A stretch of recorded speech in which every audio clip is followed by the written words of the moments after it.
Lovelace on there yet? Nope.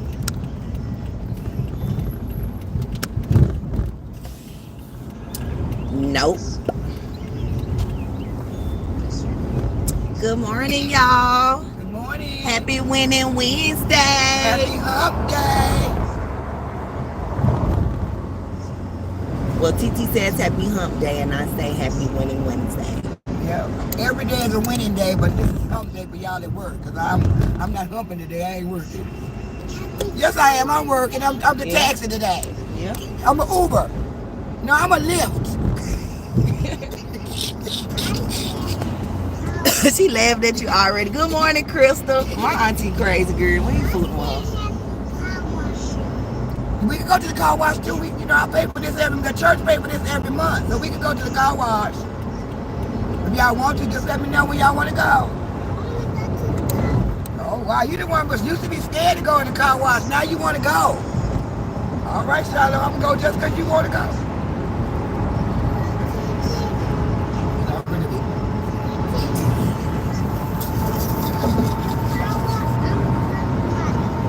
I don't know if I'm going today unless the sun shines. I might go out there pick y'all up from school.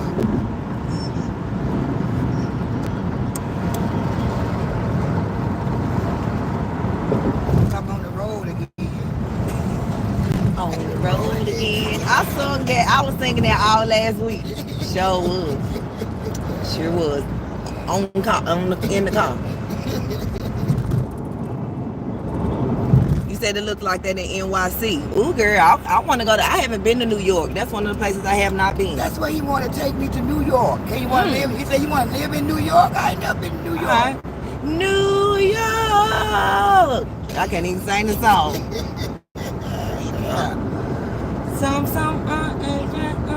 Made that man that wrote me on. I don't even know the song. Girl, Alicia Keys song. Y'all know the New York song. He told me to tell my man, a husband, that he got a woman that he want to have me. What?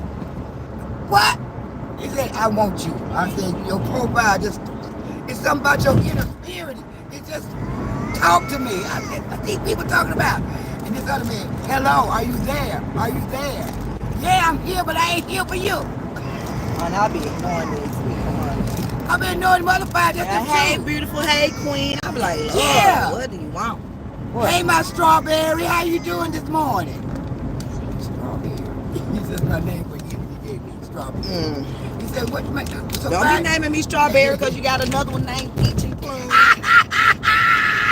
And pineapple. Like, don't be trying to keep up. He said, what's my name? He said, what's my name you gonna give me? I don't even know what to give you. Who? Banana. I don't like bananas, baby. Hey, y'all. That's one thing I don't never like no banana. You said come in the winter because it's real hot, girl. I believe you, girl. It's hot here in Tennessee now. And it ain't even the summer. Cold. I mean, I just want to put up. Yeah. Girl, yes. I get hot. It be hot. I have hot flash. Hot as hell. Yeah. In the summertime, that's why I stay in the house. I don't want none of the hot flash. Go out there and eat and be sweet. Y'all see I redid my hair. I'm gonna leave it up for like 3-4 days this time. See if the curls deepen. I think they are. Somebody called me. I've been called Coolio. I've been called. I can't remember his name off of don't be a menace in the hood while drinking juice. Y'all know the funny version with Marlon Wade. That was the hell, but he had the pacifier and the condom and all that. People dumb. People stupid. Then somebody else called me. What's another name? I can't remember. Well, at least they give you somebody who got some money. They ain't give you no popers. They so silly. You don't look like no coolio. Sometimes, Crystal, I'll wet it a little. Like I'm not trying to like do a full head job. So I'll wet it some. I add a little conditioner, and then I use mousse. That's the only thing I use. I use mousse, and then I just paw. Girl, these paws probably crooked everywhere, but it don't matter. They look good, I'm though. still cute. You know, you learn when you just keep doing your own hair, girl. So I just, like, all right, it feels that's straight. why I'm gonna Like, give me some it flat feels irons, straight. Good flat irons and do my own hair. It feels straight. I can't get nobody to do my own flat iron. You gonna turn the corner, boy, you going across the street. What you gonna do? Come on. I'll let you run, because I need to be walking, but I ain't walked since this week, so I'm gonna walk to the dollar store today. Just to walk. I can't stop walking because I got the van, Yeah, I use Lottie Body mousse. It has honey, milk and honey. Lottie Body milk and honey. That's the mousse I use. And then the conditioner I use is this new shampoo and conditioner I saw in the beauty supply store. I can't remember the brand. I have to show you when I get home.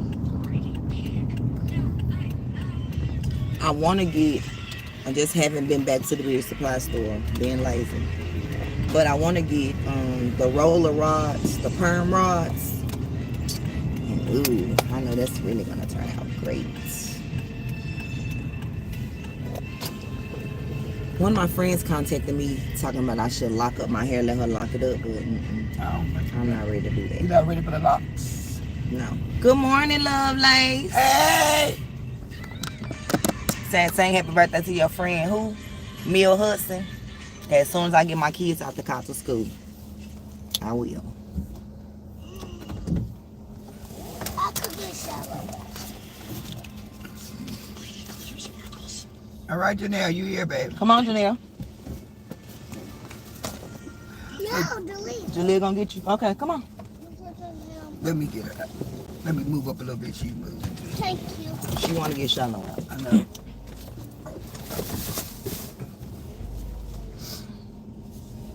They still having the book fair?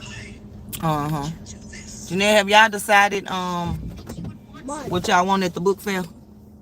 Yeah, I want a diary and a pen. Girl, Oh no, can I get a poster? how much it costs? I don't know. Find out today. Like, can I go now? Like, find out now? No, just get out and No, go you in the just class. You're let me already know late. 20 Before the minutes. end of the week, because I'm going to come in and going to purchase it. Like one day when y'all get picked up, maybe tomorrow, I'll just come in at 2 o'clock and But she's staying here to 5:30. tomorrow. Oh. So get your backpack. It's 5:30 at 5 o'clock. Get your backpack. Here, Janelle, take these to the office. Thank you. Get your backpack, Shallow. Come on. Now I'm gonna put. Come on. Come on, boy. Shallow got a bass in his head. I know. Give me that bass, boy. Where you taking that phone, bass? Come on, crazy. You got the snitch in here, boy. You better watch that. That's your daddy's. Come on. I'm gonna put You got the snitch in here, boy. Don't On let the her front. see Okay, come on. my jacket. you. Wait till you got a snitch in here, boy. You can't let her see her because she snitching on She you, gonna man. snitch. Come on, come on. What? Come on. Come on. You didn't even shut the door.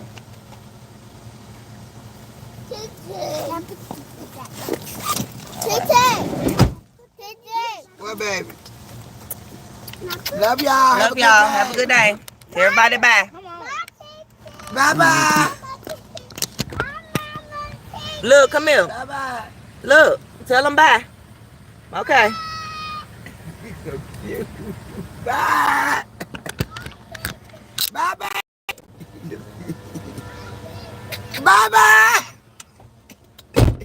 Bye. See it till they get in the building, y'all.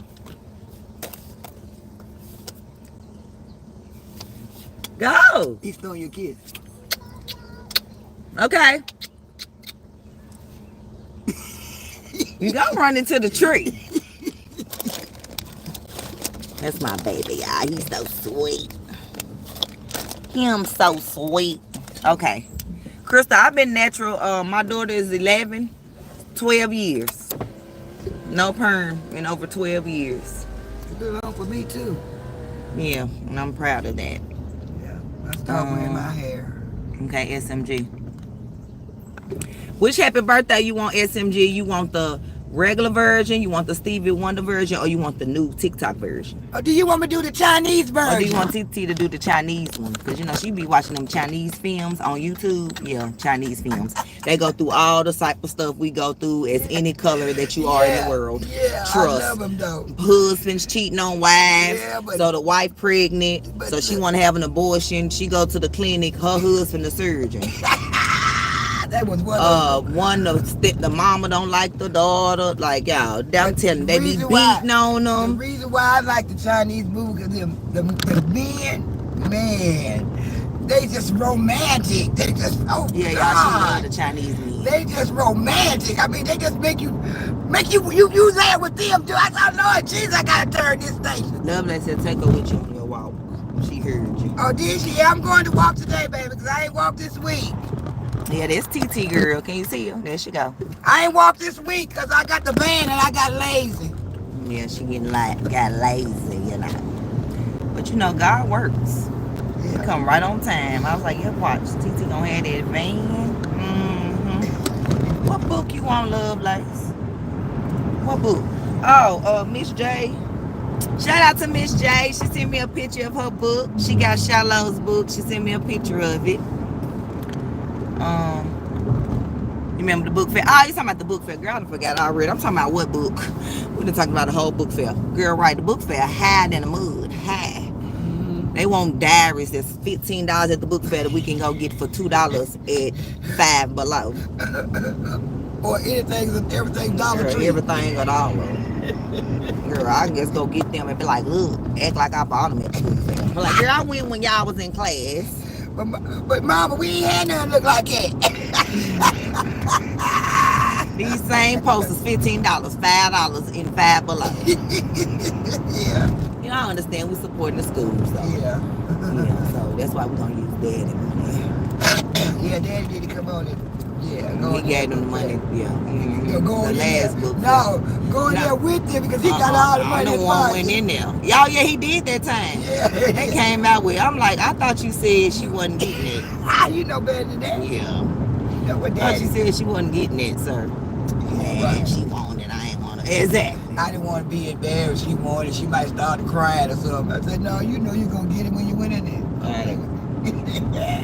It's like they went to the store with him the other day. They came back with, I'm like, well, they got toys. I thought you don't buy toys when y'all go to the store.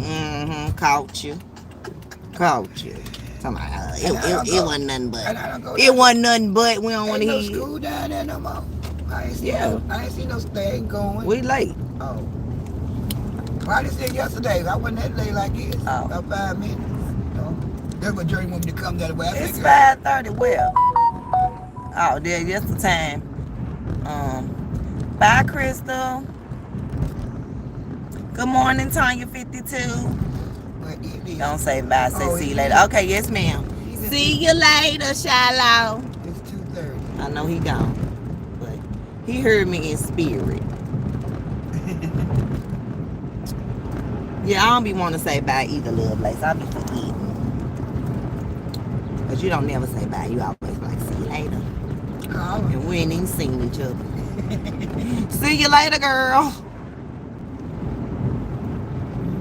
We'll meet one day. Yep. One day soon. Yep, perms are no good. Yep, the Chinese one. Oh, you want the Chinese one, TT? They want the Chinese one. I don't know the Chinese. I'm just fooling with them. I thought you really knew it. I know it, but I don't know it like. Well, kind of sing it in the language, and then I'll do the TikTok version one. Just do the beginning. Do happy birthday to you. How that sound? I forgot. Doesn't say on the teeth so too tired. They don't know. I don't know. I can't say that kind of way they say it, but they don't be saying no happy birthday, but we sound just like the music. Yeah, I'm telling y'all these. First, y'all, she got me on the African movies. So, look, y'all, go to YouTube. Just type in African movies. Y'all, same stuff. Husbands cheating. Got extra wives. This one man, he killed his wife. And she came back in spirit and haunted him. Y'all, these shows, then there was one where like had arranged marriage, but she didn't want to marry the man, or he didn't want to marry the woman, and the mom was evil, like, well, you're not gonna inherit your, you know, we're gonna disown you. But then I think she ended up, oh, that was the Chinese people. But yeah, I think they do marriage, they go get their certificate, but and get a contract after a year or 3 years. They're gonna get a divorce if they don't fall in love with each other, whatever.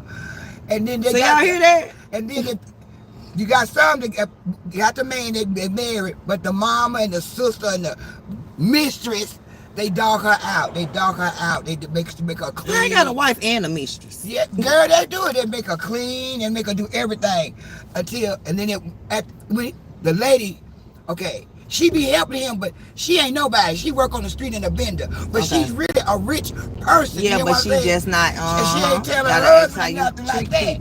Yeah, and so she helping him get out of this CEO, all this, but she thinks that this other lady is doing it, but she just stole her identity. Okay. And girl, see, they stealing identities. And she be telling them, she be saying, I'm the one who got you to the top. They be laughing until they have a banquet.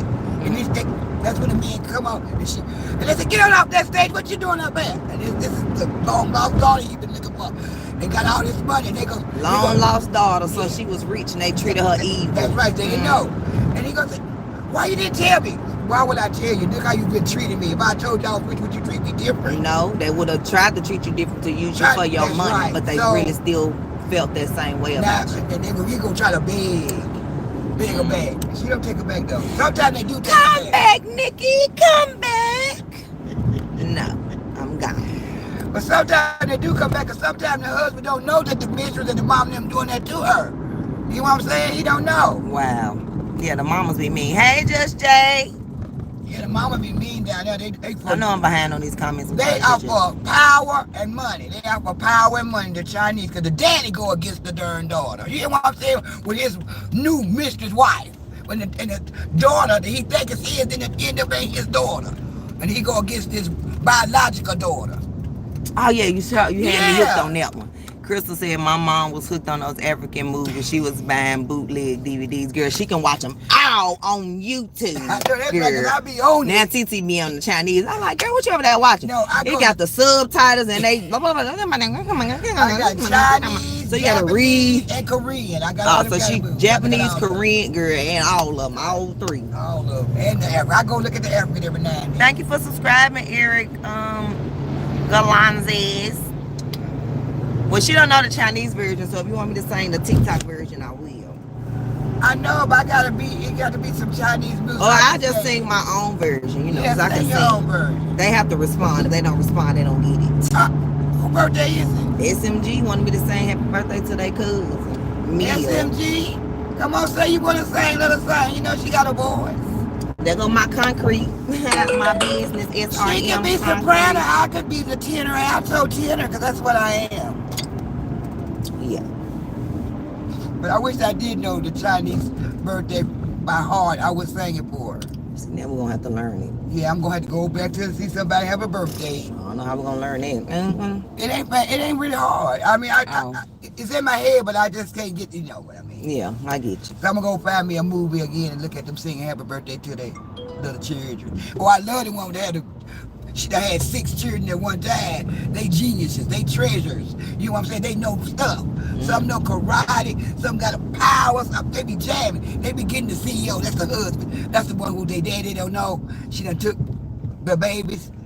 Okay, this is what happened. She have 6 babies, but the one who took the first baby don't know she had any more babies is up there. Oh. So the mistress still a baby. And wow. And be in the hospital like she's for water, like she done had a baby. Do y'all hear these stories, y'all? This lady was having 6 babies, but the mistress only thought she was having 1. So the mistress stole her first baby, not knowing she had 5 more. So they twins, so they geniuses, you know, you hear what she's saying. The mistress in the hospital, y'all, like she done had the baby now. I said, Lord, she did. And the darn stupid CEO, but he should know, but he should know because he ain't never have sex with her at all. But that one night, he had that one night stay in that hotel with the lady. The one that got the twins. Yeah, because she drugged, that's her sister who drugged her. That's who drugged her. They won't take pictures of Own sister. Y'all hear this, They y'all? want to take pictures of her with a wild man so the man can break up with her. See, they want to frame her, take a picture of her like she doing something wrong with another then when man. they go to the room, they say, no, not him. That's who she want to be married to anyway, the mistress. But the man, when and the whole time the mistress want to be married to this other man, but she got another married man. Y'all, no. You said that's the one she wanted to be married to. The one who had she put up. Oh, so it was drugged him. her sister. Somebody drugged him. She supposed to be with him, but he went in the room with the one they drugged. He wasn't supposed to be with her. Oh, okay. And she got pregnant, but she go. And sometimes he get up before them, but she got up this time for him and left him $300. So that's what you was worth for $300. Oh wow. But they leave him a card and say this is $1 million on this card, but they being need with money. Yeah, but that's $1 million yen. That ain't nothing. Well, I don't care what a over million. here, that's 100 million. Some over here. They said 10 million on this card. Go shop it. That's what they be saying. But I don't know if it's 10,000. Yeah, that's about all. Yeah. And so, come on now. Take the baby from it. And then the nurse come back. Doctor, there's some more up in there, some of it. And then there'll be 5 more babies come out. Then she go somewhere and come back on the airplane with her 5 children and her. And so did they ever find out that? Yeah, they be looking for their brother. That's what they know. They be looking for their brother because when they say you had 6 babies, but all she got is 5. Because they got a nurse in there. She done paid the nurse to give a baby to. She done paid the nurse. Nursing system fraud. Yeah, that's why I told y'all, everything is a fraud. It's somebody. No, it's in real life. It's somebody in every occupation. One of them is a fraud. Yeah, they want money. Like one of them is a plant. Yeah. Like, yeah. And then they didn't find her and she tell everything. You know what I'm saying? Because they be threatening her, saying, you tell you gonna die or kill you. They be kidnapping kids and tying them up, gonna burn them up and stuff. They stupid. They do that for children, and the daddy be against the biological daughter. She get pregnant, say, don't bring that bastard in here. Good. That be his grandchild. You know what I'm saying? Wow. But they said she was with a wild man, and then when they found out who baby it is, they want, money, power. That's all it's for, money and power. That's every culture. Yeah. So I'm sorry, baby. Sounded like you cold. You get a coat on. You sleep like the children. Standing in the cold with a t-shirt on, got his sleeves in his shirt, smoking a cigarette while his 2 dogs use the bathroom. Get a jacket, sir. Get a jacket. Yes, I'm gonna eat it. All right, I'll send you. You want now? What you want to ride? What you want to do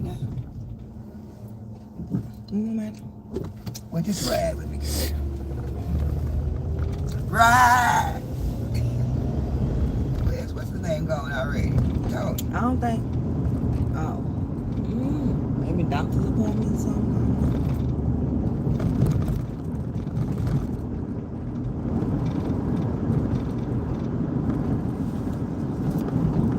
What y'all doing today? Y'all working? Y'all hardly working? Y'all working smart, not hard? That's what they be doing. What you doing? Nothing. When you retire, you don't do nothing. I ain't doing nothing. I could get a job, but I ain't going. I could work 20 hours A job. I ain't working. Girl, you deserve your freedom. I am, girl. I'm working.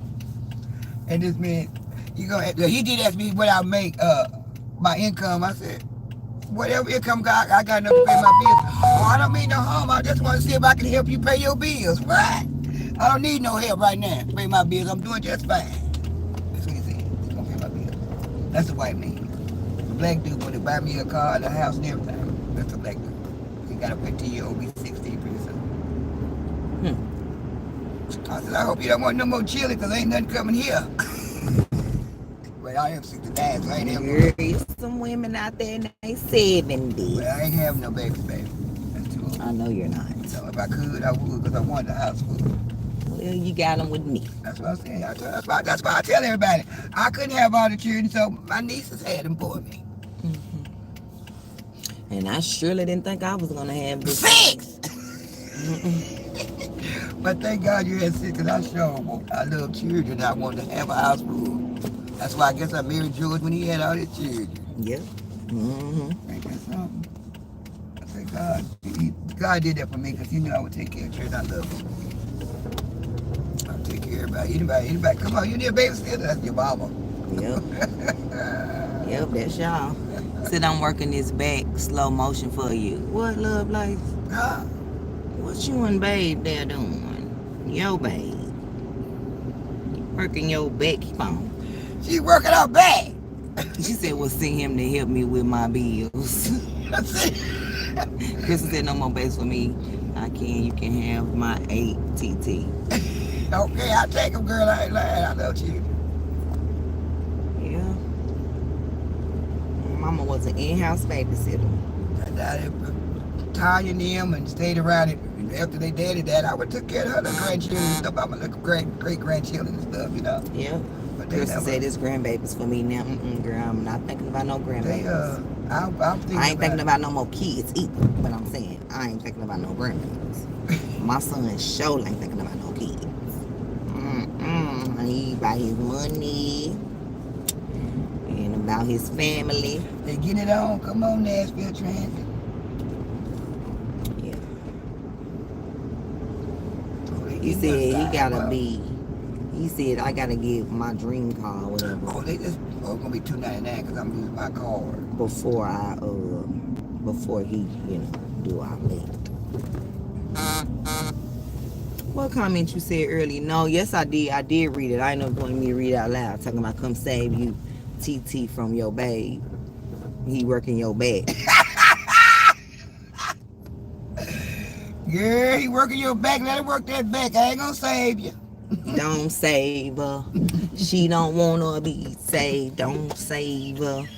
She don't wanna be saved.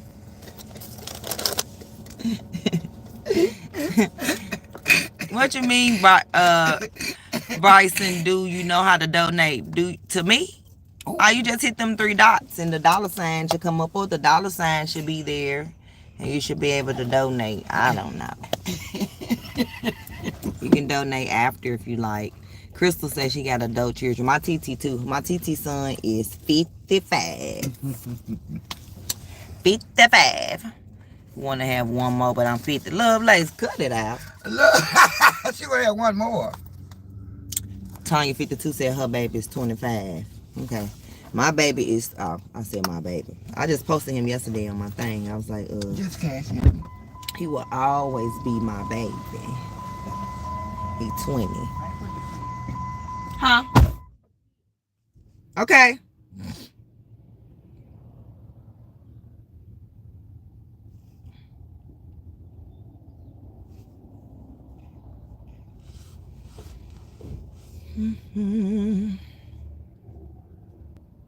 Hold up, y'all.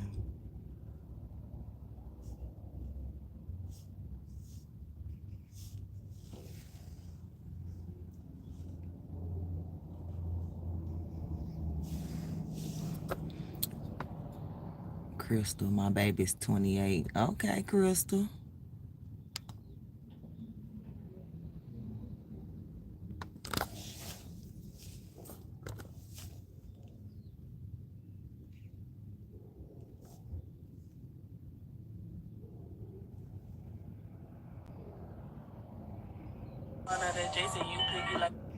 I think I want to go get a pedicure today. Love Lacey, of yours are 29 and 31. Well, y'all know we got too many kids in this house. Too many kids in this house. My oldest is out the home. His own decision. But oh yeah, when we was talking about married men with mistresses. Well, not really mistresses. I know what somebody's been doing with the tobacco wheel on the floor. Right. There was this girl. I'm telling you. Oh, you talking about the tobacco?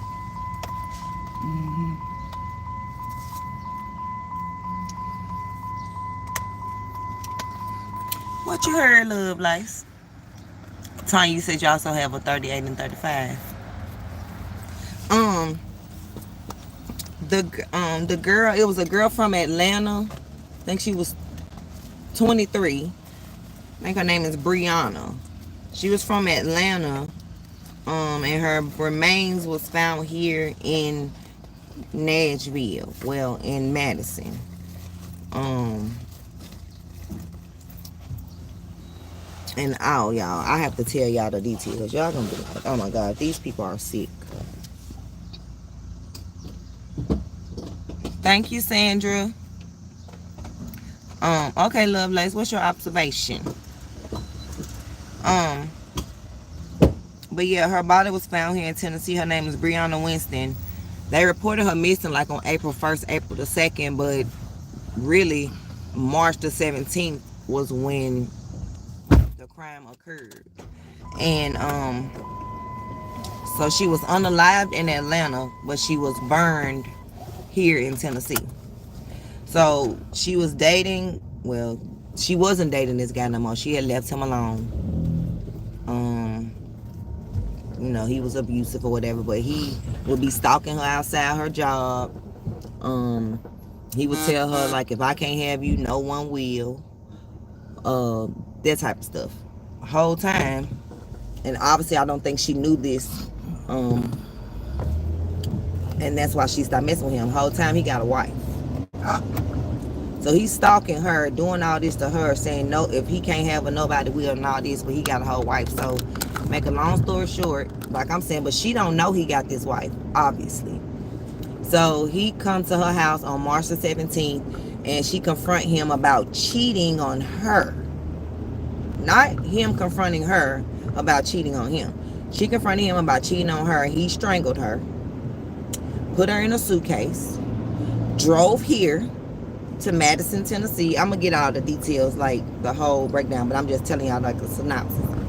Came here to his homeboy house, got the suitcase out the trunk, showed his homeboy what was in it. They went to the backyard to like a burn pit, put a celery on the suitcase, started burning it. Burnt it all day long, all morning, all through the night, until she was bones and ash. They used shovels to break down her bones, so you know it'll go easier. Okay, after they did all this, they take half her remains and dump them in the woods off I-40, which is, we just was on I-40. And then took the rest of the stuff that was in the burn pit and dumped it in a cemetery in Madison.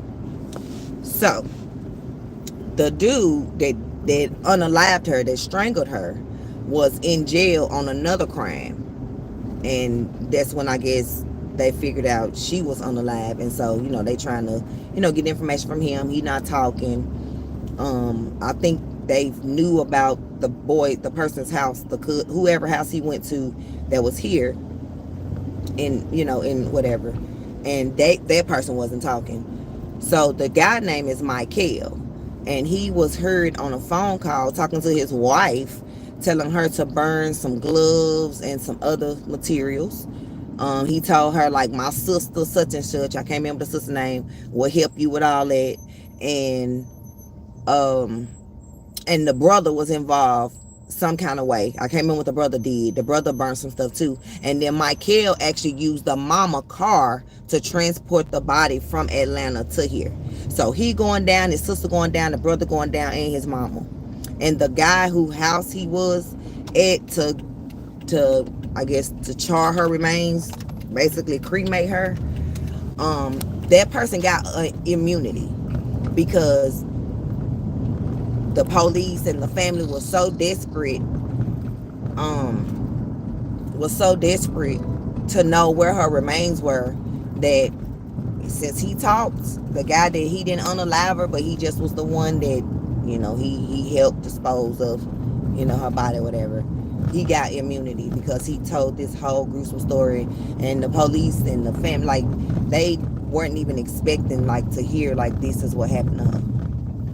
And like I said, the whole time he got a wife because he was on the phone with his wife telling her to dispose of some stuff, to burn some stuff. Where? If that dog have puppies. That dog right here had puppies down there across from y'all. That poor No, dog. mommy, but what? That's what they look like. They sure do. Do he know they out? Oh, they so cute. Oh, there they go. Oh. He had all them puppies? Oh my gosh, they are so cute. Oh. Oh, they so cute.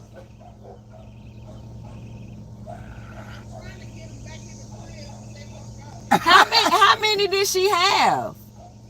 Oh my God. Wow. I may talk to Babe. I'm gonna tell him to come out here and check them out. Yeah, but I want the damn dog. They are so cute. They are so cute. One over Especially here. this one over here on this side. Look. Uh-huh. He all white on this side and just got the little brown ear. I'm gonna remember him. I'm gonna remember that one.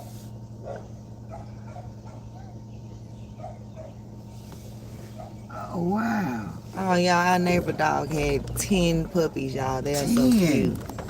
And imagine, I got... I knew he was awfully slow over there. I didn't know that was a woman. A dog. Yeah. Now she moving fast, but you know she was slow. 10 damn puppies. 10. Wow, Trying to y'all. get him in the house. Mm-hmm. All right, let me read the comments. I'm sorry, y'all. We still got to finish this story in here. At least they know how to get home, though. Yeah. They older. Wait a minute. Should have had them for a while. Look, my phone rang. Maybe, because you know they Because real they a little big. when they come out. Yeah, they. But you know they do grow quick. They definitely some weeks. They not older than like Because you know they eat itty bitty, but they get big quick. They probably 1 month old. I should have asked how old they are. Oh, she got something they putting them in or something. Mm-hmm. Girl, they better have all them dogs running around. I don't want one dog running around. I got enough litter in here. Them. You know, Tashella crazy. She's talking about. She need to get a pup because her dog is gone. She ain't gonna want one that big. She ain't gonna want no pit. And she was like, well, I know one thing. God said be fruitful, so he pleased with you. Talking about Massa be like, yeah, we gonna keep her as an in-house nigga. Talking about the wife be mad at me because I'm making all the babies, whatever. Talking about Massa be like, yeah. She may give you a lot of litter. Like, I'm like, shut up. Hey. But then she talking about she gonna be the one he doing all the time, but she ain't having no babies. So he can be like, yeah, she got some good stuff. She gonna be a comedian but for the elderly. talking about she got some good stuff, but she ain't getting out. She ain't putting out no litter. But I'm gonna keep her up here because the stuff is good. See, now I got TTN on the job. I know that's right. They'll keep me up there because my stuff is good. I'm telling you, I can't give her no litter, but I can give him a pleasure. Love Lace, I'm taking your M&Ms back to the store. Good morning, Arabia. No, don't take all M&Ms back. They going.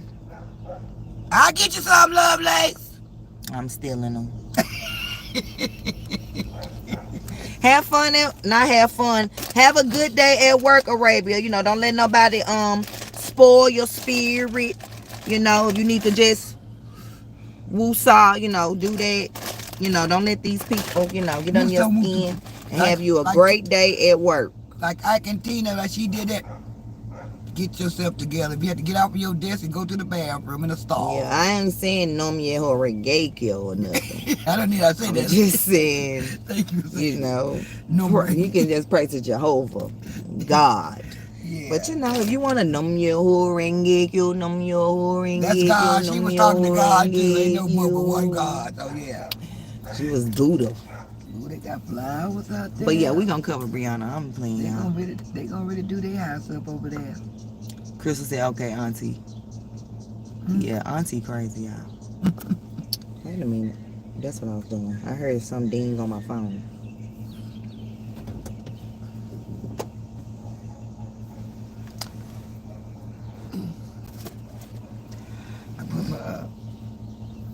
I made some roast beef potatoes and vegetables and onions in my slow cooker. The other day I put it back on it. I hadn't even eaten it but one time. I said, no, I'm on a diet, so I can't be eating all these potatoes. But I fried me some potatoes last night. Yeah, I bet. I fried some potatoes. It was about 6 o'clock. Right? Well, that wasn't late. I haven't ate after 8 o'clock since I've been walking. Okay, good for you. No, it ain't because I missed my snacks tonight. That's why I got me some peanut butter and Ain't crackers. nobody gonna know you snacking. I got peanut butter and crackers in my room because I want a snack at night. Ooh, stupid crackers. We hungry. I told you I ate at 6 o'clock. I ain't had nothing to eat. And I took my medicine this morning. But I feel good. I feel happy. Right. Why am I happy?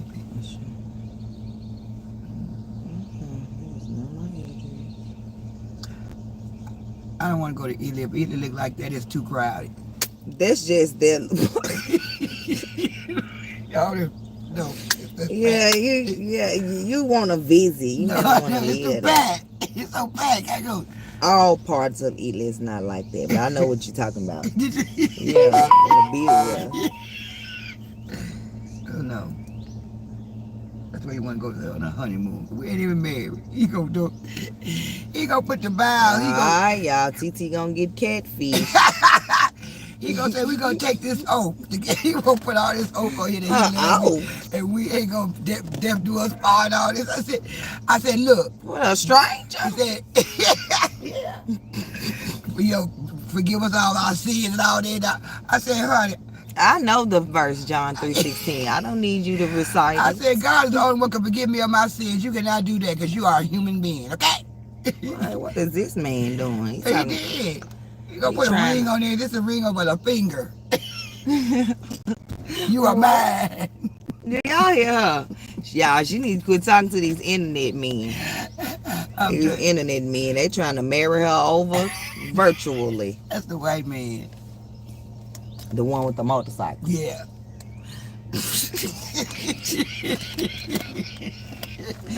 You need to see him with a video. I was like, girl, you need to see these. Like, don't let them send you no pictures. You need to video them. And make sure it's not AI. Have y'all seen them AIs on TikTok? What's AI on TikTok? Like, they selling Jordans or whatever. It's supposed to be black people. Like, it looked like it was Kanye West because he had on a mask, but his hands was white. I was like, these people, if people falling for this. Wait a minute, let me see. Now, he didn't send me, he just sent me a picture, but the other one, video on TikTok with Asian guys selling shoes with a black face. Yeah. I can tell y'all that I'm on Skype. I tell y'all it's on my tab. I'm like, so they really think this Kanye? Here you go. I don't tell no lies. 54. Just follow me. Let me share for you next one. Look at the hands. Watch y'all. Then I'm gonna show TT. If you like it, you can take screenshots. Not her hands. Look at his. Look, y'all. Thank you, my honey. Look, y'all. Very, very cool. Honey, That's supposed to be Kanye. But he got white hands. You already follow me? Look at it again. Let me share for you next one. Thank you, everyone. Stay tuned to me. Okay, honey. If you like it, look at that white hand. No, she is Asian. We know that. Thank you, everyone. Stay tuned to me. Thank you, my honey. Okay, 54. Thank you, your honey. Very right. Okay, we your I honey. already follow my brother Kenya. Are you already follow me? 54. Just follow me. Let me share for you next one. White hand, black face. How they gonna be? A mask of Kanye. Like what? Yeah, she probably got them all in. No, there go one still out. One still out. That was the one I was looking at. She done went in and left them out. She said it's 9 now, so what happened to the 10th one? She probably done got rid of one. Okay, ma'am. All right, let me go. I mean, See, then nobody wanna. So why my video didn't get that many views on TikTok when all my other ones get hella views? Democrats pass bill to buy and sell humans. Yeah, it didn't get that many views, but 17. Are human beings to buy and sell, are they? Can you answer that question? Yeah, I see the smirks from over there, the vile twisting of facial expressions. It offends you, doesn't it, to be faced with what you're standing for? I bet. But you know what? I don't care. I don't care how you feel about whether or not human beings should be bought or sold. I care about whether or not that's moral or immoral. I care about whether or not that's right or wrong. Coming up to speak. And if I were the last human being on earth to say it's wrong, I would stand with pride against everyone. Right. But what makes me proud is the fact that I'm not standing alone.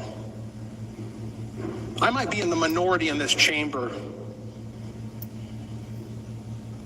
but I'm on the right side of history. I'm in the majority of folks outside these walls who believe that we should not buy and sell human life.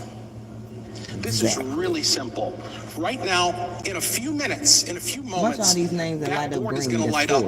There's Democrats. And the green dots next to the names for history, for perpetuity, until the end of time, are going to be recorded as those who thought it was okay to buy and sell people in 2024. Not in 1964, not in 1932, not in 1864, but today, the people who are for the buying and selling of people are going to have green dots next to their names. So no matter, just any kind of up people. there in a few minutes. No matter what color they are, they're gonna sell anybody. What? For what? What they gonna do to the body? I don't know, mommy. That's why I gotta go read the bill, laughs, because the bill passed. Smiles, 69 people voted yes, 61 voted the no. importance of what it is you're about to do. History is going to record it. Oh yeah, we sure can find out, Lovelace. We're gonna go in here right now and find out who voted. The clerk will take the roll on the bill. Look at the roll. I'm gonna try to make it bigger for y'all. I mean, I know y'all can't see the names, but just look at how many are green. There being 68 ayes and 61 nays, the bill is passed and its title agreed to.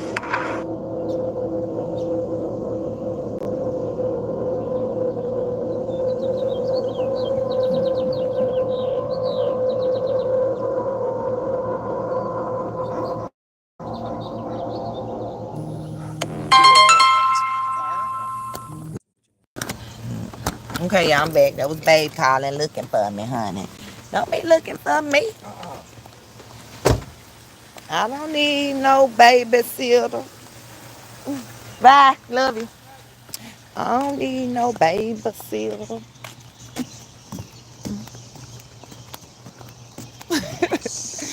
It's hard, I know. Yeah, girl, it's about buying and selling humans. I'll play it again for y'all when we get in here on the bigger screen. Sure will. Sure will. Because they got us. So while we worrying about P. Diddy and all this other stuff, this is what they doing. Yeah.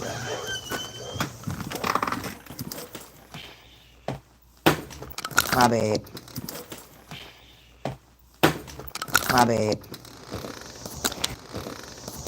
See you later. Lovelace told me don't say, see you later. Lovelace told me don't say bye. You happy?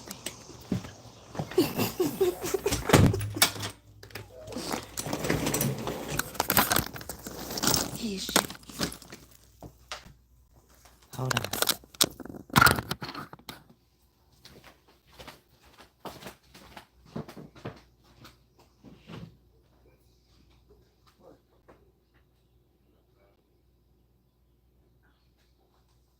Journey in here because she threw up yesterday. She couldn't go to school. That's what they told her. Okay. She said she happy that I said see you later. Okay.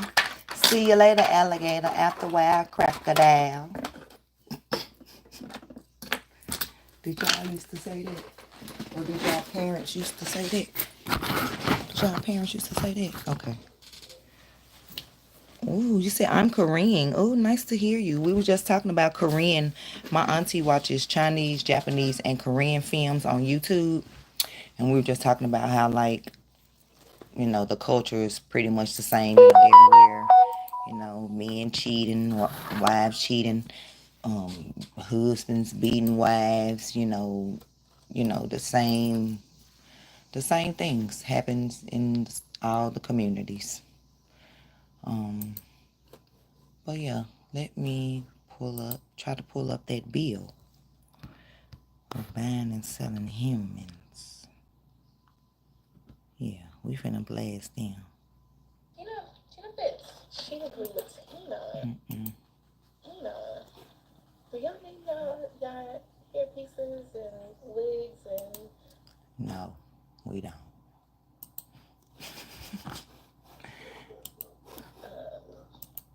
prosthetics? What? Did she just ask people do they name their prosthetics? Oh no, she did not. Yeah, they didn't want my video to get traction. It's about to.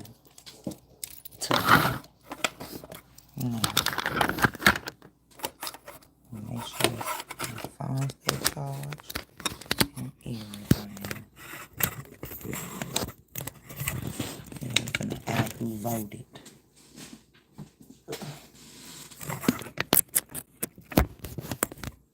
Okay.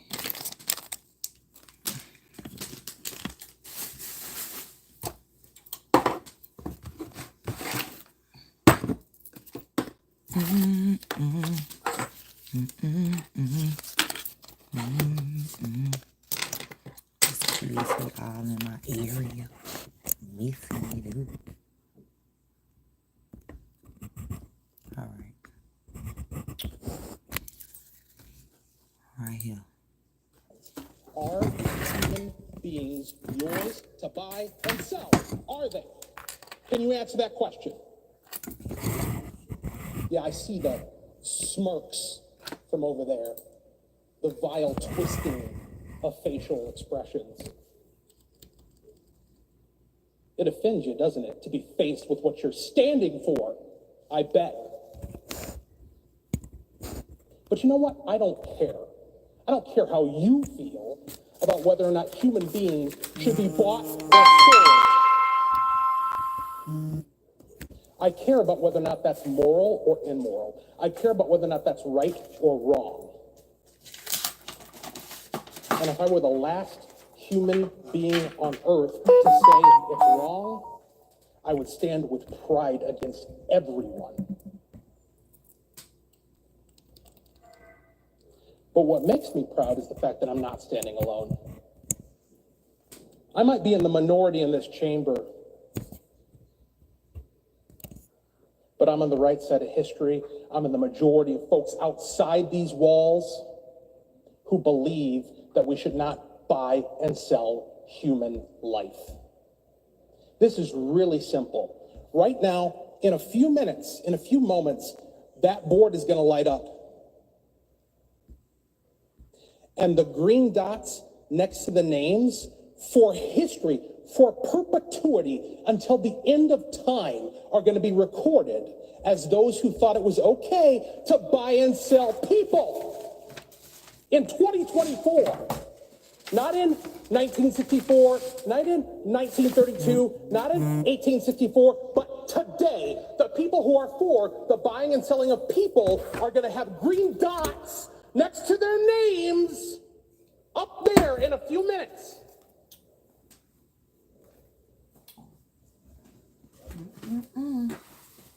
Yeah, I love the laughs, the smiles, the casual disregard for the importance of what it is you're about to do. History is going to record it, and you're going to answer for it in eternity. The clerk will take the roll on the bill.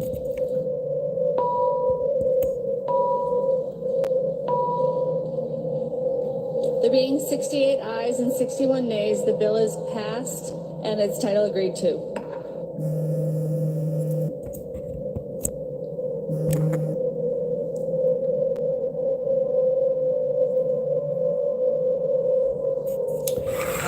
Now, let's find it.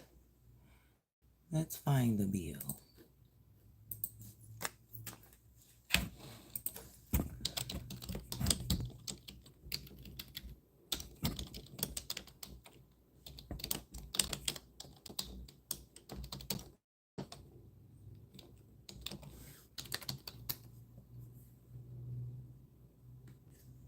Here you go.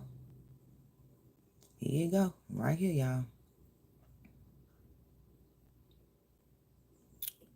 It says the committee advances bill to ban reprehensible buying and selling of human beings. No, this of human bones. Hold up. This a different one. This ain't even the same one. Look, let me go back. Because this was in...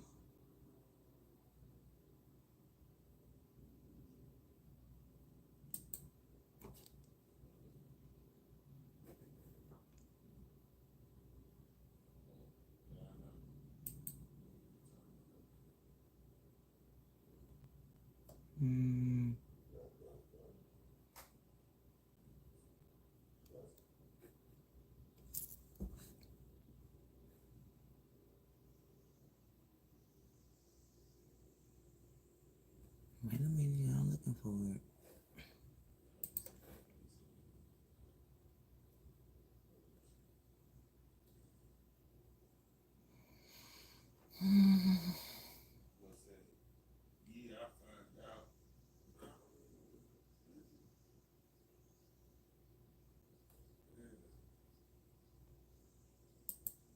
This one? Yeah, you know they try to hide it from us. That be the thing.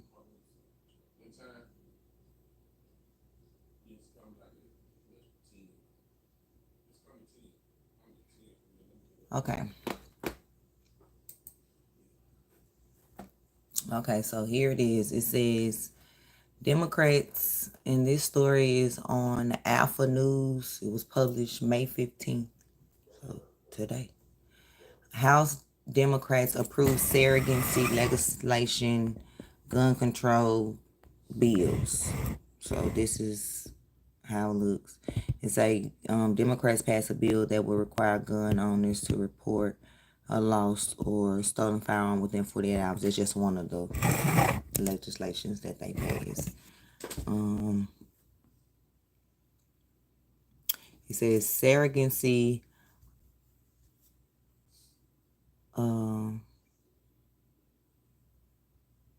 commodifies women's bodies, reduces children to mere products, and creates a system ripe for exploitation and abuse, says Rebecca Delahunt.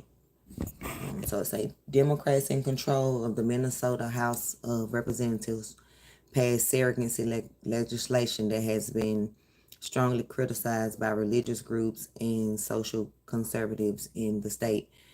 Authored by 4 women in the chamber, HF 3567 passed in a 68-61 vote. In Minnesota, surrogacy is currently legal. However, the practices exist as a private arrangement, meaning the legal system does not have authority to enforce surrogacy agreements between individuals. Passed by House Democrats on Monday night, HF 3567 would establish a legal framework for the surrogacy process. Among its provisions, the bill states that individuals who provide sperm or an egg in the course of assisted reproduction would not be legally considered a parent of the child. Conversely, the legislation says that an individual who signs a document which establishes intent to be a parent of a child conceived by the assisted reproduction is the parent of the child. And then it goes on to say, are human beings yours to buy and sell? Are they? Can you answer that question? Representative Walter Hudson asked Democrats during a fiery speech on the House floor. So y'all heard the speech. And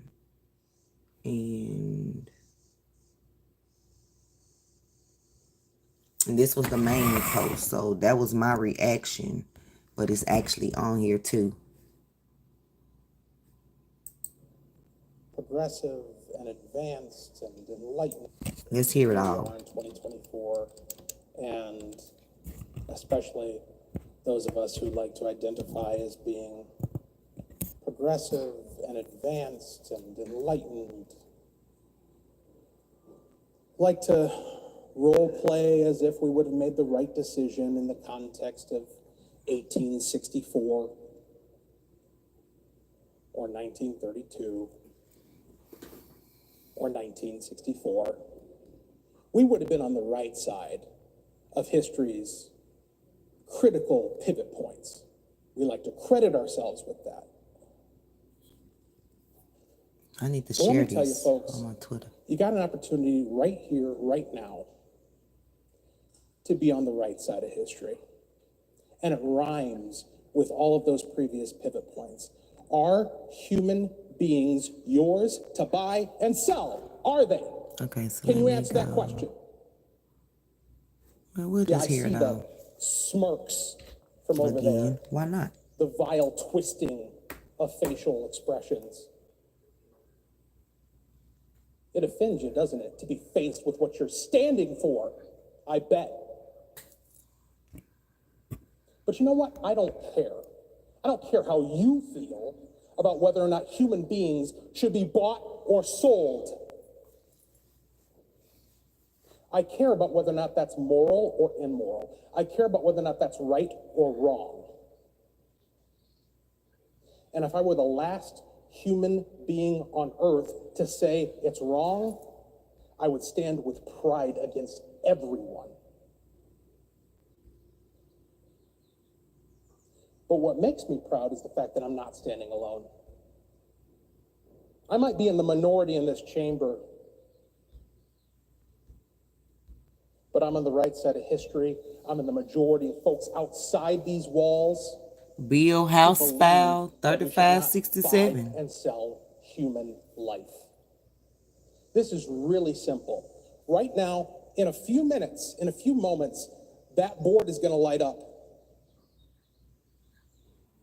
And the green dots next to the names for history, for perpetuity, until the end of time, are going to be recorded as those who thought it was okay to buy and sell people in 2024. Not in 1964, not in 1932, not in 1864, but today. The people who are for the buying and selling of people are going to have green dots. Come back up passing next to their papers. names Probably talking about the meme. up there in a few minutes.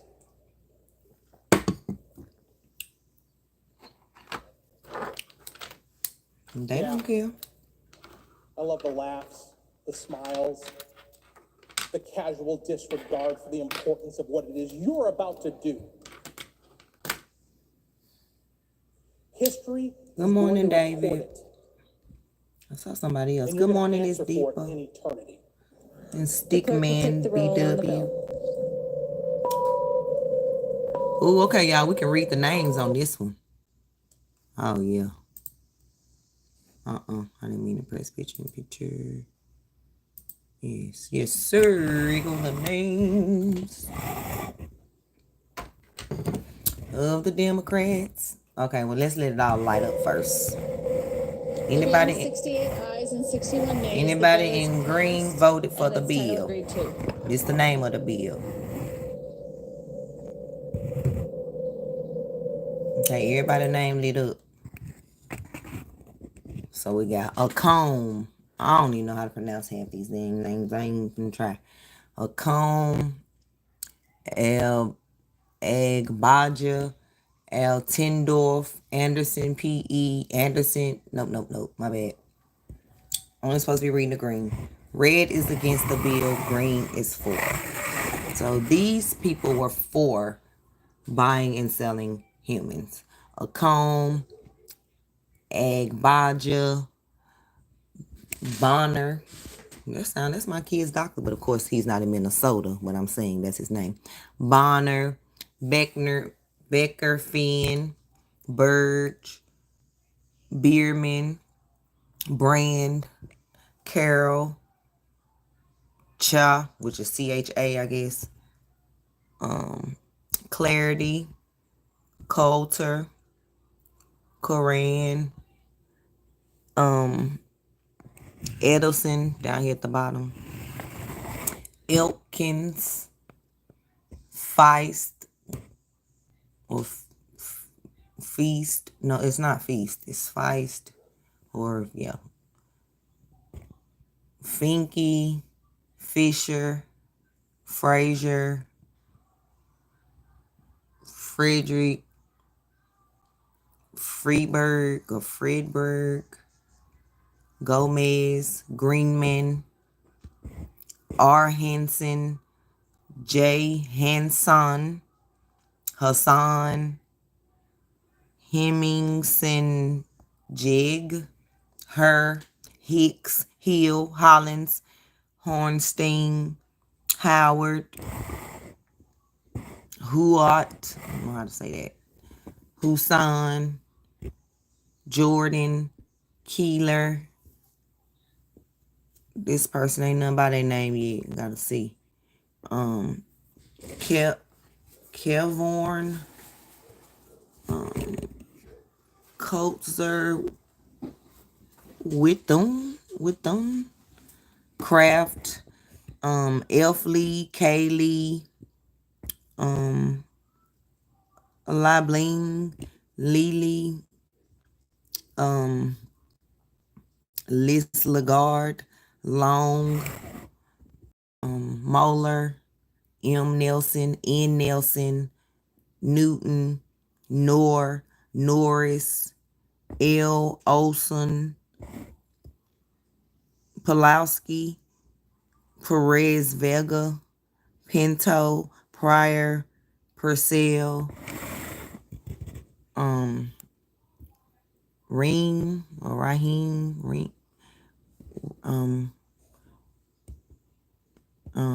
Rare, Sensor, Mora, Smith, Stevenson, Tapke, Vang, Vernick,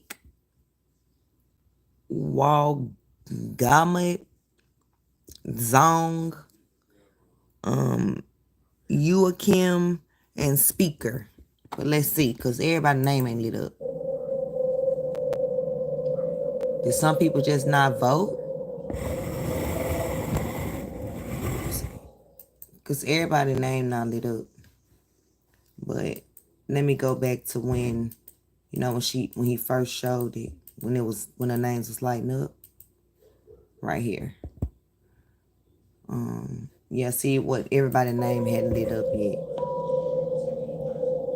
There being 68. Yeah, everybody's name hadn't written up. But yeah, so it's Bill HF number 3567 in Minnesota. This is in Minnesota. And the rest of it, let me share this. I'm gonna repost it. And then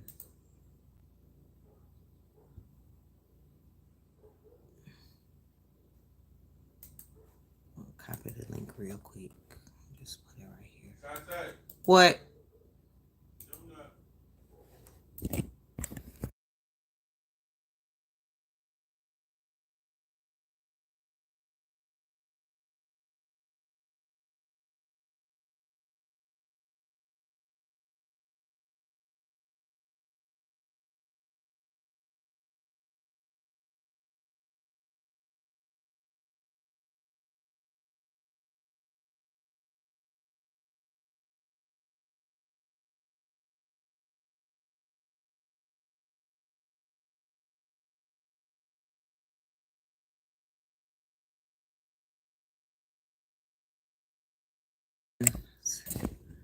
Basically saying selling kids to accessorize fabulous adults, I guess. So I don't know. Oh, that's right. Here go the bill.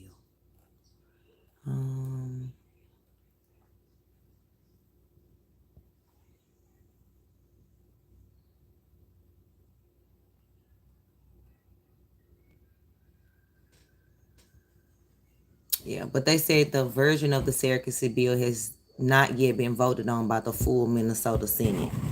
So, oh, I'm sorry to hear that, August. Then he wasn't yours to begin with if he went to your friend. So, God will send you someone better. And she wasn't your friend.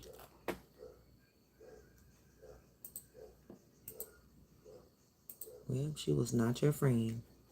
Okay, so back to the 23-year-old girl that was found here in Tennessee, but she was unalived in Atlanta.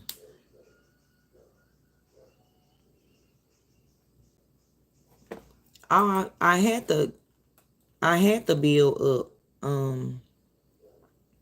It's in Minnesota. It's Bill HF 3567, and basically it's about surrogacy. Basically it's saying that if you provide a sperm or an egg in the course of an assisted reproduction, you're not legally considered the parent of the child.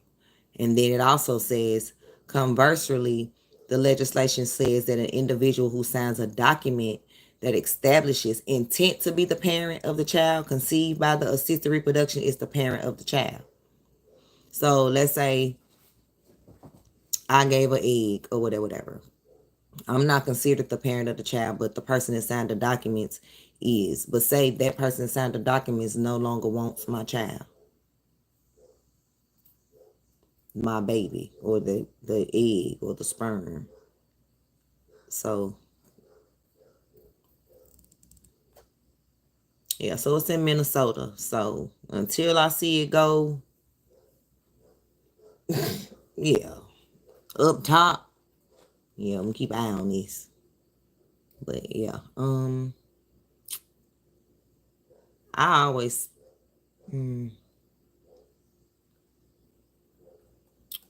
yeah, that's, I don't know.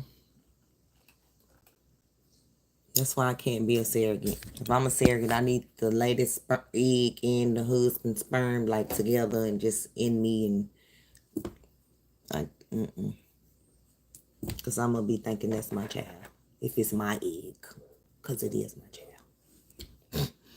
So you on your best behavior, DTC. Thank you.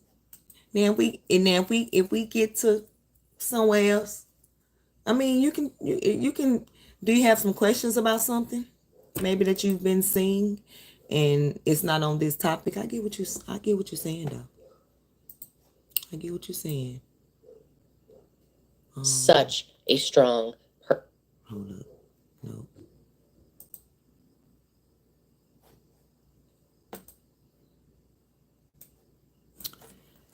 Okay.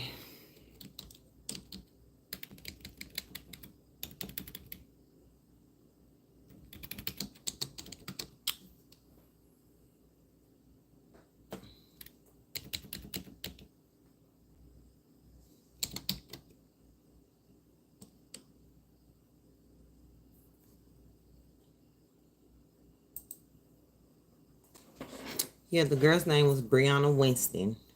And like I said, her people reported her missing on April the 1st or April the 2nd. However, she had been unalive since March 17th. So I'm going to go back to the,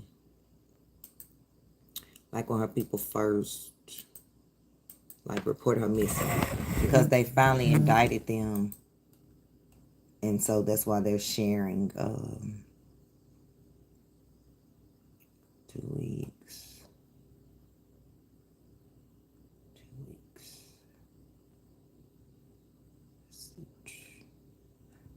Okay, it was this one. It was this one first, and then I'll play the one with her family on it. But yes, she was 21 years old, named Brianna Winston. 21 or 23? I thought she was 23.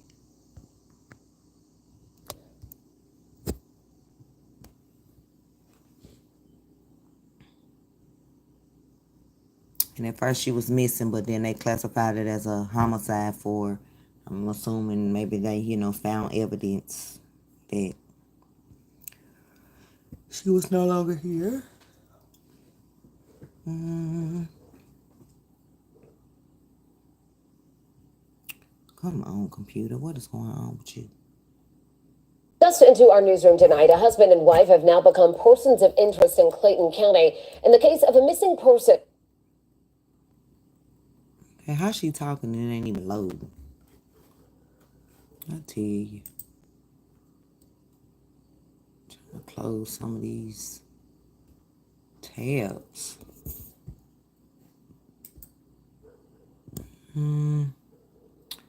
I'll come back to this. I'll open it back.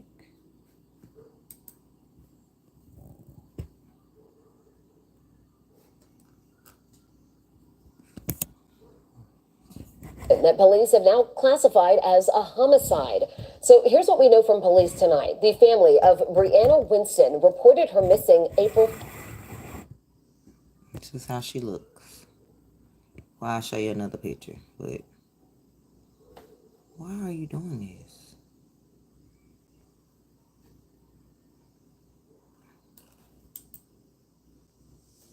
Do I need to restart it?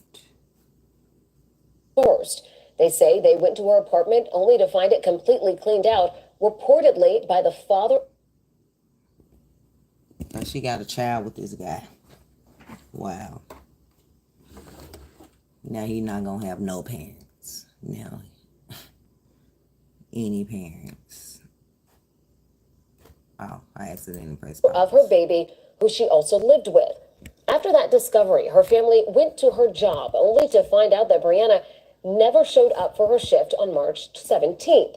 Clayton County Police are now saying the evidence is leading them to Brianna's boyfriend, Michael Edwards, who and his wife, Brianna Phillips Edwards, as a person of interest in her disappearance. Anyone with information is asked to please contact police. These people look... Let me just hush. Let me hush, Lord. Let me hush. These people got the short end of the short bus for real. Wow. So I'm trying to figure out how long you been his wife. And now you in jail for... This world is so evil and wicked.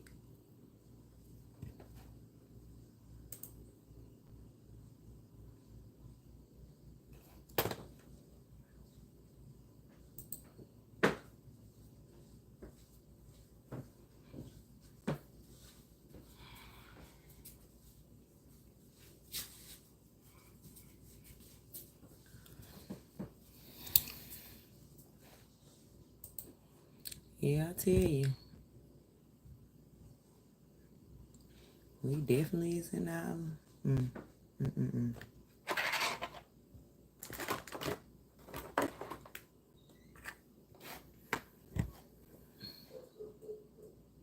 Come on.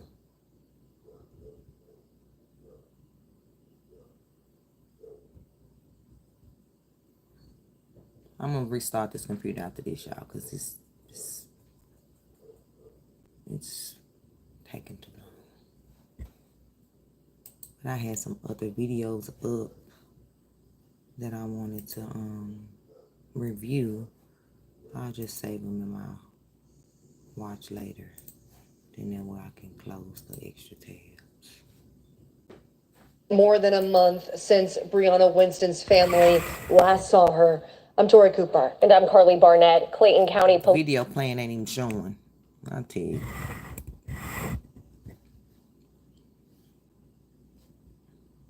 Police now say her case went from a missing persons case to a murder investigation.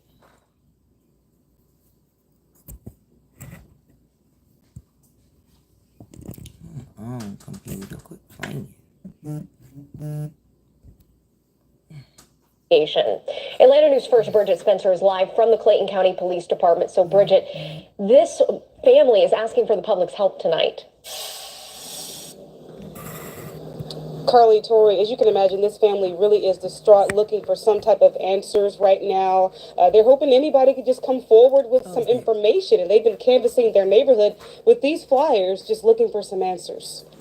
We just want her back. Life hasn't been the same for this family ever since 23-year-old Brianna Winston disappeared. Police say she vanished on St. Patrick's Day. She was trying to do better for her and her daughter. She was trying to go to school. Her family reported the mother of one missing after discovering her apartment had been cleaned and cleared, according to police, by her boyfriend. They took all her furniture, her clothes, everything. She's not been in touch ever since. That ain't like Breezy. If she didn't talk to nobody, she called me 2-3 times a week to talk to see how grandma was doing. Where's my baby? I mean, where is Brianna? Clayton County Police have now classified her case as a homicide investigation. They say her live-in boyfriend and child's father, Mikhail Edwards, and his wife, Brianna Phillips Edwards, are now persons of interest. We just found out about the other Brianna, his wife.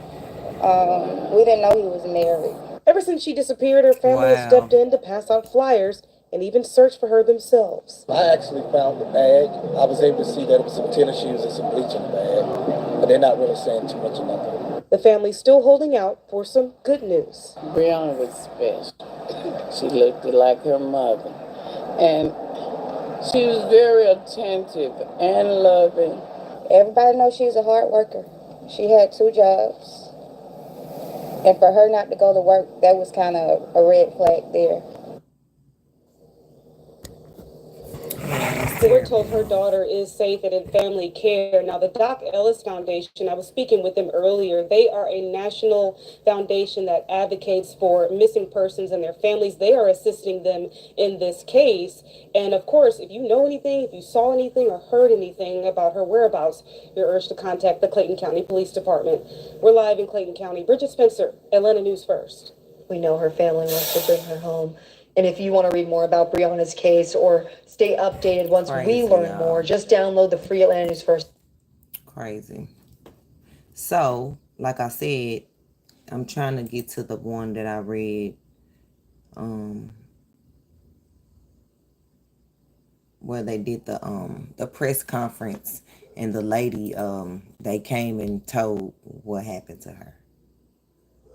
It's crazy.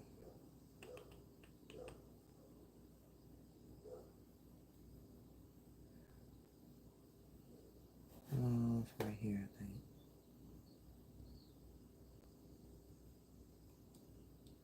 And y'all, why in Florida it was a 4-year-old. He was unalived by his mama.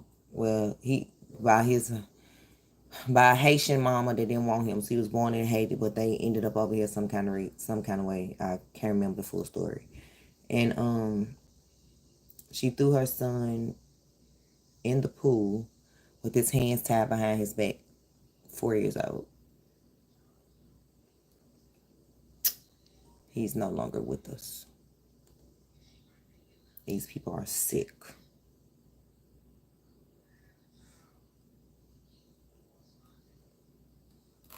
These people are sick, man.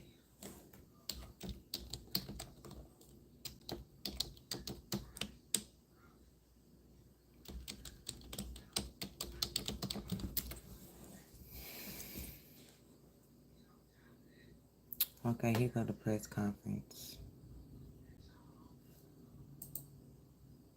with the gruesome details. So if you not used to stuff like this or can't handle it, you may want to, I'll tell you when you need to click off.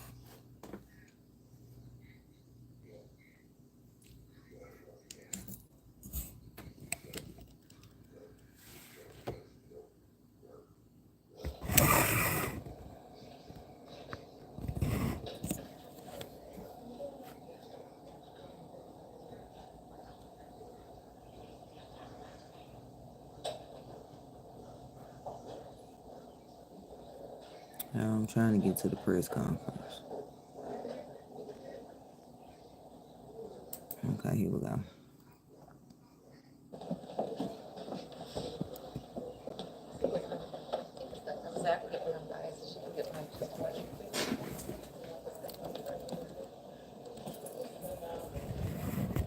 This look like her family member that was on that video. There's a stairs on the side of it.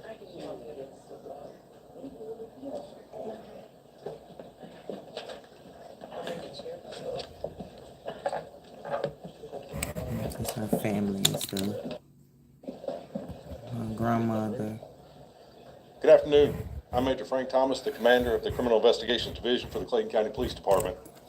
The Criminal Investigations Division was made aware of a missing person case on April the 2nd, 2024. It was very suspicious. The Major Felony Unit Commander and her staff immediately began working the case. The case was ultimately concluded as a homicide.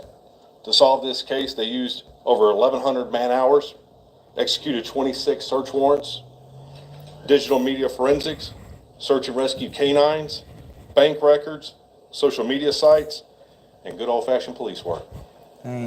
I want to thank the Tennessee Bureau of Investigation for the continued support and endless hours assisting my detectives in Tennessee last week. I'd also like to thank the Clayton County Sheriff's Office for quickly arresting all offenders in this case who are not already incarcerated. I'll now turn it over to Lieutenant Marbury, the Major Felony Unit Commander. You may want to rewind some, Martha, but she's going to tell you. Major Felony Unit Commander at CID. So on April 1st, Brianna Winston was reported by her family as a missing person after they had not seen or heard from her since about March the 16th. On April 2nd, we assumed the investigation. It was myself, Sergeant Bice, Sergeant Teskey, Detective Bryson, Detective Moore, and Detective Wright. We tirelessly worked to figure out exactly what happened to Brianna. So after employing several investigative measures and obtaining more than 20 search warrants, the investigation led us to Tennessee, where we found answers that left us some happiness but a lot of sorrow for Brianna. On Monday, May 6th, we traveled to Tennessee and we were received by the Tennessee Bureau of Investigations, who had on our behalf enlisted the assistance of other agencies, such as the TWRA, which is the Tennessee Wildlife Resources Agency, and also first responders within the Madison and Lauderdale counties. On May 7th, we started our search along a stretch of I-40. We were looking for the remains of Brianna. We eventually traveled to Gates, Tennessee, where we were met with a man who we believed would be able to tell us the full story on what we had been piecing together for approximately a month.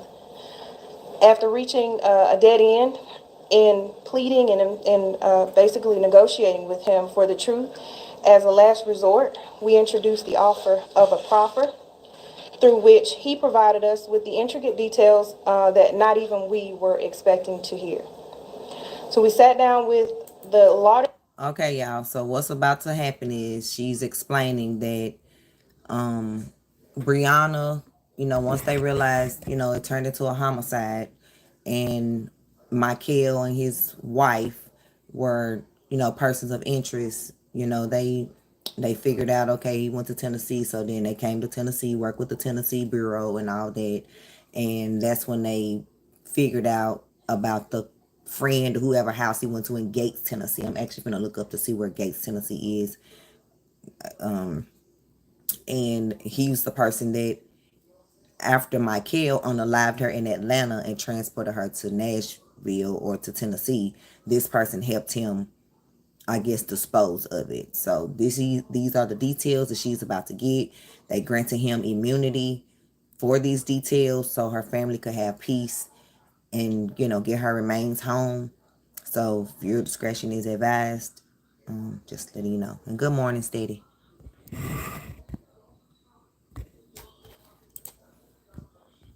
ADA, Miss Julie Pillow. And in that room, the man confirmed that on March the 17th, Michael Edwards arrived at his home, and he took a suitcase out of the trunk, which contained Brianna Winston's body. Together, the two men placed the suitcase inside of a burn barrel located behind the home. They doused it with accelerant, lit a fire, and they kept that fire burning from the early afternoon until nightfall, burning Brianna's body until she was just skeletal remains. The man told us that both he and Edwards used a shovel to break down Brianna's bones in an attempt to speed up the burning process. And then once nightfall hit, Edwards took a portion of Brianna's remains, which he was to dispose on the side of the highway. The man also told us what was left within the burn barrel he took and transported to a church in Ripley, Tennessee. He took that barrel behind the church and dumped the remains in a cemetery in the wooded area. When we asked how it was that Brianna was killed, the man was able to tell us that Edwards did go to Brianna's apartment during the early morning hours of March 17th, and in an argument where she had confronted him after learning about his infidelity to her, he choked her. Assisted by the Tennessee Bureau of Investigations, as previously mentioned, we recovered Brianna's remains at the cemetery. And prior to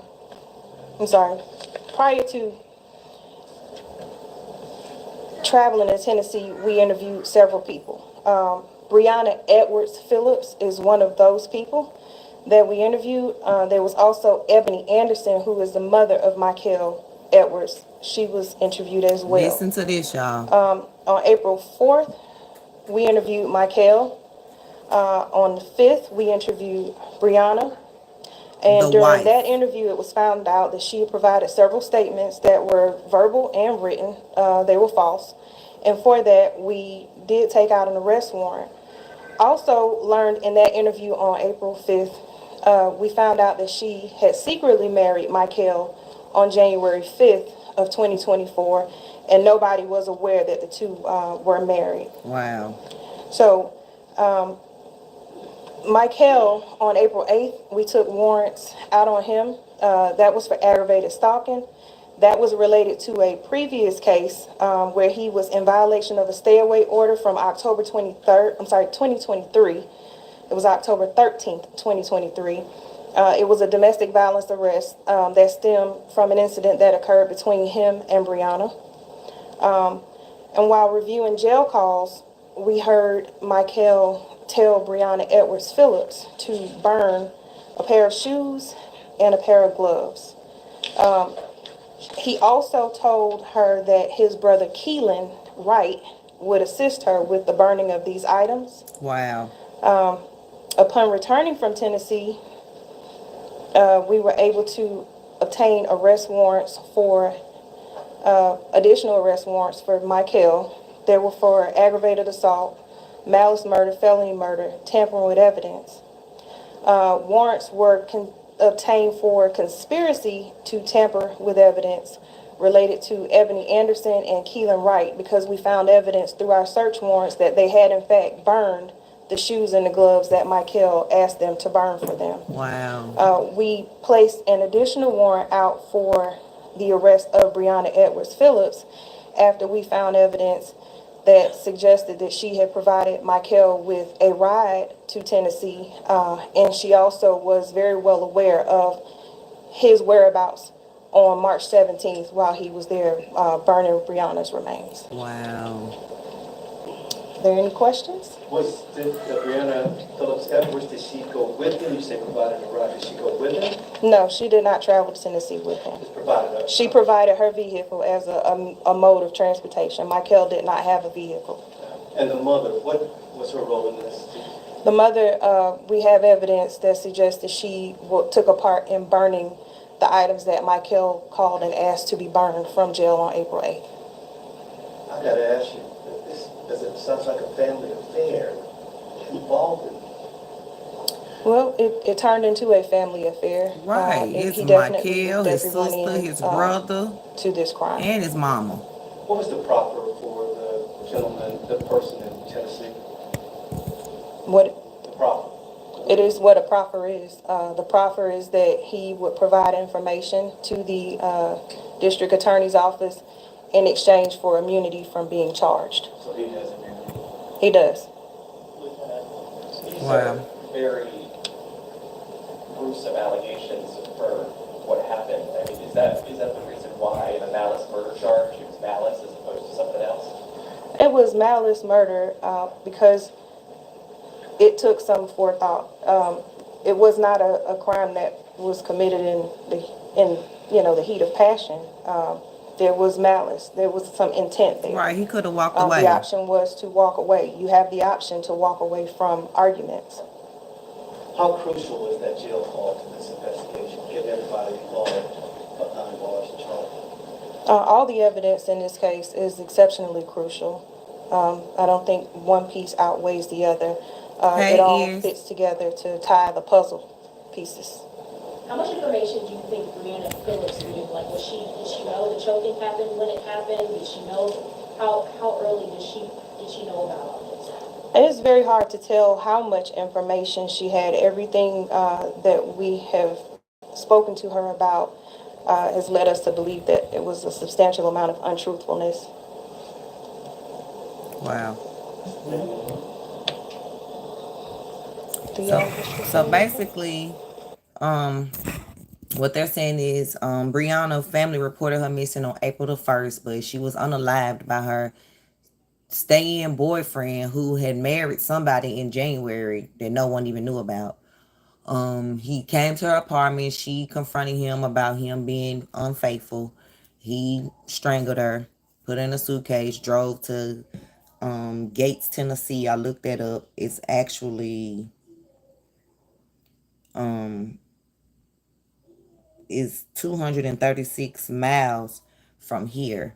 But Gates, Tennessee from Atlanta, Georgia, which is where he drove her from, is 6 hours and 35 minutes. Like, he drove her body a very long way. A very long way, y'all. And when he got there, he took the suitcase out the trunk, showed his friend to whoever house they was at. They took the suitcase to the back, put it on a burn barrel, put some accelerant on it, set it ablaze, and burned it from the afternoon all the way through night. After when night hit, they used shovels to break down her bones, whatever. So they transported some of the remains on I-40, which I-40 I ride on it all the time. That's our interstate. And then he took the other remains that was left in the burn pit and dumped them in a cemetery in Ridley, Tennessee. And I looked up Ridley, Tennessee, and Ridley, Tennessee from Gates, Tennessee is, let me see, because that's where he left the friend house in Gates, Tennessee, and then took the remains to Ridley. So let's see. Ridley, Tennessee is Mount Pleasant. And Gates, Tennessee. So 2 hours and 48 minutes he took the rest of her remains to a cemetery. And like I said, no one was giving up any information. So they gave him a Perlo, a Perlu, whatever it is. Basically, he getting immunity because he told them what Mike Hill done to the girl, and come to find out, he used his wife's car to transport the body, so the wife getting charged, and he also was on the phone with the wife telling her to burn some stuff, and that his sister would help, the mama would help, and I can't remember what the brother did. The brother did some stuff, so he done involved his whole family in this unaliving of this girl that he could have walked away from. You done married somebody in January, so what you choking her out for? You know, this world is just a sick world. So I'll keep an update on those charges to come. Like to see exactly what they'll be charged with, but they said it's a malice unaliving. So yeah. The other case that I have been following outside of Sebastian Rogers, because that case is just getting crazier and crazier and crazier by the minute, is the Mica Miller case, which is the preacher's wife in Myrtle Beach, South Carolina, that was found in the park in North Carolina, allegedly to a self-inflicted, wound to the head. But like I said, the family is not buying it. They're thinking that wasn't her on the audio, like maybe it was an AI. We know how AI is. The husband's definitely not showing any grief. He basically announced her death his unaliving to his congregation, like in a sermon. Like, yeah, Mica, I got a phone call that Mica was found, unalived. You guys, she, had mental problems, and, we tried to get her help. Like, this how you feel about your wife? Wow. So, she was obviously put in the hospital, like in the mental hospital, not to her own like doing. Like, obviously his lawyer, who also attends his church, that look like the FBI, is checking him out as long with John Paul Miller, because it look like their little mission work in Africa. Look like they've been laundering money and doing some things with money. So the FBI is now investigating him, but not for the unaliving of Mica, but for, his practices, with his mission in Africa. And I'm thinking Mica knew some stuff, and like just the harassing text messages that like he was sending her, like, I need a wife that's gonna love me, and this, and so it's like an evil man. And she has been like knowing him since she was 10 years old. He's been grooming her since she was 14. She started babysitting his kids. She was babysitting his kids in her early 20s, and he was married. He don't got any kids by her. So she was babysitting his kids, and he was having an affair with her. So that's why the first wife left him, because he was having an affair with her, for her to marry him. So what you thought he was gonna do to you but have affairs? The way you get them is the way you lose them. So, prayers to Mica and her family. And I'm not, saying that she got what she deserved or nothing like that. No, I'm definitely not saying that no one deserves this. But what I'm saying is, you were cheating with him on his wife in his own home or whatever, because you was the babysitter. And then he got with you and married you. Y'all was married for 6 years, and now you're gone. I wish his first wife would speak. I don't know if she said some information, but I'm gonna take you guys all the way back to the beginning. On my TikTok, because I talk about a lot of this on my TikTok. On my TikTok. And then I follow people that like, I love Justin on TikTok. Justin on TikTok is amazing. And Steph is amazing. Let me find Steph Case Files or something. Yeah, here she go.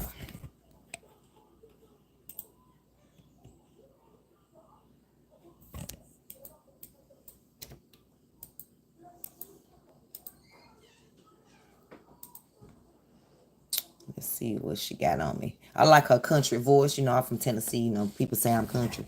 So I like her country voice. So I like to use her information. And she doesn't mind.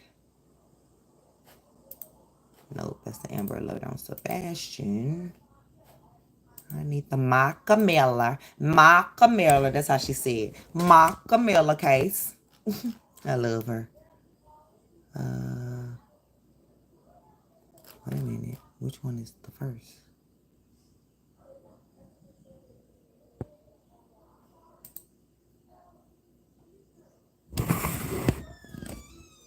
Mica Miller. She was calling her This Mica is Miller Myrtle at Beach, first. South Carolina. It's Mica. There's a big protest going on right now at the church where her pastor preaches. Mica Miller was found on April the 27th in Lumber State Park in North Carolina, which is about an hour from her home in Myrtle Beach.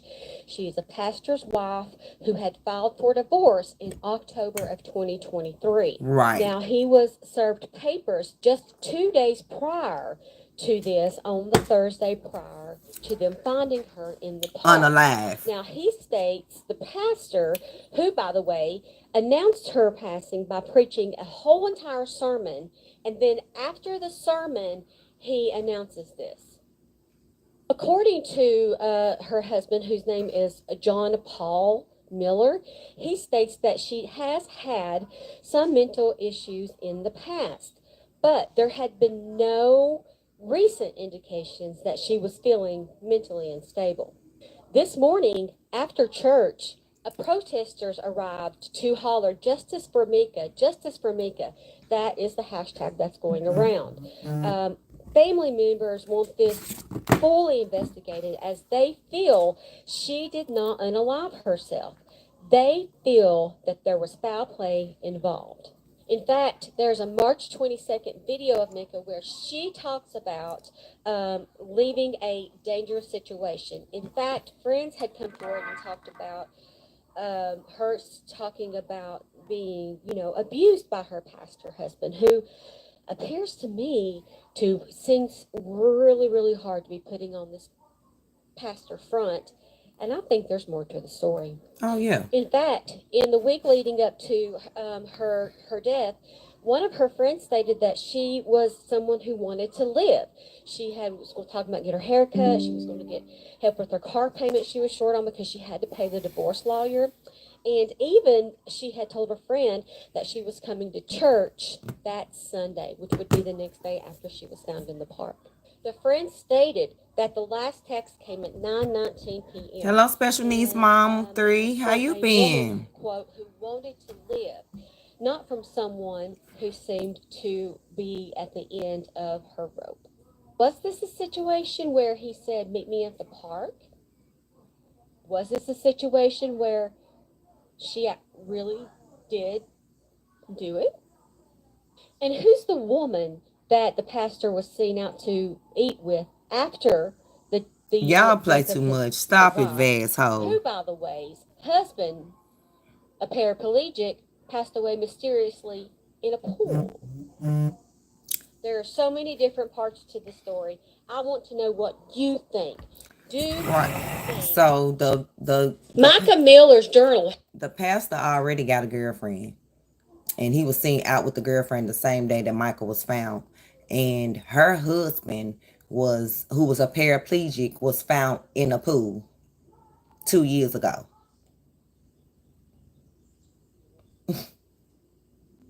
Sounds suspicious. Sounds suspicious. Okay, let's listen to this one. I'm just catching y'all up on the case so we can, and y'all can ask me questions, whatever you want to ask. And her sister, Sierra Francis, has filed an affidavit in court. Let's talk about it. Warning, graphic material. Please scroll if you're sensitive to any kind of domestic violence details. Mica's sister starts out by talking about how they moved to the area in 2007. She talked about how close her sister and her were, texting back and forth daily, and how she would travel to see her once a month and so on. The sister Sierra alleges that the pastor John Paul Miller hired somebody to follow his wife at times. Yep. And even admitted to this in one of his sermons. The sister expressed concern how Mica confided in her that he was moving assets, like changing the deed of the house from her name and his to the church, and changing names in vehicles and things like that. Special needs now, in the affidavit, she also talks about how her sister was admitted to a mental hospital. And because we're going to talk about that in a minute, about her getting evidence prior to her going in there. But she alleges in this affidavit that while the sister was in the hospital, John Paul moved her things, all of her items, out of her own residence, of which she didn't find out about until she got out of the hospital. Prior to her being admitted to the mental institution, she was trying to gather evidence against her husband for alleged domestic violence abuse. She even talks about how he paid off his associates for blackmail. He denied her access to Facebook or any other media, and all of the evidence that she had against him was deleted while she was in the hospital. She even talks about how Mica was planning on moving to Kenya. In fact, she had already shipped some of her personal belongings to Kenya because she wanted to live there part-time and help the people there. Here's a very sensitive part, but it's a very important part, so I'm going to say it. One of Mica's quotes is as follows. I'm going to read it. This was to her sister, and on many occasions. Quote, if I end up with a bullet in my head, it was not by me. It was JP. If I end up with a bullet in my head, it was not me. It was JP. That's such, because she ended up with one in her head. A statement that it made my heart fall when I read it. And now, when her husband, JP, was served with the divorce papers on April the 25th, 2024, suddenly, 2 days later, on April the 27th, Mica Miller was found with a bullet in her head. Suspicious. Also, today released is that there was an email sent to the members of Solid Rock Church, telling them that they were relieving Pastor John Paul Miller from his duties at the church. I'm going to put a copy of the affidavit at the end of this video. You're welcome to pause and read it. Also, I want you to make sure that you're following me so you can keep up with the latest. Let's read the affidavit, y'all. Find your way back. Don't post it. Okay. So basically says the petitioner is in the matter of the estate of Mica Miller, Sierra Francis, which is her sister, and said personally appeared before Sierra Francis, who's the first being blah blah blah. I'm the petitioner in the proceedings which are pending before the probate court as to the appointment of a special administrator for my sister estate. I am Mica's younger sister, having been raised by our parents, Michael Francis and Angelita Salas, with our siblings Nathaniel, Destiny, Anna, and Abby. We ultimately settled in Myrtle Beach, South Carolina in 2007 with our mom and stepdad. I am aware of Mica's family dynamic and relationship with her husband, responded John Paul Miller, and stepchildren Selah, Asher, Logan, Eli, and Zach. Mica and I spoke every few days, texting. Oh, hold up, y'all. Texting daily, so much as to create playlists together. Mica would drive to visit me and my family in Gaffney, South Carolina at least once a month. I know my sister to have expressed the abuse and violence against her by her husband to others, including family members and members of the church congregation. Mica told me that there were people following her, keeping track of where she went. She thought that Mr. Miller hired people to follow her. Mr. Miller later confirmed this during a sermon I watched. Mica confided in me that Mr. Miller was moving assets that were in his name, such as his vehicle, changing the deed to their home to the church, transferring interest in Crocodile Rock to one of his sons. In February 2024, Mr. Miller removed my sister's personal items from the home they shared while she was admitted to Waccamaw Mental Health Facility and left them at the apartment of Donna Nolasi. My sister was not aware that her personal possessions had been removed from her residence until she was released from the hospital. Prior to the admissions to Waccamaw, Mica was gathering and sorting evidence she had to bring to an attorney for filing a divorce to support her claims against Mr. Miller as to his abuse, character, his paramours and associates he paid off or blackmailed. While at the facility, those documents, emails, files, etc. were removed from her phone, personal laptop, vehicle, and purse and never recovered. Furthermore, Mica was unable to access her iCloud account, email, and Facebook profile. Mr. Miller continued using at least one of Mica's accounts, causing any recipient to believe it was Mica Communications.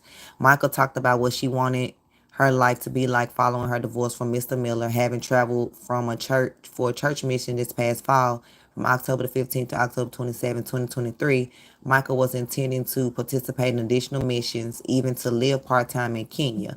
Mica recently shipped some of her personal items to Kenya in preparation of her stay there. My sister was hopeful for her future after filing for divorce from John Paul. My sister also expressed to me that she was fearful that she would not make it to the divorce and that her life would be taken from her. It is my belief, based on conversations with my sister, that she told multiple people, including family members. Mica stated to me on many occasions that if I end up with a bullet in my head, it was not me, it was JP. Mica forwarded a family group text message notifying us that Mr. Miller was served with divorce papers on April 25th, 2024. On April 27, 2024, my sister, Mica A. Miller, was found unalive as a result of a wound in Lamberton, North Carolina. I have the full support of my family to request the appointed. Okay, so that's that.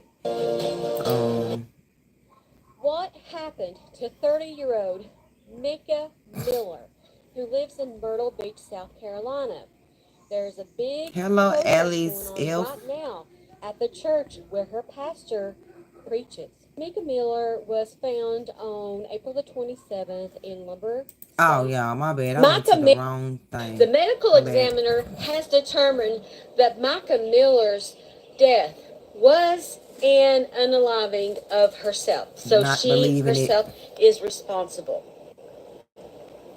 However, it's important to note Did he that she make her passed do away that? in another state, North Carolina to be exact, at Lumber State Park, which is about 70 miles from Myrtle Beach, South Carolina.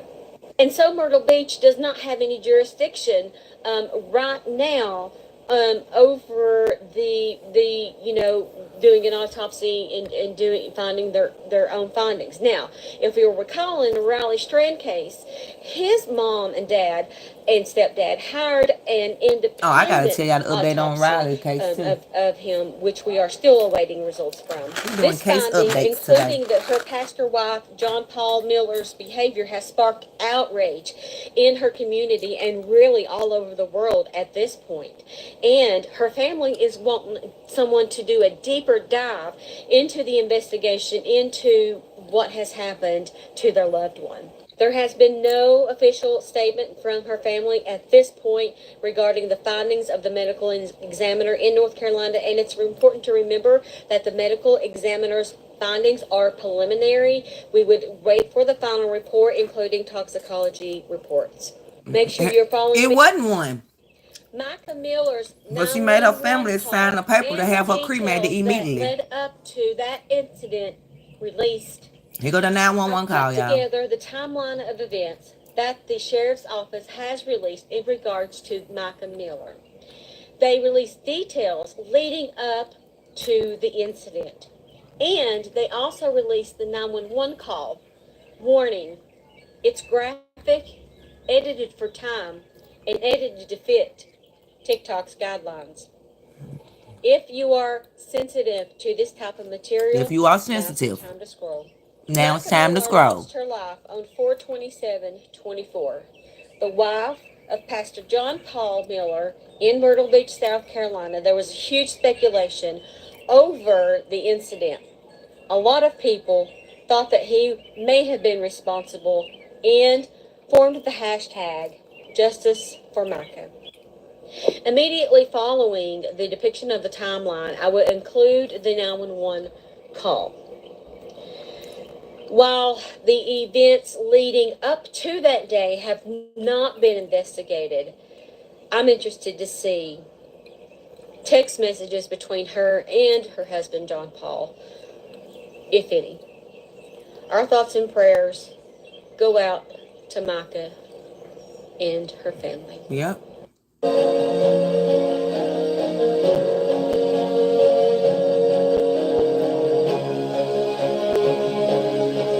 It's like, is this really her? Like, this could be somebody that's supposed to be looking like her. I don't know, y'all.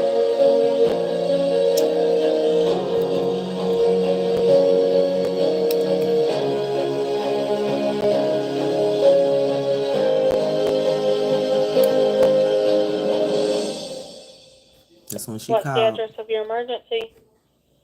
Hi, are you able to trace the location of my phone? Let me see. You don't know where you're at? In National Park. What's the phone number you're calling me from? You may want to scroll now if you're sensitive.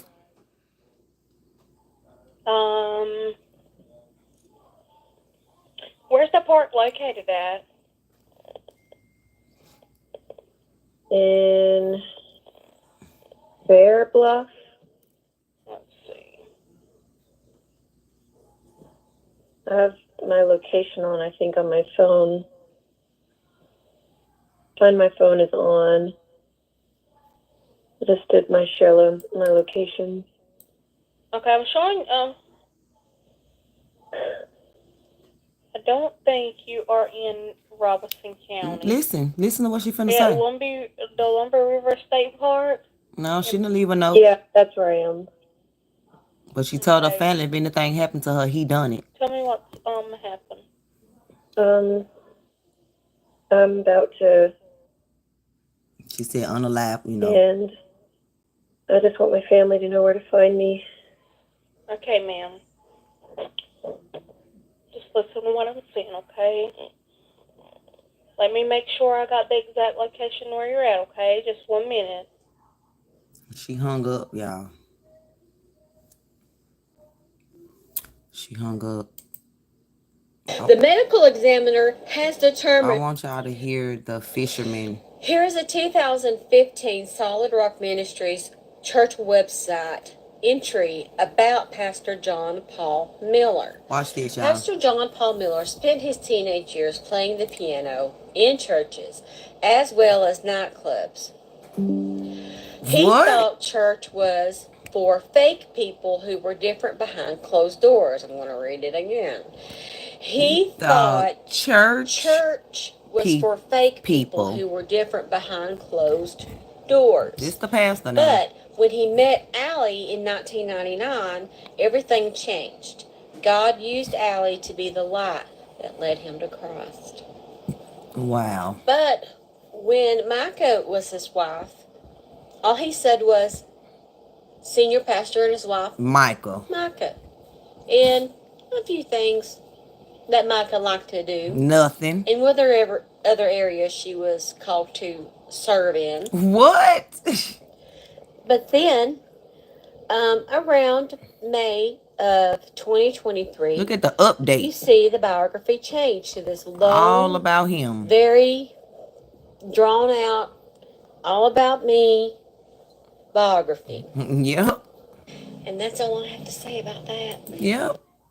Pastor John Paul Miller seems to have known and been grooming Mica since she was 10 years old. 10. And what is he trying to get out of her apartment? He showed up after her passing. It say complaint stated that his wife passed away and he was trying to get the belongings out of the apartment while he gets some belongings out of the... Wait a minute, but the leasing manager will not let him do so. Her not liking him wants an officer to stand while he gets some belongings out of the apartment. But they didn't let him get nothing. Wanting in to get her things. Mica was involuntarily admitted to a mental health involuntarily, meaning she didn't choose to go. In a Walmart parking lot. When she returned to get her car after she was released, it was gone. And these are incident reports where he took her car. He took it. So it says on February 21st, 2024, I met with a complaining officer, blah, blah, blah, to make a report of her vehicle stolen.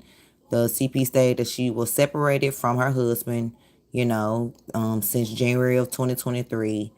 She stated that she was involuntarily hospitalized on February the 8th and left her silver 2019 Honda Accord parked in a parking lot of the Walmart neighborhood market located at 3650 Walton Drive. When she was discharged from the hospital staff informed her that her husband picked up her purse and car keys while she was in the hospital, which should have not been allowed, because if she had filed for divorce from him, he shouldn't have been allowed to get her stuff. She stated that when she was released from the hospital on 2/10, she returned to the Walmart and discovered her vehicle was gone. And like we said, she said she's known her husband since she was 10 years old and that he groomed her until I think she was 14 at Solid Rock until she married him 6 years ago. She said, I continue to see him, who stated that he and his wife were not legally separate. No. This was about her, but I can't see because He called her the picture's police. in the Of way. course, my car has been stolen. Come to find out, her husband, even though they were separated, had got the car. And the police made the report, and she made one interesting statement. She states that she has been groomed since the age of 10 by Pastor John Paul Miller, and that she wants her car back. Essentially, she didn't get it back. He claimed some things like she spends a lot at Christmas, and he was afraid she would sell the car, and other horrible, abusive allegations. What? If you'll remember, previously, at the age of 14 is what we knew of the time that they met, when she was 14. But it's 10 years old. But now she's saying no, it was actually the age of 10. And what does he want with the things in her apartment? As you can see by this complaint, he went to her apartment after her passing and wanted to get in the apartment to get the things that he claims he is legally able to obtain. The super at the apartment complex wouldn't let him in because they said that she did not like him. Good. And so he didn't think that that was right. So he called the police. What is he trying to get out of there? What is it that he wants so bad that he shows up just a few days after her passing, demanding to be let in? He was warned, told to leave, and he did. But the question remains, what was he trying to get? He want? Yeah. I'm Order so of glad. life and the order of life. Okay, listen to this sermon, y'all. Like this man in these sermons, like he be telling on himself. Tell right on himself. If it's up here and it states, and today's our communion Sunday, so it's kind of a short sermon for you, but it states that words produce thoughts, produce emotions, produce choices, actions, habits, character, and destiny. Everything starts with words. Be careful what you say, what you read, what you listen to. Your whole life starts with words. Yep. And then it produces all these different things. And so any point in life, if you find out, you know what, I don't like the habit that I have, you backtrack and see, well, what kind of action have I been taking? And if you don't like the actions you take, you go back and what is it that I believe on the inside? Inner healing helps with this part, the choices. Inner healing helps with what you really, really believe about yourself, about God, about your future deep on the inside. If you don't like what you're feeling today or tonight or when you're laying in bed, you're depressed or you're afraid or you're angry, that emotion, you look back, what is it that I've been thinking about? Evidently, I've been you're thinking thinking about something that's producing that emotion. We can't feel anything without first having a thought that lines up with that feeling. You can murder somebody in America if you want to. What? You can do what to somebody in America if you want to? Let's play that again. What you said, John? You can do what? Something that's producing that emotion. We can't feel anything without first having a thought that lines up with that feeling. You can murder somebody in America if you want to. What? You can what? Huh? Who told you that, John? A thought that lines up with that feeling. You can murder somebody in America if you want to. Oh, okay. We see what you saying. So that's what happened. Okay. Thanks for telling us, John. 2 weeks before Mica Miller's Listen to this, y'all. passing, John Paul Miller wrote her a letter and said, if you'll come back, I'll give you a brand new SUV. Listen. It says, email from John Paul to Michael. I'm sorry for damaging your car, tires, etc. If you ever come back, I will turn in both cars and get you a nice SUV and whatever car you want. Again, my horrible flesh pattern of hurting someone when they hurt me. And as y'all can see, this on News Nation. Yeah. On Ashley Banfield last night, a gentleman appeared who seemed to have talked to the family and has additional information, like how many times a tracker has been put on her car. John Paul actually admitted to this and said he'd done it because he didn't want her to go to a Pew Pew store. Well, where was he at when she was actually at the Pew Pew store? Off living his best life? Also, he talks about the emails that John Paul has sent, admitting to a lot of things. In fact, just a few weeks before her passing, John Paul sent her a letter saying, if you'll come back, I'll buy you a brand new SUV. Ooh. I wouldn't dare come back. Make sure you bookmark Y'all hit the 3 dots and hit the like button, please. And comment hashtag justice for Mica. News Nation senior investigative reporter Rich McHugh, who has been digging into this story for us all week long. Rich, there is this incredibly important sort of stalking report, and we were talking about it quite a bit after we discovered that Mica had taken her life.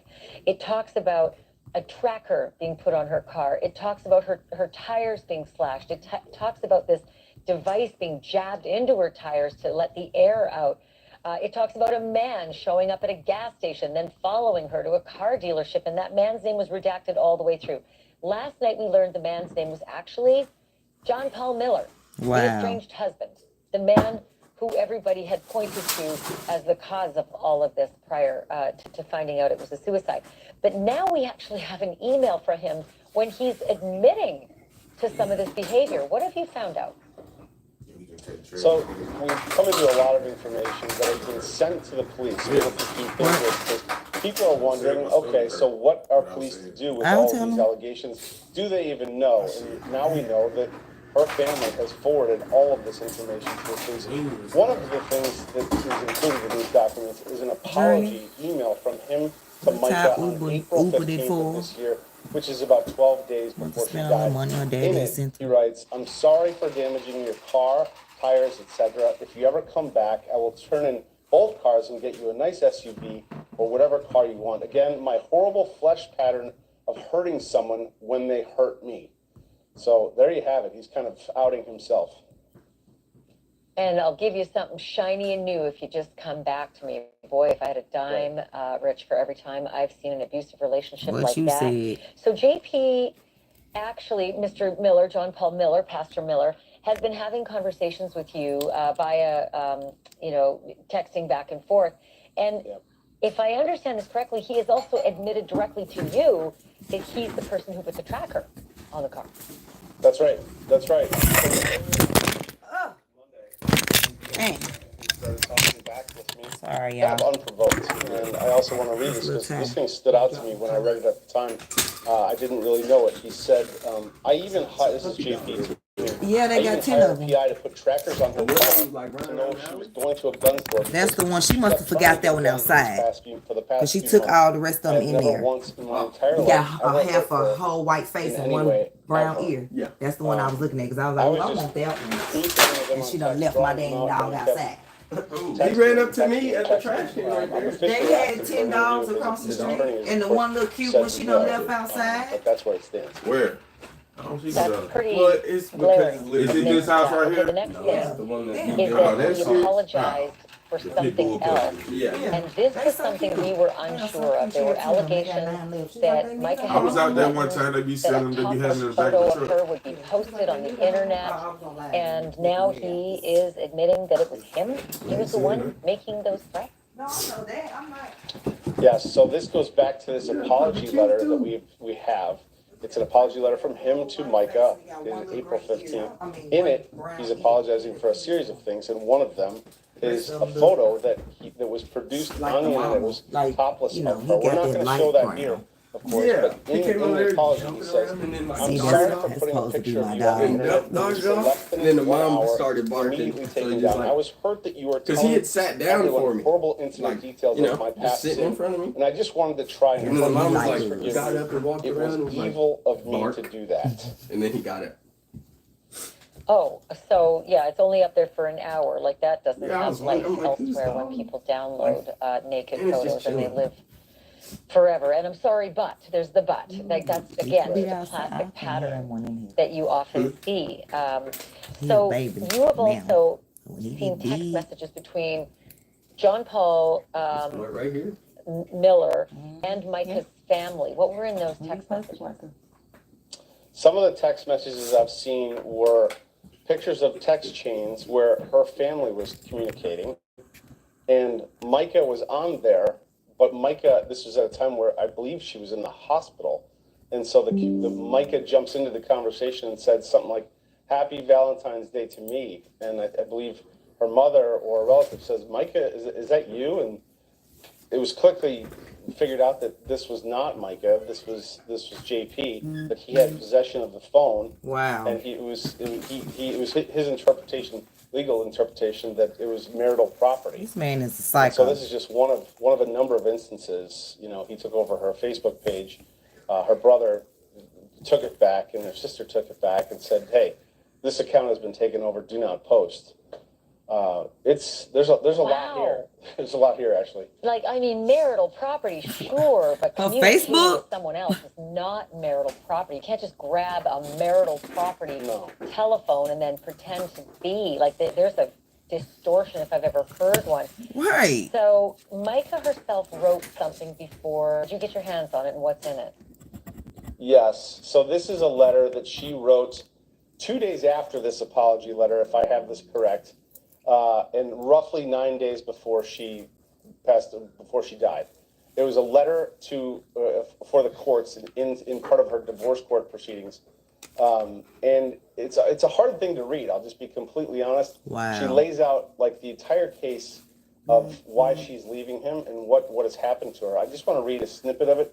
I don't even know if we have it. Things are going great, Lovelace. We're on the Mica Miller case Since the day now. we became husband and wife, I have been abused in every way I can think of, emotionally, sexually, spiritually, financially, and physically. Wow. He's harassed me physically and electronically with letters, phone calls, emails, texts, hacking my emails, hacking my personal Facebook and impersonating me, using my stolen phone to send texts and emails out to church members. It goes on and on and on. Installing tracking devices on my vehicle, on my godmother's vehicle. The trackers were found on March 11th, March 14th, March 24th, April 15th. All of these have been documented and reported to the police. That's the key here, actually, is that the police have all this information. Like, the police have all this. They have the letter. They have the incidents. They have police reports. Did they do anything about it? I've reached out to all the police agencies today. I only heard back from one of the agencies. That was the lead agency investigating her death in North Carolina. Keep in mind, she's from South Carolina. She died in North Carolina. They kind of passed the buck. They said this is not related to her death. You need to contact the police agencies in South Carolina. I have, and I haven't heard back.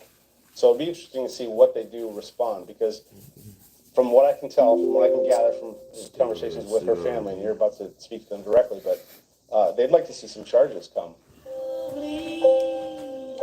Yeah, he needs to be charged. He needs to be charged. He needs to be. Okay, y'all. Wait a minute. Am I going the right way? Yes, I am. Details of Pastor John Paul Miller's past revealed. Listen. And details of that divorce filing that Mica Miller did in October of 2023. Let's talk about it. So she filed for divorce more than once. I want to talk now about some details that Mica Miller talked about in those divorce filings, and then we're going to talk about details of what Pastor John Paul Miller has done in the past. You're going to be shocked, including the final outcome of that criminal history. Here we go. Plaintiff Mica is informed and believes that the defendant, John Paul, has and is currently engaging in acts of adultery with women whose names are well known to the defendant. Oh, wow. Could this mean she was talking about people in the church? Yep, The probably. plaintiff has not condoned the adultery. The plaintiff would show that she left the marital home due to the defendant's philandering, as well as the defendant's growing hostility toward the plaintiff. The defendant has threatened to throw the plaintiff's belongings in the yard, locked the plaintiff out of her own home, Wow. and has defamed and But this a whole demeaned pastor. the plaintiff before a Pastor, preacher, follower of God, whatever he's supposed to be. I mean, I know he's human, so don't think I'm saying he ain't supposed to be doing this because he's a pastor, because clearly we know they're crooks. He also requested that she not post about him or the church on social media. But he himself has a long criminal history. Let's talk about that. Okay, I'm going to start in 1999, although that's not where his journey starts. In 1999, he drove his truck into a woman who was, her name was Jennifer Garland, and she was placing sandbags around due to the flooding. Oh, yeah, hold up. Matter of fact, several times. no, I want y'all to read it where he done this to the lady. Not just hear it. He ran over a lady. Like, this man record. Details of Pastor. Hold up.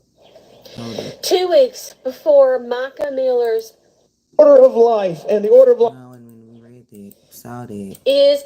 Saw that. Okay, so that's all she got on Michael. Okay, so this was supposed to be video of her walking into, the gun store to get a gun, which, could have been her, but that don't mean she wasn't getting a gun for protection. It doesn't say she was getting this gun to unalive herself, because I honestly don't think she was getting a gun to unalive herself. I think she was getting a gun for protection. And like I told y'all, the pastor and his lawyer, I'm going to find his page and show you in a minute. His lawyer that joined the church during the jab season, he is an AI specialist. Wouldn't you know? Yeah, because they're thinking like their audio, their 911 audio may have been manipulated. Maybe that's not her, because there's a fisherman that heard her crying, and then he heard a shot, and then he didn't hear the crying no more. And I think he said he went on in his boat, and then he found a bag, and it had like her ID in it, her credit cards, her bank cards, her keys. I think her cell phone was laying outside the bag. Just crazy. And I think another group of people came on the boat. I'm trying to find the fisherman. Let's see. I'm sure I could find it. And then they attacking, people on social media is attacking the fisherman that heard the gunshot like he done it.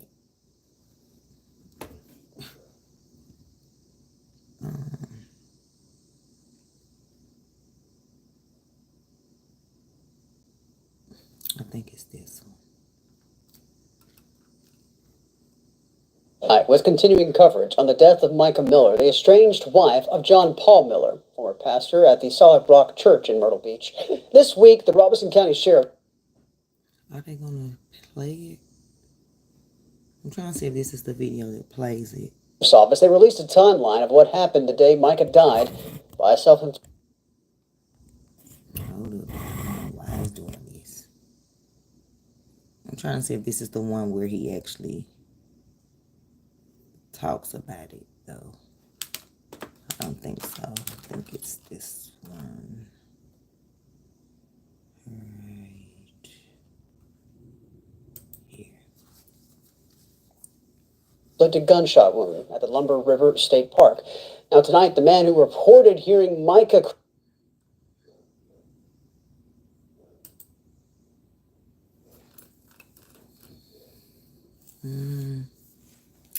I'll switch the video, y'all, so we can go in order. I want y'all to hear his account of the situation that happened.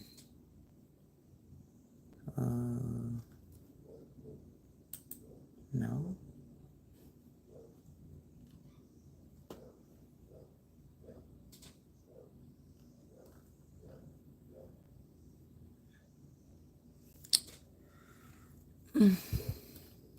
Come on, it's not playing the right video.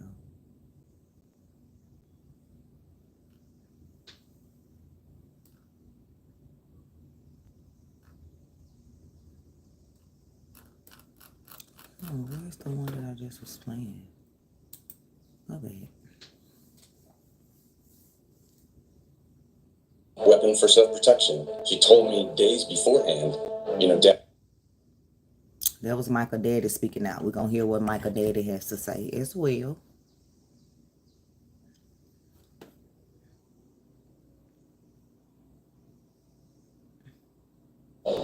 We start tonight with continuing coverage on the death of Mica Miller, the estranged wife of John Paul Miller, former pastor at the Solid Rock Church in Myrtle. Okay, y'all. Here you go. Man. Yes, I want to proceed. See, look, even YouTube asks you questions like this, like the following content may contain suicide or self-harm topics. Viewer discretion is advised. So if you wish to proceed with me, stay. If you don't, scroll away and come back.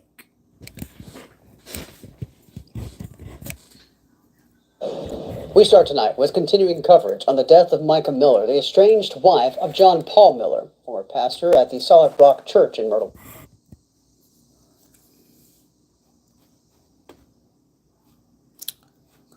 Beach.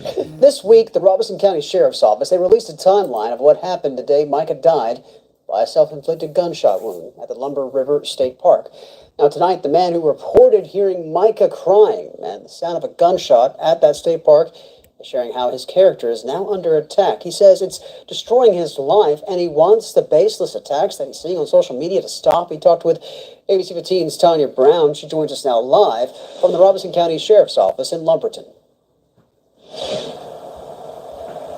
Andrew, the fisherman, says he never thought fully cooperating with the police investigation and telling the whole truth and nothing but the truth would lead to him being unfairly targeted on social media. I met 55-year-old Johnny Jacobs today at an undisclosed location in Robeson County. He didn't want me to show his face because he's concerned for his safety after being bashed and targeted on social media. It's like putting my life in danger with some of the things that's been said. Jacobs tells me he'd been fishing for several hours on April 27th at the Lumber River State Park when he heard a faint cry. He says 2 or 3 minutes later, he heard a gunshot. I said, oh my God, don't tell me. Don't tell me, because the crying had stopped. I said, don't tell me something's happened. Don't tell me something. I was getting ready to get out of there. Another 3 people came into the lake on a boat, and I plainly asked them, I said, did y'all hear that gunshot? They said yes. Jacob says he couldn't see anything because of all the trees blocking his view. This here's the park, of course. This is where I put my boat in at. He showed me a map on his phone of the Lumber River State Park to better show his location on the river that day. You see how thick the woods are? That's why I couldn't see nothing. So right along in here is where I found Mica's belongings at. Wow. He says he found Mica's backpack, glasses, and cell phone on the bank and gave them all to deputies on scene. He says he didn't know Mica and has no reason to lie to police. Johnny Jacobs wants the unfair targeting against him to end. I want this to stop as far as me. I don't want to make this all about me because I'm still thinking about Mica. I'm trying to respect her family. And I got total respect for them, and I'm so sorry for what they're going through. I never thought my day would turn out like that.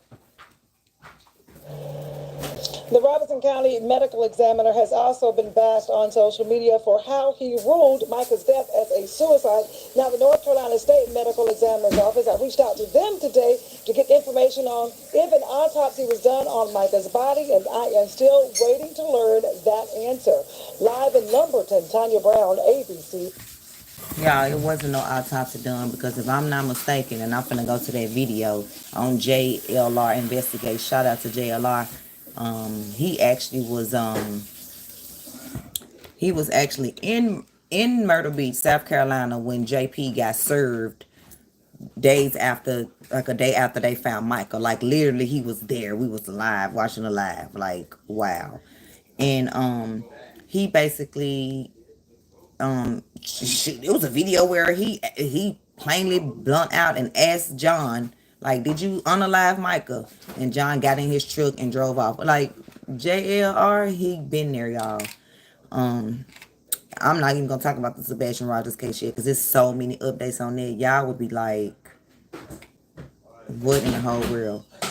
So I'm gonna go to the beginning of JLR when he actually went to Myrtle Beach, South Carolina, saw the pastor, and the pastor like got in his car and just drove off. Okay, so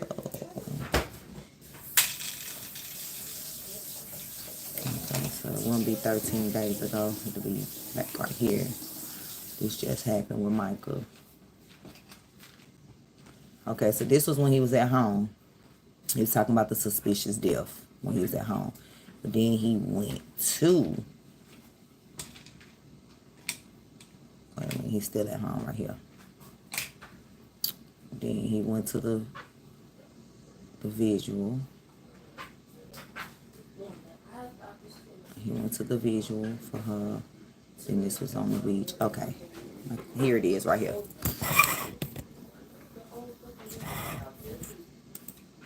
Again, if you're sensitive, you may want to leave. Thank you, Leanne. Thank you for watching. And I'm just going to show y'all, because he's in the hotel room right now, and he's going to show us. Oh. Good evening, good evening, good evening. Let me go to hello, JLR investigates. Come on in, everyone. Hold up, y'all. I may need to restart my computer. Or I may need to use my other computer. This one tripping. Put this up there. Come on in. Come on in. Boots on the ground and not... We know you boots on the ground. Hold up. Not messing around. I am in Myrtle Beach, South Carolina, folks. Okay, here it is. I think this is where he showed us. Right. Covering a terrible... Here. Right here. Because this is interesting. I was out there, and I'll put up the volume, and then we'll talk. I shared this on my Twitter account, JLR. Oh yeah, he showed it on his Twitter. If you guys want to go JLR Investigates. I've been posting about this case, but here it is. Here it is, and I'll turn it. I'll actually turn it to the side. I'll turn the volume up.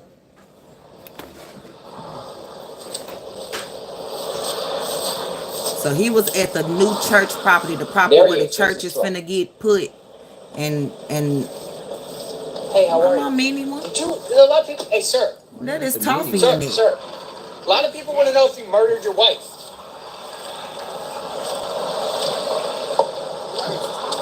Okay, so he closed the door. This is Pastor John Paul Miller right here. This is Pastor John Paul Miller. And we can rewind it a little bit. The side, I'll turn the volume up. We can actually go to the Twitter one where he actually showed. Sir. It's crazy. JLR be everywhere, y'all. Turn it to the side, I'll turn the volume up.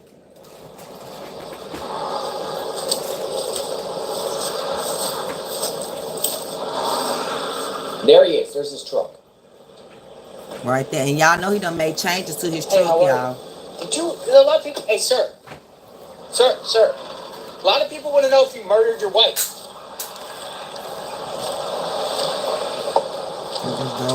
Okay, so he closed the door. This is Pastor John Paul Miller right here. This is Pastor John Paul Miller. Y'all see how that truck got that seal on the back and all that, right? And he lives in the development over there, Coldwater. He just came over and told me, turn off the camera. Yep. And he just bailed out. Journey.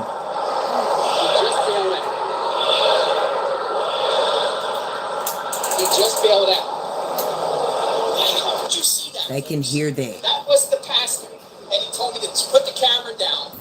I was going to come here and do a report because the church, the Solid Rock Church, they bought all this land here. And for a new church. Not on Michael's watch. Here. They have another church, which is about a few miles away. Mica Miller. His wife, that truck that you just saw, that belongs to John Paul Miller. That was John Paul Miller in the truck. He opened the door. I don't know if we saw him on this video here, but he just bailed out. And I asked him, did you murder your wife? And he bailed out. Now it's the pastor, Mica Miller. He says that Mica Miller was found with a gunshot wound to her head. People are saying, know. There was a massive protest outside the church. But look at this area. Look at this area. It's the new church. And the pastor lives in the development right across from here.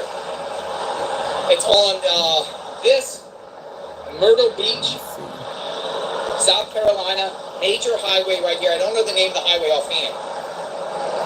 What in the world is going on here? Okay, y'all. Something else he showed us. So, I was trying okay, to go to the old their church now. So this is what I'm wondering. Some people are like, well, is he on his way to because him at the same time the family of Mica was having a remembrance for her at the beach. They were having some sort of ceremony for Mica at 3 p.m. also at the church, at the Solid Rock Church. But nobody They showed. were having one also. And it was unclear if he was there. I don't know if he was there or not. I do have someone that attended and someone that went in there and said they saw his truck but didn't see him. So I don't know. I don't know if he made a sermon or if he spoke on stage or, I'm still trying to gather insight. When I do get some more insight about that, I will share. He definitely have all the insight. We're not going to watch all his videos. Put this out. I'm going to share this. He says, over the weekend.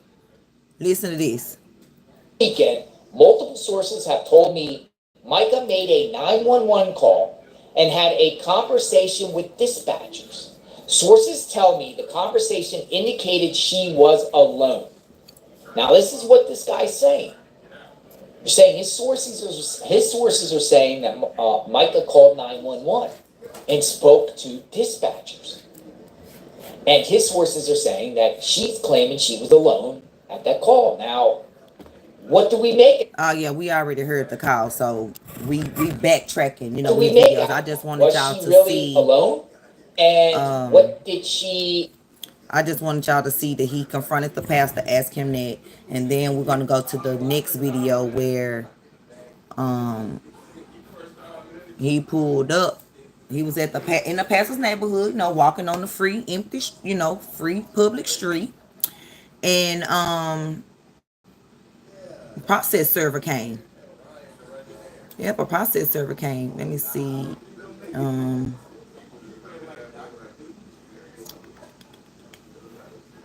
Press the wrong button. Yeah, a process server came. And the process server knocked on the door. Maybe about after 1 or 2 minutes, John Paul came to the door, and then they served him. As the person was leaving, JLR asked him, was those papers, was he being served? And then he was like, can you tell me anything? And then he was basically like, it was papers pertaining to Mica. So, yeah. So this was him at the church. Okay, here it is, right here. Here it is. He was in the neighborhood, and like I said, the process server came, served them papers. Right, like that just don't think I want my family to know where I am. Girl, they would have found you. So I don't think she was alone. I honestly don't. I do not think she was alone. Okay, let me go back, because it was like at the beginning of the video. Like he was there. He's like, this the neighborhood. This is where, Michael Miller lived with John. And like all of a sudden you seen a car pull up, walking to the door, like, yeah, you've been served. You've been served. I may need to play it on this computer because for some reason this one want to be acting crazy. Okay, let's see. Hold up. I got 2 kids home today. Journey got sick in school yesterday, so she home. I think she, if you throw up in school, no matter if it's a little bit, you can't go back for 24 hours. So I just think she playing hooky. Ain't nothing really wrong with her. But hey, since they said she couldn't go, she here. And then Taurus.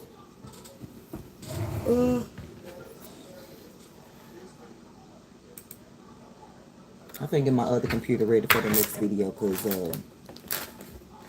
I'm sick of this. I'm sick of this.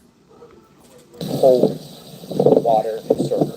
Now, the pastor lives right up here. And we're just going to walk on a public street. I'm going to rewind. I'm going to not rewind. I'm going to like speed it up. We're going to walk and I'm going to show you. I'm going to go past his house. Because we're going to see that and we're going to go. And I'm going to show you the only way out of the neighborhood. Because this is a circle. It goes all the way around. And it goes to the other. And it goes out. And both entrances to this circle, you will be seen on surveillance. And I'll show you. Hello, the Marks girl. You will be seen on surveillance. Who wanted a day out? How was the reception? Do we have, we got a good reception going? Do we have a good reception? Someone give me a reception check. Hopefully it's clear so you guys can clear. It's a nice neighborhood. There is no sidewalks. It's good. Awesome. Now, I will say, before I went live, I passed the pastor's house, and there was his truck and a woman there at his house. A woman with blonde hair. Yeah, she wanted a break. Was at his home. She went inside the house. So, you know, I still made her get up and help. To come out of that, I don't know who that is. I don't know what that is about. I just don't know.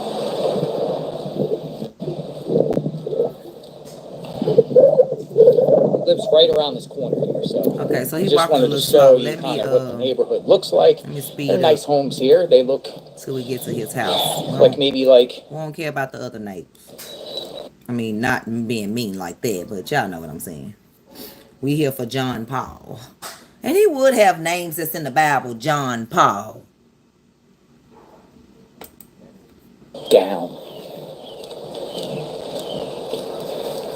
5 houses down from the road here. Okay, he ain't there yet. Hold on, let me fast forward some more. I left my computer on all night, y'all. I didn't restart it. I already There's know. somebody walking right here. I don't know what this is about. That's why it's doing this. Okay, hopefully he by the house when it start back. Let me clear up the quality. Yeah, this is playing. Mark's girl, the footage is of Mica Miller's neighborhood, the 30-year-old that was found in the park in North Carolina. That's from Myrtle Beach, South Carolina, that allegedly unalived herself. But it's looking like, you know, if she did, her husband, John Paul Miller, is who led her to do it, and I think he should be charged. She had filed for divorce from him over a year plus ago. That wasn't even her first time filing for divorce from him. She been trying to get away from him. Who got bacon in the thing?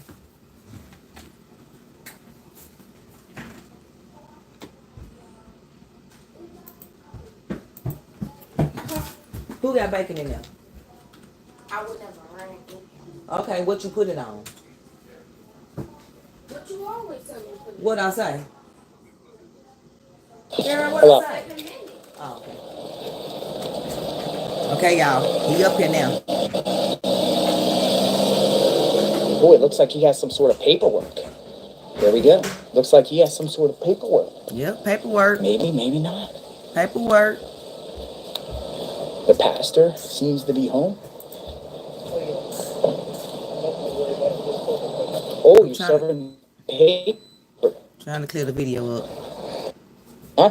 The person just said serving papers. Process server? Yeah. Oh, we got a process server, folks. This serving is them signal papers. messing up, not mine. I have no idea, sir. We have a process server in JLR Live. A process server is at his door. Serving him papers. I have 6 children, the Marks girl. 2 are home. You won't catch this anywhere else. JLR investigates. Always at the right place at the right time. Supposed to be sick, but right here doing majorette practice dances. Perfect timing, JLR. I tell you, you be at the right place at the right time. Shout out to JLR Investigates. Y'all go follow him, go Yeah, North subscribe. Carolina Y'all know he Police shouted Force. me out when I was boots on the ground with the Raleigh strain and with the Sebastian Rogers case. It's interesting. The neighbor to the right is out there with her camera too, taking pictures. Y'all, he said a neighbor is even outside with her camera. A whole neighbor. She's like, oh yeah, I got to get this information. You've been served, sir. You've been served. Took the papers. Civil suit? Civil suit? Was it a civil suit? I can't say what the papers were, but it was on behalf of Mica. So. On behalf of Mica. Yep. So he said he can't tell what the papers were, but it's on behalf of Mica. You know, sometimes you do work when you have to. So, Are you on YouTube? JLR investigate. See the hat? Take a picture of the hat. You can check out the channel later. All right. You'll get to see yourself serving papers. So we got the papers. Thank you. Thank you, sir. Thank you. Oh, all right, wow. So he answered the door. He got papers. So he got What's that. going on here, folks? He got papers. Okay, y'all. So y'all see the he pastor got the papers. The pastor got served. He got the papers. He got. That sound like. Hold up. JLR. Because this computer is not doing right. One time for all this. Won't got time. So he was served right there. Medical examiner speed, they said it was suicide, you know, all that. The family arrived. We heard the 911 call already. This is the new police report. Yeah. Okay. We finna switch TV. I said we finna switch TVs. We finna switch computers.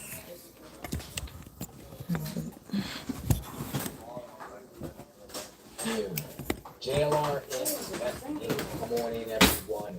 Come on in. And we got a lot to discuss. I got a new police report that just came out with the microphone. I'm sorry, y'all. Covering this case, boots on the ground. I am still in Myrtle Beach. Ironically, I had issues with my tires today. Like Miller had issues with her tires, I had issues with my tires. So I've been getting my tires fixed. Good job. My all right, y'all. are officially fixed. So we're going to talk about this case right now. Girl. Because we've been here. I've been here So for what? almost a week now. Is it done? What is that, a hot dog? As some of you might or might not know, yesterday, Hold up, terrible y'all. news. We going on my other computer because my other one was tricky. Investigators in North Carolina were there. The family went to Hold up. pay respect. Mica and Lumber Creek. Hold up. Hold up. My bad. Play. State Park, right near Lumberton, and you know it's a sad situation, and you know I think a lot of people can't move on from this case. I don't think this is necessarily a case closed, and when I say case closed, I'm talking about a lot of suspicion centered around this guy right here, and this is Pastor John Paul Miller. Some people call him JP. Some people call him PJP, Pastor John Paul. People from his congregation call him PJP. Make it bigger. Leading up to what the terrible tragedy that happened to Mica, April 27th, 2024, Mica was going through a lot. She was trying to get away from the pastor, and you know, she was filed for divorce just a couple days before, you know, the unthinkable happened. And people are like starting to say, well, Mr. Pastor John probably drove her to the unthinkable, drove her over the edge, and it's sad. It's very, very sad. And we've been, you know, covering this case at all angles. New police report is out. So we talked about a police report that happened in March, you know, where she's claiming that her tires were popped and there was a tracking device on her vehicle, and when she was trying to get a protective order at the court, John Paul was there. Well, I have a copy of another police report, and this one was filed in February of 2020. Turn the volume up. So we're talking about another police report. So that's 2, February and March. That's 2, folks, now. 2 police reports in just a couple months. There might be more out there. People have been filing FOIA records. I found this online, so I didn't obtain this myself. There's a good thread on Twitter with a journalist or a individual who claims they got records via FOIA. But I do got a copy of this I want to share. I want to share about this police report because it was filed on February 21st, 2024. Let me see if I can find a police report. And in it, it says it was filed at the Myrtle Beach Police Department. So Myrtle Beach, Horry County, Horry Police. There's numerous agencies around here. But this was filed with the Myrtle Beach Police Department, folks. On the Michael Miller So now we have another agency that, was centered around, where Mica was filing complaints with. I met with the complainant at 300 Coastal Grand Circle in the city limits of Myrtle Beach in reference to a report of a stolen vehicle. Now, this is interesting. The CP stated that she had been separated from her husband, the involved others, since January of 2023. So she told police she was separated from him since January 2023. So remember, folks, she filed for a divorce in around October, the first divorce. So this is going back. She was separated from him over a year at that point, folks. Over a year separation.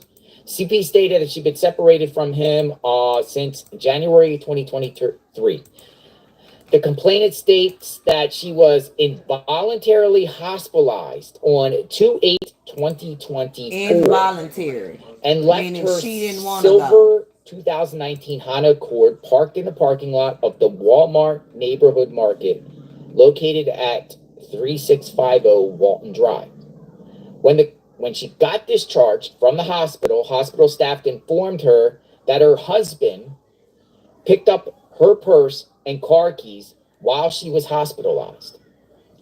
She stated that when she was released from the hospital on 2/10/2024, so she was there for 2 days, hospitalized, she returned to the Walmart Neighborhood Market on Walton Drive and discovered her vehicle was gone. She believed that her husband fraudulently initiated her involuntarily hospitalization and stole her car while she was in the hospital. Now, those are serious accusations. She stated that she has known her husband since she was 10 years old and that she was groomed while she worked for him at Solid Rock Church until they were married 6 years ago. I contacted the husband, who stated that he and his wife were... Answer what?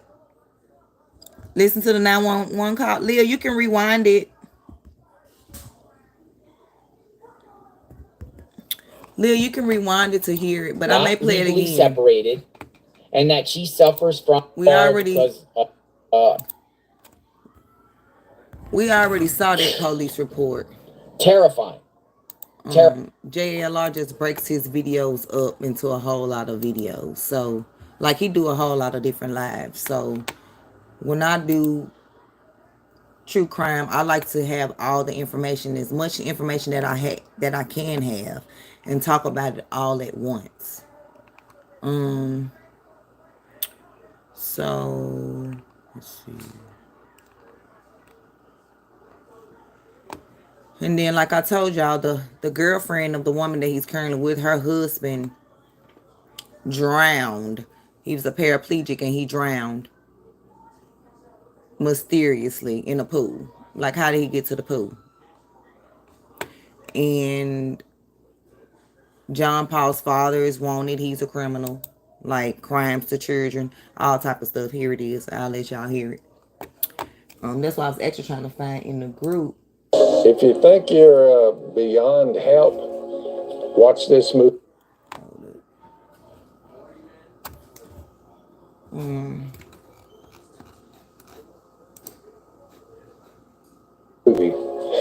it may change your mind. There are these rare stories on how the impossible happened. Miss Kay Caroline. Phil? JLR investigates. Good afternoon, everyone. Okay. And he got involved with a minor child. And the whole community there got outraged. And when I say he got involved with a minor child, you know what I mean. I can't really say it on JLR Investigates. But there's allegations of, we'll say, SA of a child. What's behind me? And he was ready to get prosecuted in Pakistan, and he fled and came back to this area. He's in this area. But I'm also at this park, because guess what, folks? This same man right here got arrested in this park years ago for the same type of behavior with a minor. And we're going to talk about it. But I want to share, because if you put his name in YouTube, Dr. Reginald Wayne Miller, you're going to find a video. It's and in this morning video, here. it is a bunch of people from Pakistan. And they're calling him out and telling him, do not come back to this country for what you did. He's actually wanted. It's going to be hard to hear because I'm on a busy street. But I transcribed it. And they're calling. So basically, John Paul's father is wanted for crimes of children. And, you know, we can't say what those crimes are on here. Y'all know what we're talking about in other countries. And they want his head, pretty much. What you say is something behind me of what? I don't know. That's my Cricut machine. That's my press for shirts I make. My mug press. My Cricut Joy. My Portrait 3 I've never opened. My hat maker. My printer. The stuff I use for the girls' hair. I don't know. So that was that. Really not too much information on his dad. I mean, that I care about. His dad didn't commit this crime. I care about what John Miller did. And it looks here that John wrote a poem to Mica where you can know. Just watch this. Listen to this. Look. It hasn't really still hit me yet. She would write poetry. And I thought, what kind of woman, writes poetry? And she just write poetry. I want to read one of the more recent poems she wrote. She was so creative. She had a note field on her phone with just tons and tons of poems that she'd write. A shadow fight family. Figure. And this one, she said, huh? You see somebody watching me? This one was actually a birthday present she gave. She said, it's a movie in my head, but I wish it were real. I see you on the playground, tell you how I feel. Give me a tiny flower that you picked days ago. See him on the playground. And say I was scared, but now I know. We grow up slow, but the days go by fast. This crush we have still seems to last. Our friends would poke fun. They'd say she's not the one. You should try some other guys. Maybe your feeling will change in time. But we stick together, hoping this could be forever. Passing notes in school just isn't enough. And keeping our hands off each other is tough. Kissing all night under the stars. We have a secret place we like to call ours. A house made of sheets and rope and stick. But to us it feels more lasting than brick. Now it's college time, but we both know that's dumb. Why go our separate ways when we're having so much fun? Excuse me, I can't see. Driving until there's no more road. Singing Garth Brooks and Billy Joel. So we do what we do best. Drive, sing, and play. We see every famous landmark along the way. I look up in the sky, so happy with my life. And a plane flies by. Mica, will you be my wife? A moment of destiny I couldn't have planned better, that I got to marry my crush forever. And that's nothing. She was so creative. It was just always just coming out of her. The Africa school, you know, she always had different ideas. Okay, She'd come home with a different idea every other day. I want to create a water bottle. I want to, make peace in the world. Like. Okay, so he chose not to read the third paragraph, so let's let us read it. Passing notes in school just isn't enough, and keeping our hands off each other is tough. You see mine and I see yours, then we blush and quickly pull up our drawers.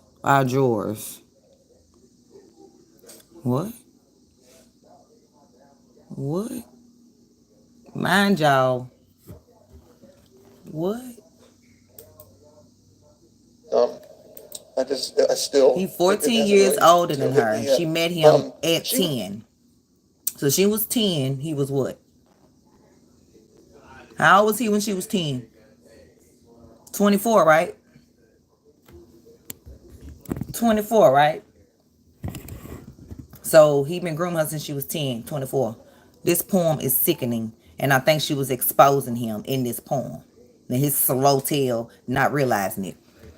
It's a movie in my head, but I wish it was real. I'll see you on the playground, tell you how I feel. Mind you, she's 10.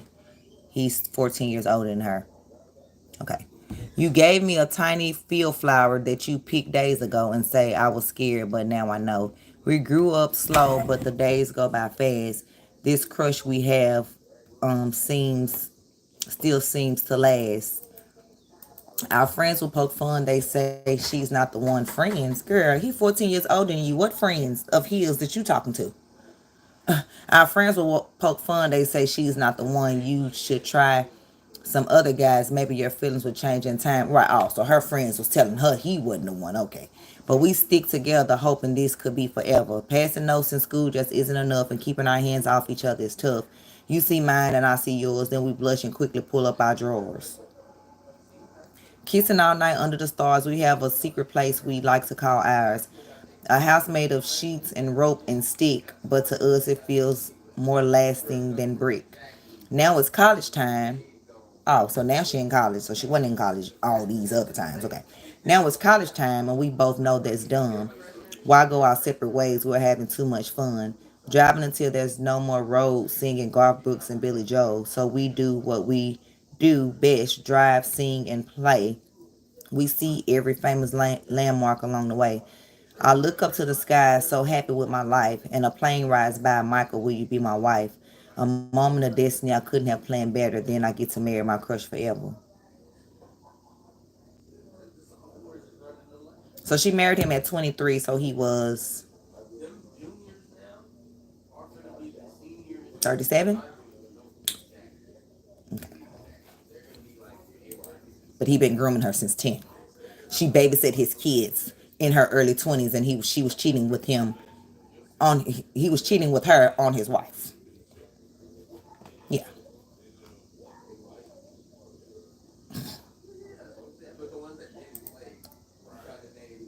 This is a retired man that I don't think he think this call was real. Let's see. And again, John Paul Walker's attorney is an AI specialist. We have been reviewing the details of the Mica Miller investigation and going over the comments that you've left on our last video. Many of you have said that in her 911 call, before she starts speaking, you can hear a male's voice in the background. So we pulled that, isolated the audio, and this is what we found. Robinson County 911, what's the address of your emergency? Hi, are you able to trace the location of my phone? Robinson County 911, what's the address of your emergency? I just heard somebody say Michael Miller right there. Y'all didn't hear that? No, y'all hear that. Your emergency. Listen. Michael Miller. There's definitely a man's voice that can be heard in the background. Many people believe he's saying Mica Miller's name. See. We isolated that portion of the 911 call, and we cleaned up the background noise, enhanced the audio, and this is what we found. Let's listen, y'all. Let me cut it up.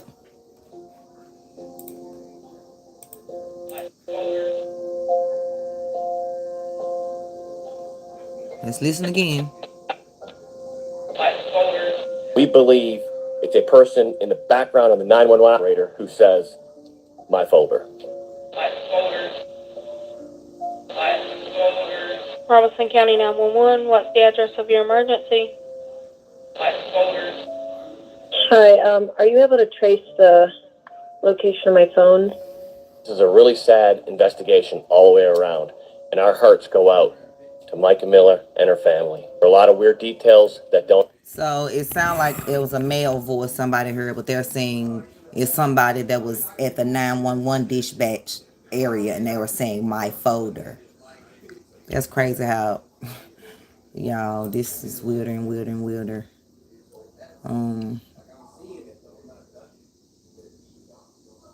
Why is he posting all these pictures of her? We know you didn't care. Really here.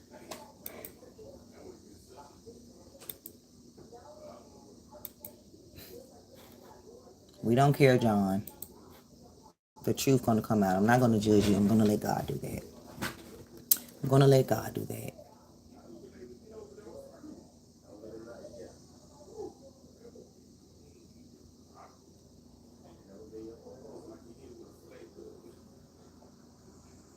Oh, found some information. New info coming out every day. Let's read these messages.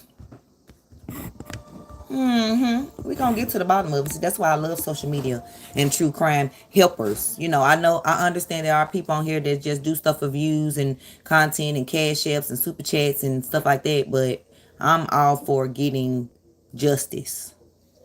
Okay. So this says, do you have Heather Wilson or her husband's contact information? This is from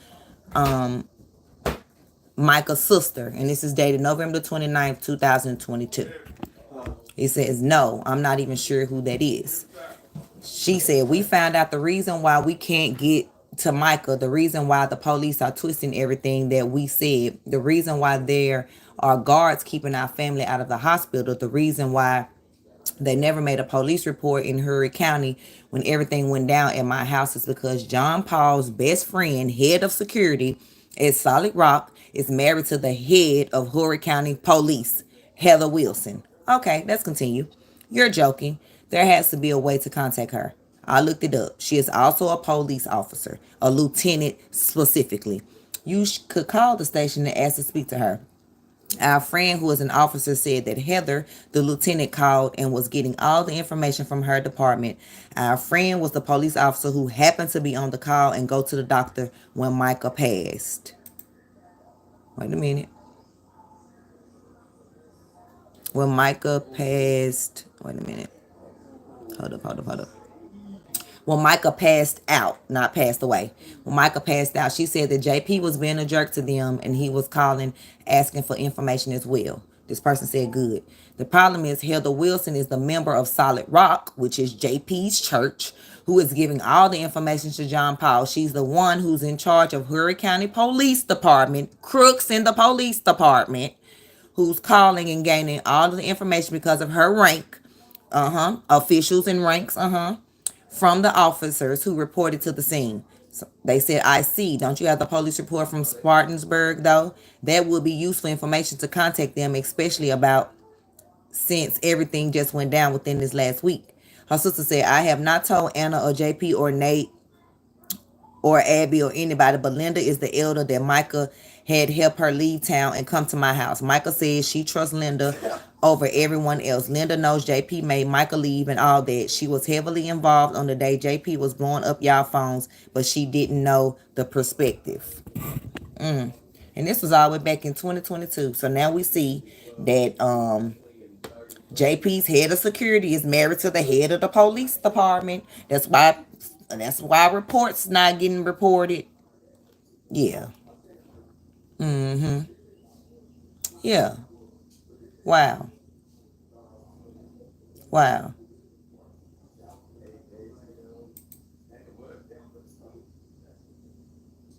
my God, it does. Who receipt is that?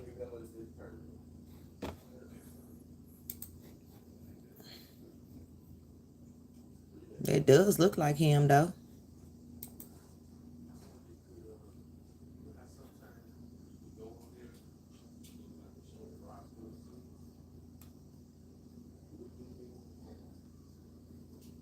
So how is he there with evidence?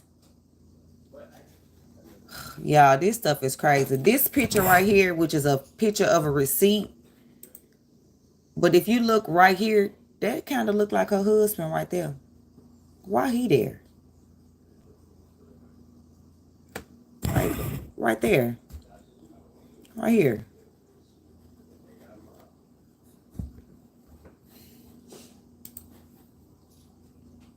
This man is going to get what's coming to him.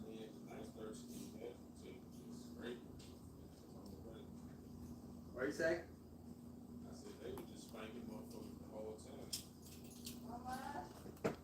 What?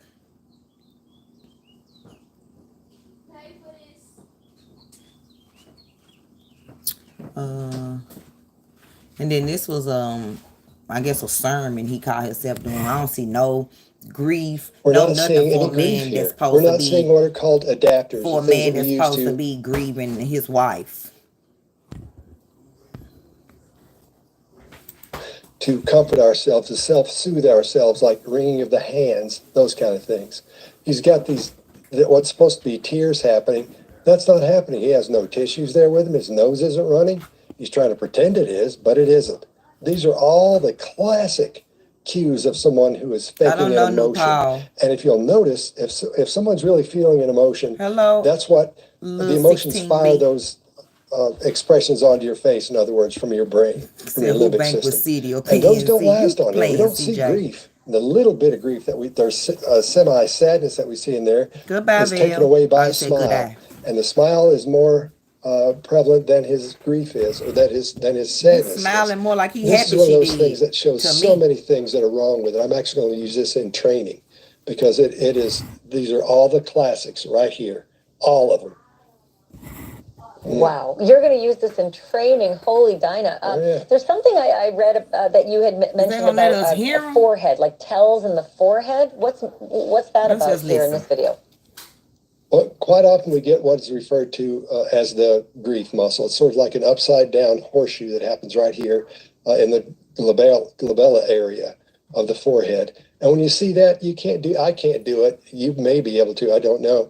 It only shows up when someone is actually feeling grief. They're remembering something very sad. They've just lost someone in their family, maybe a pet. And you'll see her feeling great pain. Then you'll see the grief muscle show up. It shows up right there. I'm on live. And you can see all this is Botox in his forehead and all that.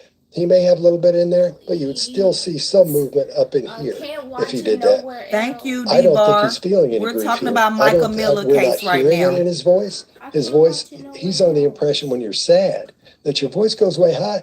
Quite often it drops low and you can't speak. And when it's that high, it breaks too much. His voice is way too clean for this. Way too clean for him to be as sad as he's saying that he is.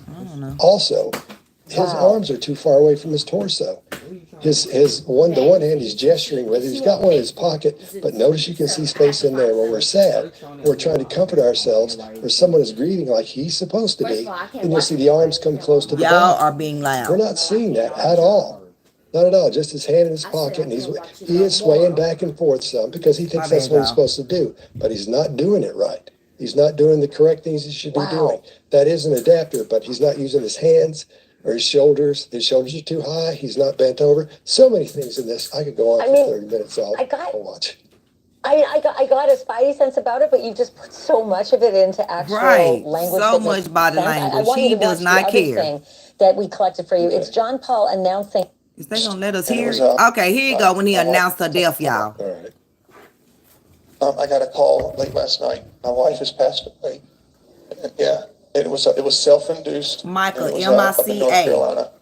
And we're gonna have a funeral for her next Sunday here at 3 p.m. And so it's all I can. Yeah, I'm just kind of going on adrenaline right now. So y'all pray for me and my kids and everybody. And she wasn't. Y'all knew that she wasn't well mentally. And that, did we know that? Medicine that was. Or did you push that to the people? And so I'm sure there'll be more details to come. Okay, what do you make of that?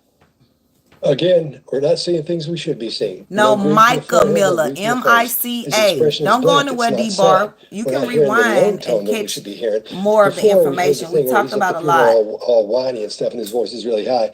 This is where he's trying. We talked about a lot on this particular case.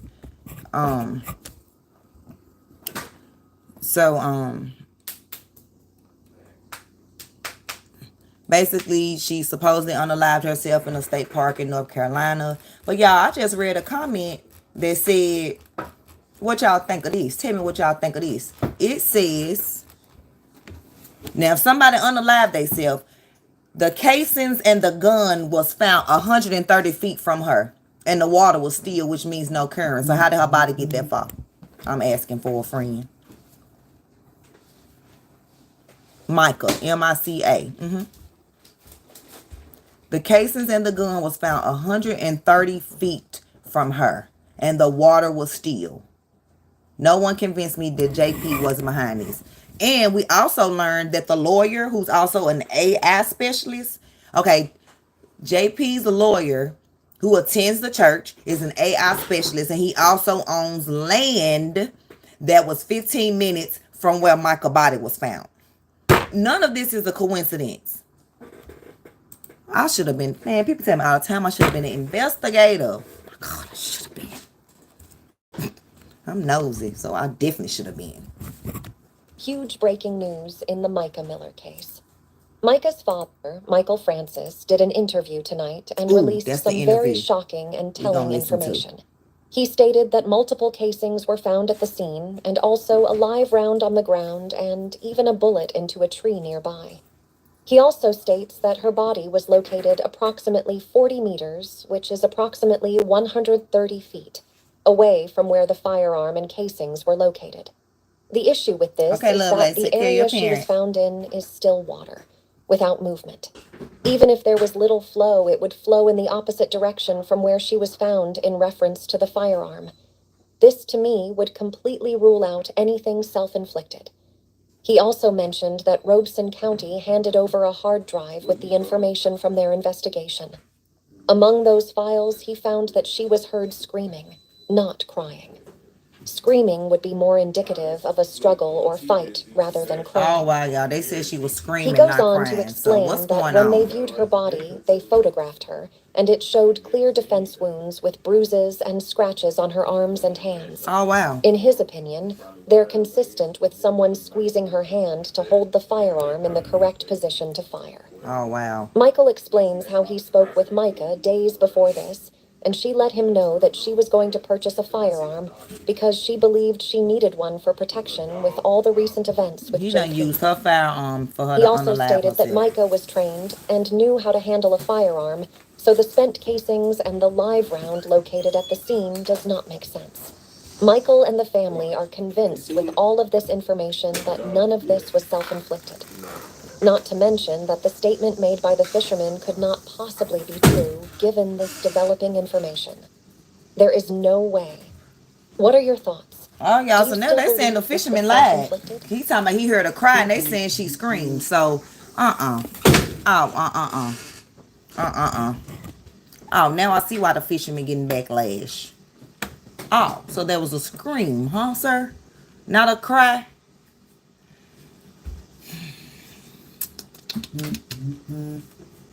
Oh, here it is, what I was telling y'all. People be investigating. We have confirmed that Pastor John Paul Miller's attorney friend, which is the attorney to go to his church, and AI expert, Tom Winslow, owns a large parcel of hunting land in South Carolina, right on the border of North Carolina. It just so happens to be 15 minutes drive from where Mica's body was found. Ain't none of this stuff for coincidence. None of this stuff is a coincidence. And JLR wrote, just saw a video on YouTube that John Paul's lawyer owns the property that backs up to the state park she was found in. He also specializes in AI. Yeah. If I wanted to. Yeah, all that. You know, wow. Like over there going to a drink house. Wow, y'all. See what else can we come up on. That's on Facebook. If y'all on Facebook, you can join the Facebook group called Mica Miller Discussion. you know, what really happened. And then Solid Rock done wrote a post talking about Solid Rock is moving forward with our new building project. We are excited to see all members at our building May 19th at 5 p.m. Well, they said they got like over 700 members now at the church, but I heard that at the last sermon, it was only 30 people there. So I don't know what y'all building a new church for, because God said Babylon will fall and never be seen again. John Paul Miller, you will not be building another church to fraud people, sir. Bet he don't be building another church. God is not playing with him. And whoever else that's with him. Yeah. Oh, and then said, I looked up tax records in Horry County. A boat was under JPM's name. However, the address was different than his. So, could be a different boat, or he could have sold it. I don't know. I'm just piecing all these things together. The fisherman was there. Time he heard a faint cry. Then he heard a gunshot. Then the crying stopped. Then he talking about 2 more people came up on the boat that they hear the shot. They said, Jeff, who was these other 2 people? Who was these people? Did they check their hands for gun residue? Like, it's a lot.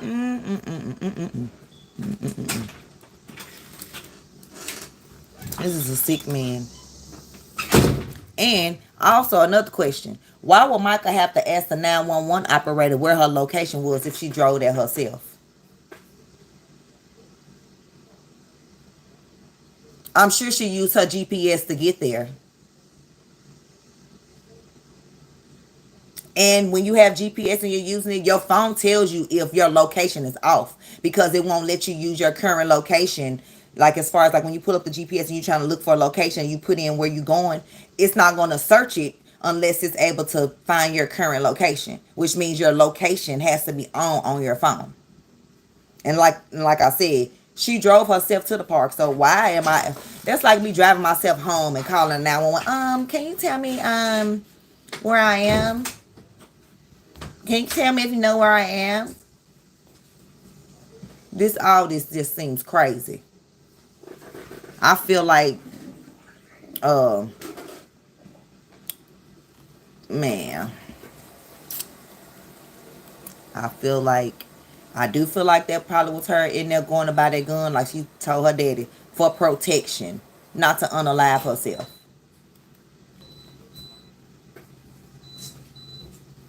And then after the investigation from the FBI was launched, JP and that lawyer went quiet.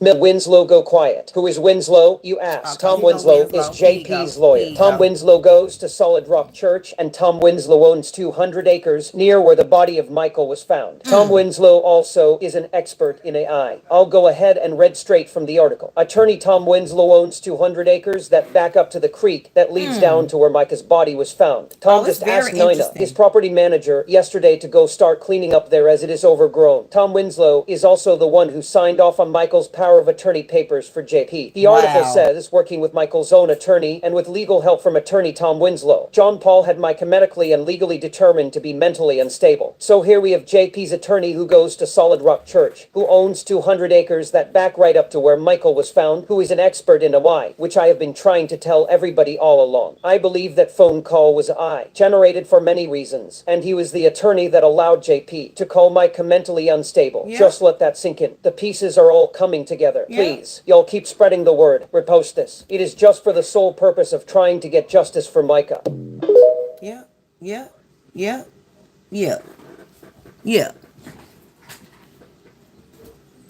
Family pastor's dead. I think, is this the one?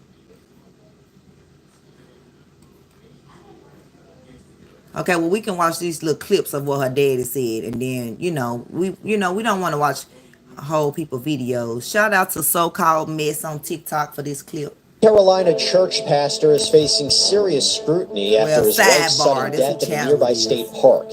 And as new details come to life about her final days, her husband is getting more and more attention. We're joined by Michael Francis, Mica's father, and her sister Sierra Francis to talk about the young woman's passing and where legal action might take them in the future. Welcome to Sidebar, presented by Law and Crime. I'm Jesse Weber. By your own hand, that the sheriff's office saying John Paul was not in Robeson County when Mica died. Do you believe there is more to the story, correct? Yes, it's there's a lot of details that they did not cover, and because it was equivalent in their eyes to previous self-inflicted wounds, I believe the law allows them to do less work. It does not prevent them from doing more work. And since there were multiple shell casings found and a live round found, it already didn't make much sense. So it would seem that they would automatically do a complete toxicology, not just blood alcohol, and a complete autopsy, which they did not do. And we're just devastated that they didn't, because John Paul rushed the cremation process. And like during the briefing, we pressed pretty hard for more information and such. And the sheriff's office was trying to compress the briefing for us, and then they gave us a flash drive. It doesn't sound like Mica during the 911 call. She's so slow and so, but then later there are, I haven't even heard them myself, honestly. I have someone who's going through all that for me and filtering the information, because otherwise the more information I get that sounds off, the more furious I get, and I need to be able to focus and control my emotions. But there was screaming going on and such, and that's not something indicative of a self-inflicted. That's sounds like a fight. And with the bruising on her hands and on her arm, scratches on her hands, indicating defensive wounds. So very frustrating. When you say defensive wounds, is that something that was told to you by a medical professional when you talked about multiple casings there? Where did you get this information? And when you brought this information to law enforcement or brought it or mentioned to them, what did they say? Okay, as far as finding out, the park ranger took us back to the scene and pointed out, here's where she would have been standing. Here's where the shell casings and the live round were, which also doesn't make sense. She knew how to use a weapon. She got the weapon for self-protection. She told me days beforehand, Dad, I really feel like I need a weapon for protection. And she knows how to use it. She's qualified. She's been through training. She's not going to charge the weapon and eject a live round. She already knows the first rule of gun use is knowing the condition of the gun. So we got the information about the shells. I did it directly from the park ranger. And then when we brought that up to law enforcement, they just said, well, they had no answer. They really just had no answer why, any kind of, not even a speculation. They didn't even say, well, she probably did this, probably did that. They just said, this is what we have.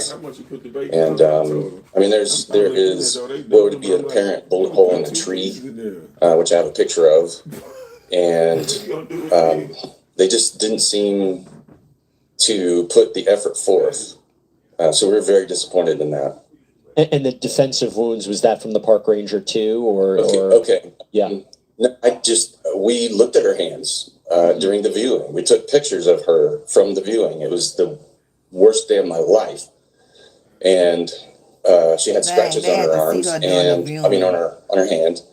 And the coroner in training had the chief coroner with her, but she spoke out and said, well, maybe that's from when they retrieved her from the water. And I said, okay, of course, maybe. Was there blood in those scratches and such? They had no answer. Very disappointing. So I basically said the scratches indicate some type of scuffle or something, because the area where she was, there was no trees or anything anyway. There was no trees in the water. There was nothing there that would have scratched her hands the way they were. Like this. So, it showed, it indicated that there was, some type of pressure, that's where the bruise was. And just, Michael, here's the thing. And I hate to ask you this, and I know it must be difficult to revisit it. But when you mentioned the 911 phone call, when that came out, I think a lot of people who were suspecting there might be something there, they were convinced that that was the end of the story. When you mentioned that 911 phone call, you said there's something about the way that Mica sounded on the phone that sounded odd to you. What do you mean by that? Absolutely. Very slow speech. She's a very happy-go-lucky, excitable person. And it was too slow. It was very slow. It was metered. It could have been done with an AI type of previous recordings where somebody would have had those words from her previously, or, whatever. And so it just doesn't make sense that he wouldn't go up there. Do you have a theory as to what happened? Because authorities are saying, they crossed out his alibi of where he was. Do you have a theory as to what happened? And again, I know this is sensitive, so if you don't want to share it, I understand. But do you have a theory as to what you believe happened to your daughter? Okay, well, I'll share what we spoke to about with the authorities, the sheriff in North Carolina. Also, as far as with his location, we've seen pictures of his truck. It had dark windows. Was it even him in there? Where's pictures of him physically there? We haven't seen those. They have not been produced. If someone else has them, we would like to see them to prove that he was there, because otherwise it could be anybody in that truck. Mm-hmm. So the theory would be that because she had multiple tracking devices put on her car previously, that she was followed out to the park or forced to go out to the park, and they either follow her out there, or there's no reason for her to go out there. That's the main point as well. She's never been out there. We don't go up there. It's not a family spot. And she was off the trail enough into a park ranger only area that nobody knows about. And so the theory would be that she was either tracked, and then they said, well, we didn't find a tracking device. Well, they could have removed it at the park. Right. When the car was at the park, and then it was collected by the authorities, they didn't check for a tracker, which blew my mind. They said, oh, we have all the evidence and everything. We asked them, was there a tracker on her car? And they said, well, we didn't check.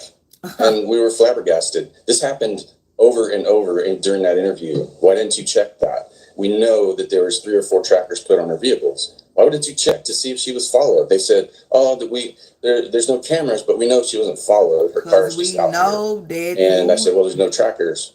They said no tracker. I said, well, they could have removed it after they did the deed. So then Mica's mother, Angelita, she said, pretend this is Mica's hand. And she asked me, grab this hand. And then she pulled it up, and said, it looks like someone squeezed her hand and raised it up and shot. And there are defensive wounds from it and such. Mm-hmm. And that's the general idea of our theory, that somebody crushed her hand to hold the gun up to her head while she's fighting. Either them or someone else held her other hand or her other arm back, because there's bruising on it from squeezing. And they forced it to look like that was self-inflicted.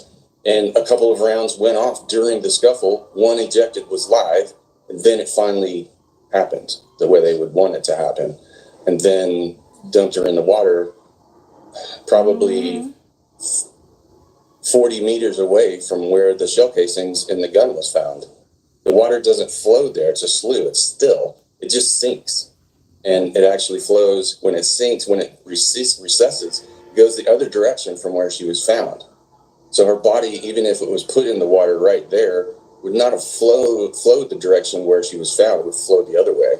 So it would be possible that the incident occurred right there, and the shell casings, and then the gun was dumped in the water right there. And then she was carried farther, 40 meters back, into a little bit more secluded area where she was found.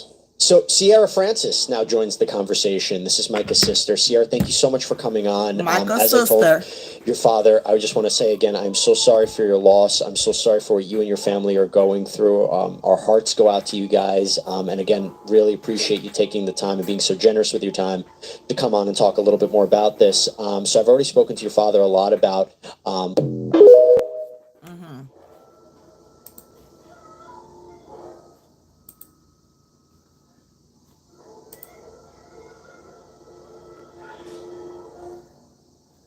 Here's part 2, y'all.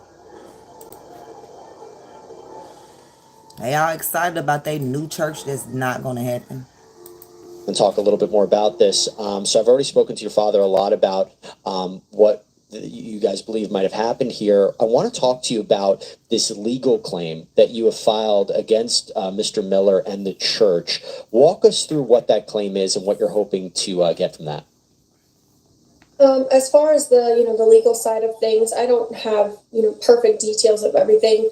I'm just trying to pick up where Mica left off and make sure that justice is served and that we are able to, remain over her estate and make sure that it is used or allotted in the way that she would have wanted it to. Do you know anything about the FBI being a part of this investigation now? Were you told anything about that, what they might be looking into? So we are aware that Robeson County did come out and say that the FBI is involved, but as far as what they're investigating and the extent of their involvement, the family's not sure. Okay. I wanted to ask you this, both of you this. So look, the main argument, and it's being put forward by Mr. Miller, and what we've seen is Mica, they say, had suffered from mental illness. Do you know anything about that? Anything you could tell us about that? Because one of the things that Mr. Miller has said is he had this power of attorney set up for that reason. What can you tell us about what Mica might have been going through? So before Mica married John Paul, she had no signs, no history, no indications of mental illness at all. And why did she presumably agree to a power of attorney? Usually the person who sets up would have to agree to it and sign to it. He had every way to control her, and he was very good at manipulating the situation. And she thought that he would be doing the right thing. And she wanted to trust that Mr. Miller Jr. was actually doing the right thing for them until she got away from him and had more time when she spent more time with us to peel off some of those layers and realize what was going on. And then she started becoming herself again, got a job and everything else, and was doing fine and was happy-go-lucky self again, excited about the future, and which is something he did not like. Just very terrible. There are these allegations that he groomed her. What do we mean by that? He had his sights set on her from a very young age. I would guess probably 14 years old, 14 or 15 when we first came to the church. And he made sure that he kept her exactly where he wanted her to the point of who she married, what job she picked up after she was, 18. He got her married, and then he made her his secretary and his babysitter and his let's go to lunch person and oh, you're so beautiful. And then when she was married, same thing, best friends with her husband, her previous husband, and manipulated the situation where he could have him doing something because he was his right-hand man and then spend time with Mica alone, which is very inappropriate. And to be clear about that, are you alleging that he engaged in criminal contact with Mica? And if so, again, my understanding is there's no time bar in South Carolina so Mica to was bring married charges. Before? Is this something that you're speaking with authorities with? I don't think he physically had a relationship with her until after she had already been married to Jeremy. I wanted to ask you about something else, and this goes back to that idea of why he says, and correct me if I'm wrong, why he says he had to set up the power of attorney. He was concerned about whether Mica would be taking money because there was this allegation that Mica was a suspect in the theft of $1,200 in donations for the Solid Rock, this missionary efforts. I understand you want to clear the record up on that. That was investigated. I have seen, police excerpts on that, and from what I've seen, to best of my knowledge, Thanks for it said that subscribing, that was Dennis just Brown. a domestic dispute, and there was no criminal charges to be filed. Okay, also, as far as the amount that was mentioned, Mica was having trouble with the websites releasing the money to her from the donations. Such as Venmo or stuff like that. Right. They were holding on to those funds, as they do, for like the 3-day period or whatever, and gaining interest. And so during that period where the money didn't show up yet, he was accusing her of stealing that money. And then after the fact, after she's passed, all the money showed back in except 1 penny. Not to mention that it wasn't money that was donated and she was stealing it. This money was, hey, I've put $600 out of my pocket with the intention of, hey, I will be reimbursed from this, because that's what she was told. Hey, spend your $600 to purchase, all the donuts that you're using for fundraising. It's a charity. We'll make sure we reimburse you. So it's not even stealing. It's reimbursement for what she's already put into. Right. And before I let you go, I have to ask you about this letter that came out that he had seemingly apologized to Mica for what he said was releasing a nude photograph of her on the internet. What was your reaction to that letter? He's a faker. Yeah. He likes to band-aid everything so he can still control and manipulate people. I told him straight up, because of his behavior before, okay, now go ahead and go cry in front of your church and apologize like you always do. Mm-hmm. And he didn't during the sermon and his bombshell drop at the last point. He didn't do his fake sniveling, crying, fake stuff. He just, until later. But he would, numerous times, he would go in front of the church and say, I'm sorry, I did this and I did that. I'm sorry. If you don't want me to be the pastor, I'll leave. And they would say, oh, no, you do such a great job. And then it would happen again. Such a narcissist. Right. And if it did stand up against him, he would threaten them with removing them from the church, or he would just straight out remove them in front of everybody. Wow. And then later in sermons said, oh, well, they just left for no reason. I don't know why they left. Michael Sierra. Oh, wow. Anything that comes out of his mouth, it's all backwards. Well, Michael Sierra, here's what I wanted to ask you. This is going to be an ongoing discussion. And I was hoping, and first of all, thank you for being so forthcoming to come on to explain this, give your perspective on what's happening. As this progresses, can we keep an open line, and can you come back on and let us know any updates that are happening? Okay, y'all. So I didn't know Michael was married to someone by the name of Jeremy before this lunatic. So, oh my God, I want to find that. Where is that at? Where he at? Anybody know Jeremy? Somebody find Jeremy and tell him that MomBossMayo on YouTube. He can find me on Facebook, Shantae. I would like to speak with him, and he can answer only things he want to answer. Oh my God. So that was that. Then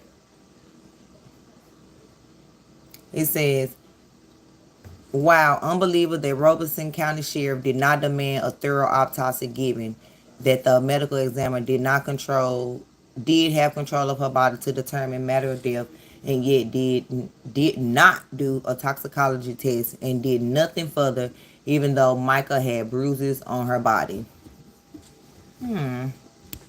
So basically, he made Mica's family sign the affidavit or whatever, that in order for them to see her, that they would have her cremated.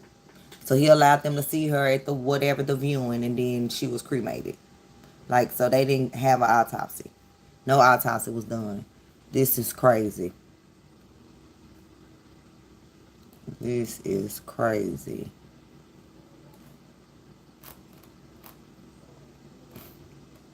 And then there's some suspicious fire JLR has posted about.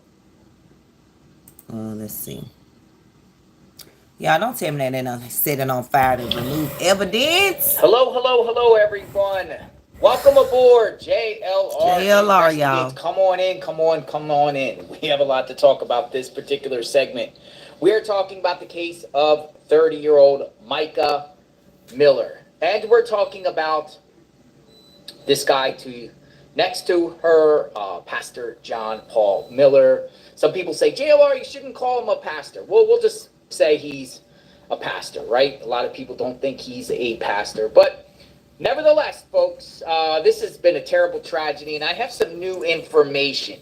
We've been taking a extensive deep dive into this guy right here, and we have uncovered a lot of new things. A neighbor of his reached out to me and was talking about just before Mica died, the fire department was called to his house because of some fires going on in his backyard, burning things. What? Yes. And then we're also going to talk about this guy's father, right? And the reason why we're going to talk a little bit about the church, right? Solid Rock Church, is because I think it's part of what happened here. I think it's definitely involved here, and I think the church is going to be implicated in civil litigation when it comes to her family taking civil action against Pastor John Paul Miller and the church. Now we're going to talk about the church because the pastor's father, it's like father like son, and it seems like they both have a lot of scandals and controversies. He's facing a whirlwind of problems, folks. He's most likely going to get indicted by the federal government at some point down the line. Him and maybe his lawyer, or maybe the church, affiliates, someone, people, co-conspirators, co-defendants, a bunch of them will most likely be indicted down the line. But let's talk a little bit about the father, because there were some suspicious fires at his father's church back in 1980 and also 1999 in Florence, South Carolina. That's where his father is based. And we want to talk about that because it's interesting because, you know, they have a lot of money. They have a lot of money. The Miller family has a lot of money. His father has started multiple churches in the past, and his son has basically took the reins. But his father's still involved. He's part of the, school academy. I heard somebody just put it on TikTok that his dad's still teaching at the Solid Rock Church next door. There's a academy, and he's teaching kids. But there has been some suspicious fires that maybe investigators should look back at in 1980 and also 1999. So let's talk, and we're talking about this guy right here. We've already got an extensive deep dive into him. This is Dr. Reginald Wayne Miller, and this is the father to Pastor John Paul Miller. And this guy here, this is his father, and this guy, and we already talked about it, this guy has been federally indicted by the federal government around 214-ish, and ultimately pled guilty, was sentenced to like 3 years supervised release, got like 4 months time served, had to serve hundreds of hours of community service. He was bringing in people from overseas to work at his church and his home, and he wasn't paying them properly. Oh, wow. And the people were subjected to very harsh conditions, no lack of hot water, and malnutrition. And so trafficking pretty much, but just for labor. Beach Police Department around 2005 for exposing himself to an undercover officer. And, there's a lot of allegations about him. But there's something I want to share with you in reference to this guy in his church and how it all got started. Because, it's interesting how, and then, he had some church that he started or some Bible. So they were slaves pretty much. Okay. Church. And it also eventually expanded to lands being bought that his dad bought, where the current site is of Solid Rock Church. There used to be a military base there. He got it at a discount, kind of strong-armed himself, and they made, they pretty much got the property sold to him. So it's worth millions and millions and millions of dollars. But there's some information I want to share, because I'm going to show you a newspaper article, ladies and gentlemen, and I also want to show you 2 instances of fires at churches that the dad ran. And this is an interesting. We're going to share this right here first, and we're going to start. And this talks about 2 instances of fires, suspicious fires, people say. Or was it just a terrible accident? You decide. You decide.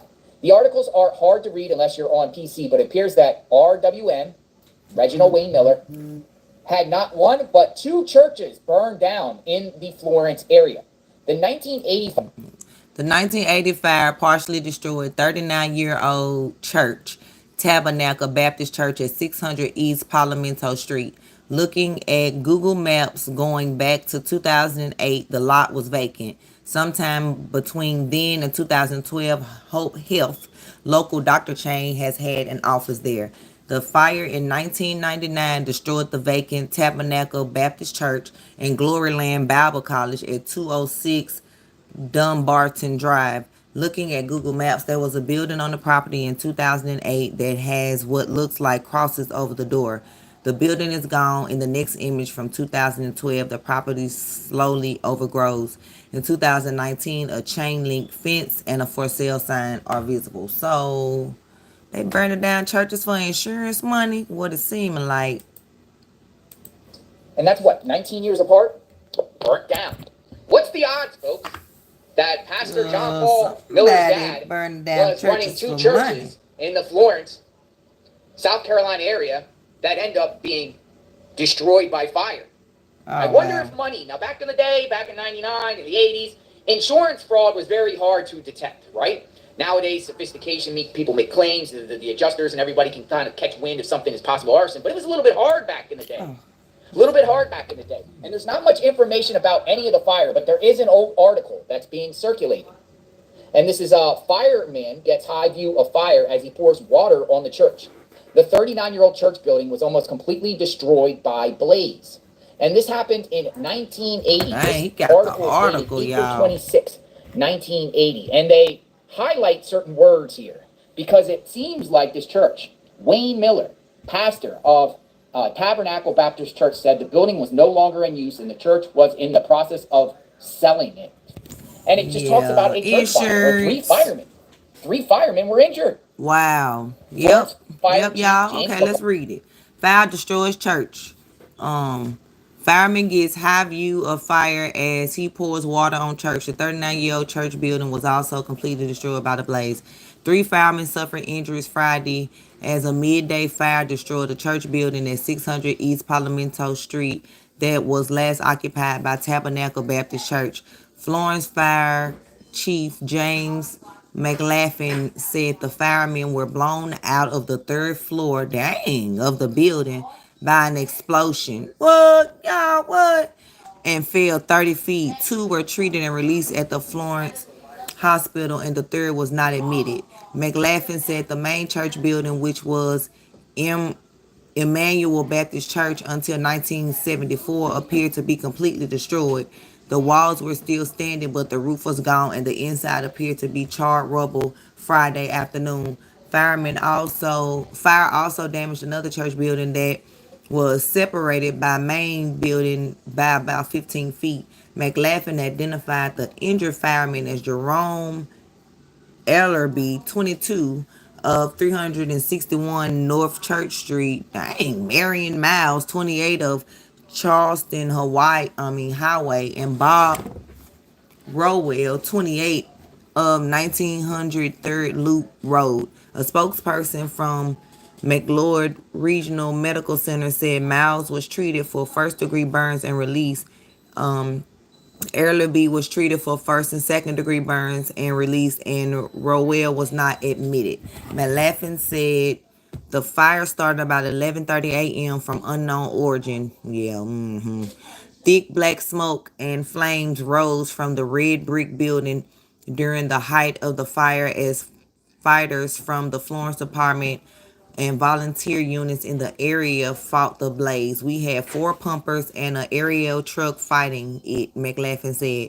The 600 block of East Palmetto Street was closed to traffic most of the day. McLaughlin said an agent of the South Carolina Law Enforcement Division is investigating the fire but couldn't see whether it was arson or not. It is an empty building and no one is supposed to be in it, he said. The fire was still burning under the building late Friday night.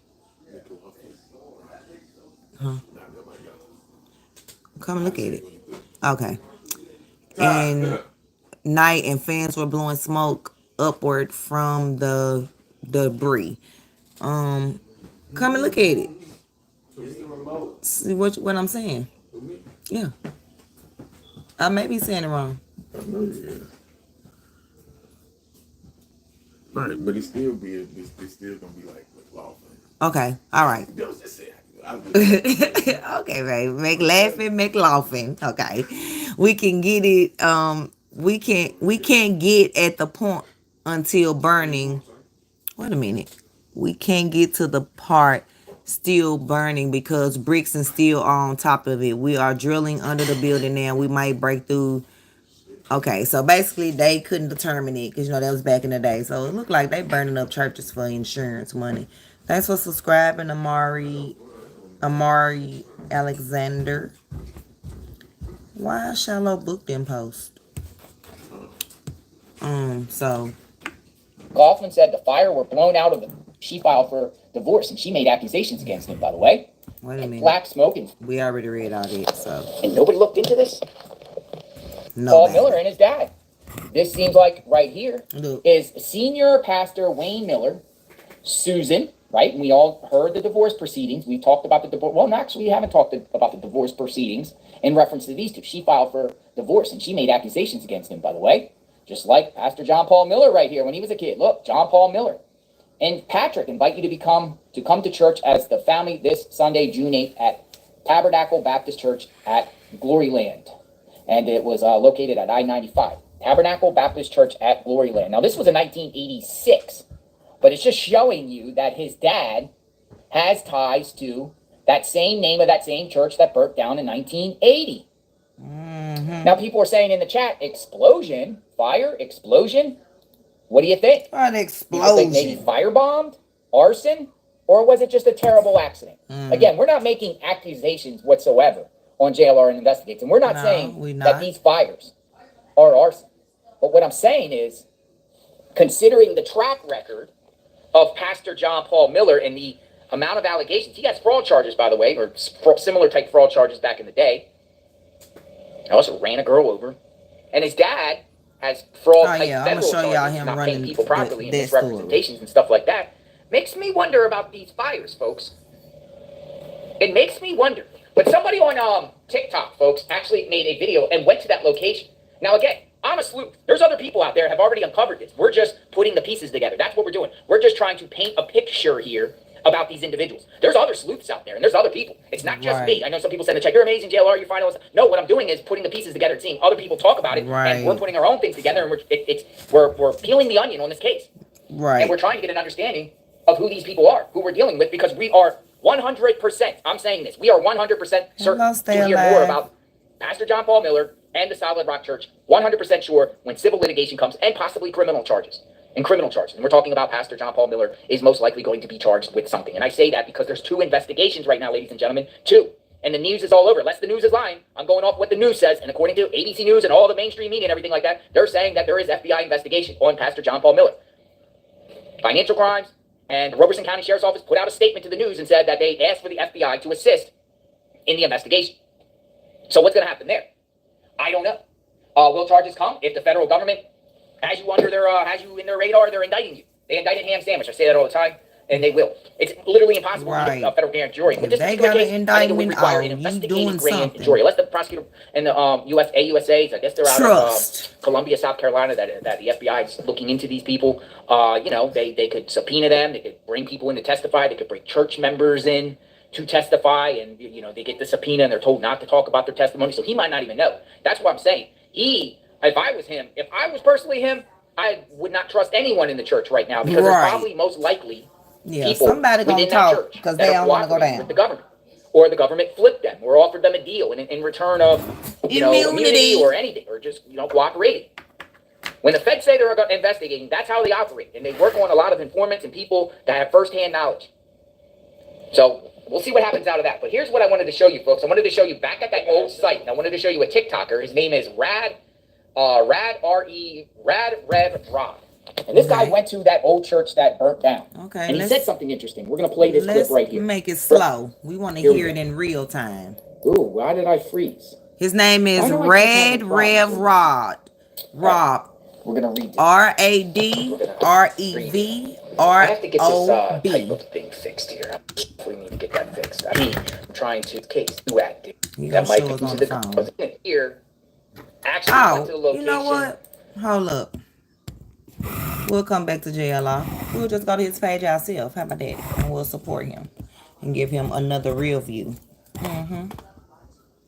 We sure will. Rad Rev Rob. Yuck.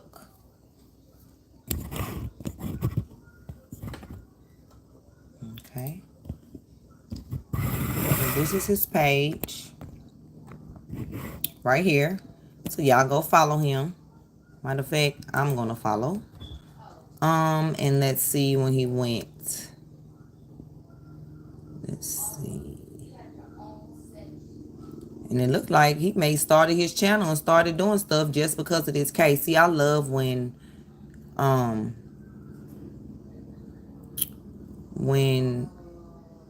God, you know, puts in your heart and changes people to care about people, because that's all this is about. This is about caring. Let's see this. What is this?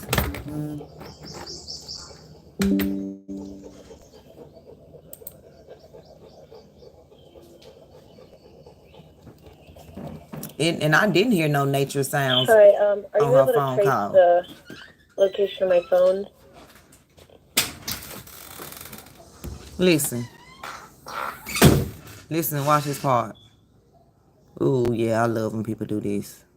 Because they do it for me, and I don't have to. Hi, are you able to trace the location of my phone? Okay. Yeah, we know what AI can do. AI got people sending money to Oprah Winfrey. AI got people sending money to Chinese people on TikTok. I showed y'all that earlier. Selling tennis shoes with masks of Kanye, but they hands white. Y'all, okay. Okay, y'all believe that later done this if you want to. All I hear is nature sounds. I thought you did too. Hi, are you able to trace the location of my phone? I thought you.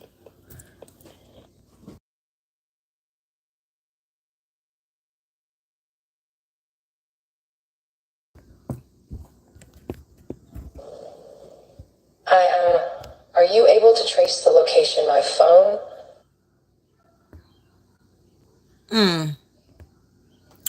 Okay. Okay, let's see what else he got to say. Hey. Wait a minute. Hey guys, my name is Rob. I'm not much of a TikToker, although my wife is. I'm actually a local minister, a musician here based in Myrtle Beach, and me and my family, my wife and 6 children, travel around all over the country. Actually, me and my wife drove through the Lumberton, North Carolina area yesterday, just kind of checking it out. We did have the privilege of meeting Mica in 2022, and not so much the privilege of meeting JP Miller as well. And so we did kind of know her loosely, although not real well. I've never attended Solid Rock or any of their services or anything like that, but I know people who who went there regularly. Anyway, I just want to put this information out there. My father was a police officer for like 30 years, and so that investigative stuff just really runs in my blood.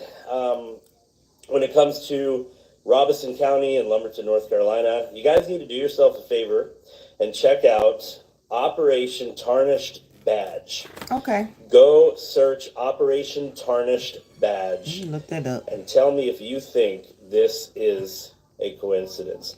We're fighting for Mica. Make sure you're using the hashtag Justice for Mica. Give to her family's GoFundMe. And we're all fighting for her together, so appreciate you guys. Let's stop domestic violence and religious clergy abuse. Okay. All right, wait a minute. What?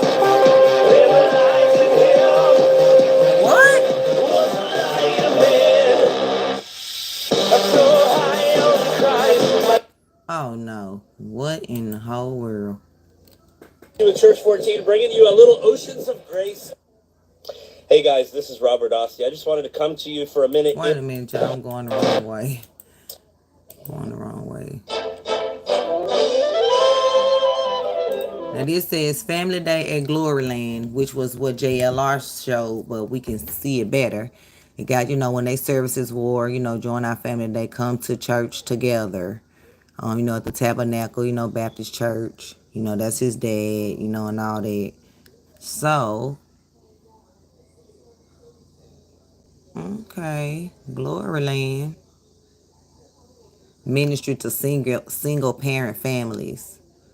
What? I bet.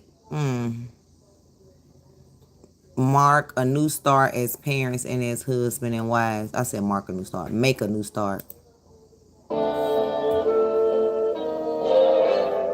Okay. Investigators say blazing vacant church is suspicious. Yep, we bet. This the other fire. This isn't the one that I read. This was the other one. Let me cut this music off, honey, for YouTube. Copyright me. Former Tabernacle and Bible. Wait a minute. That was something else. Former Tabernacle and Bible College was to be sold. Yeah, until it was destroyed. Marion County welcomes Cathedral Bible College. Okay. Wait a minute, he talking. And I am here in Marion, South Carolina.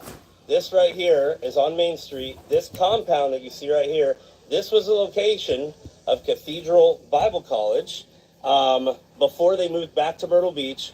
That is the ministry that was headed up, or is headed up, I think, if my information is correct, still by Solid Rock Church pastor guy's father. Y'all know who I'm talking about.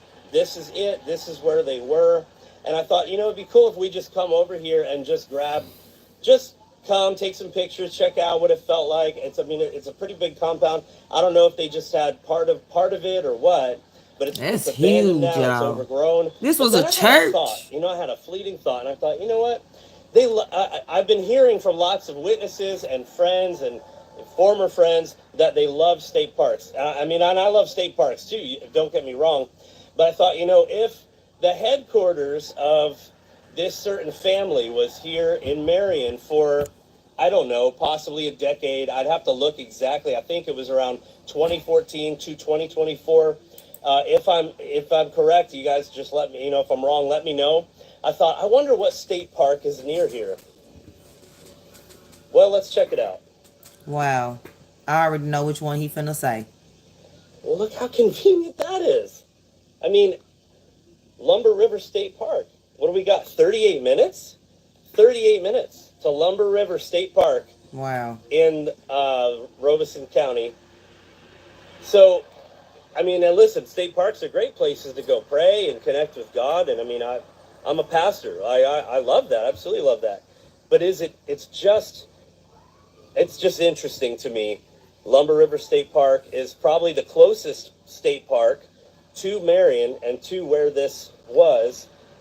So I'm sure it's a place that people here maybe frequent. Yeah, convenient. Beautiful place. All right, we'll catch up with you soon. Yeah, Yeah, we know where he's going with that. We know. Okay, this is the here we go. That Mica allegedly took and walked down. This is the trail, y'all. Trail.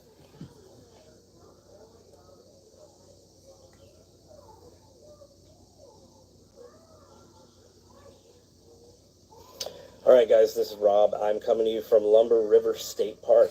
Here I am. So there's a couple different paths. No reception out there once you get on that path. Birds chirping. No reception. And here's something that really baffles me, and I have this question. When the police released the report, they released the exact coordinates of Mica's phone where it pinged, okay? If they did that, then that means she didn't possibly call from the parking lot. It would have shown where it pinged to. Right. Isn't that interesting? The phone pinged the coordinates, which I'm showing you out on the other side of that slough right there, which is a restricted area. There's not even any boardwalk or anything. When the police released the coordinates did not ping to the parking lot. People are saying, oh, she was in her car when she made the 911 call. Then why did the coordinates ping her on the other side of that slough in a restricted area and not in the parking lot? It's a good question. Right. Look, so this is where her phone pinged, right here, doing a 911 call. And then this where she was found, right here. And this is where the parking lot is. So you trying to tell me, that makes sense. That makes sense. Because we didn't hear no outside sounds in the nature, because I hear the cicadas right now and I'm inside the house. If you're down south in one of the 7 southern states, you have cicadas right now and they're loud. I hear them right now. I know y'all may even can hear them. We ain't hear nothing in her background. I'm in my house. If I make a call to 911, they liable to hear the cicadas outside. What I'm trying to say is her phone pinged there because they already done took her stuff there. There was an AI. She already was unalive. That was not her. And the fisherman that said he heard crying, he didn't hear no crying. He heard somebody screaming for their life. And I'm not going to say that he in on it or he know more than he know. But I'm just saying, sir, if they're saying it was screams, you saying it was a cry, a faint cry at that, which one is the truth? Because this guy, Rev Rob, has no reception in the park. So how did Mica phone? We all on the same towers. We all on the same phone towers. Mica don't have her own special tower that works for her and only her inside the deep woods at that park. Make it make sense. And we not falling for it. And JP, you need to be ready.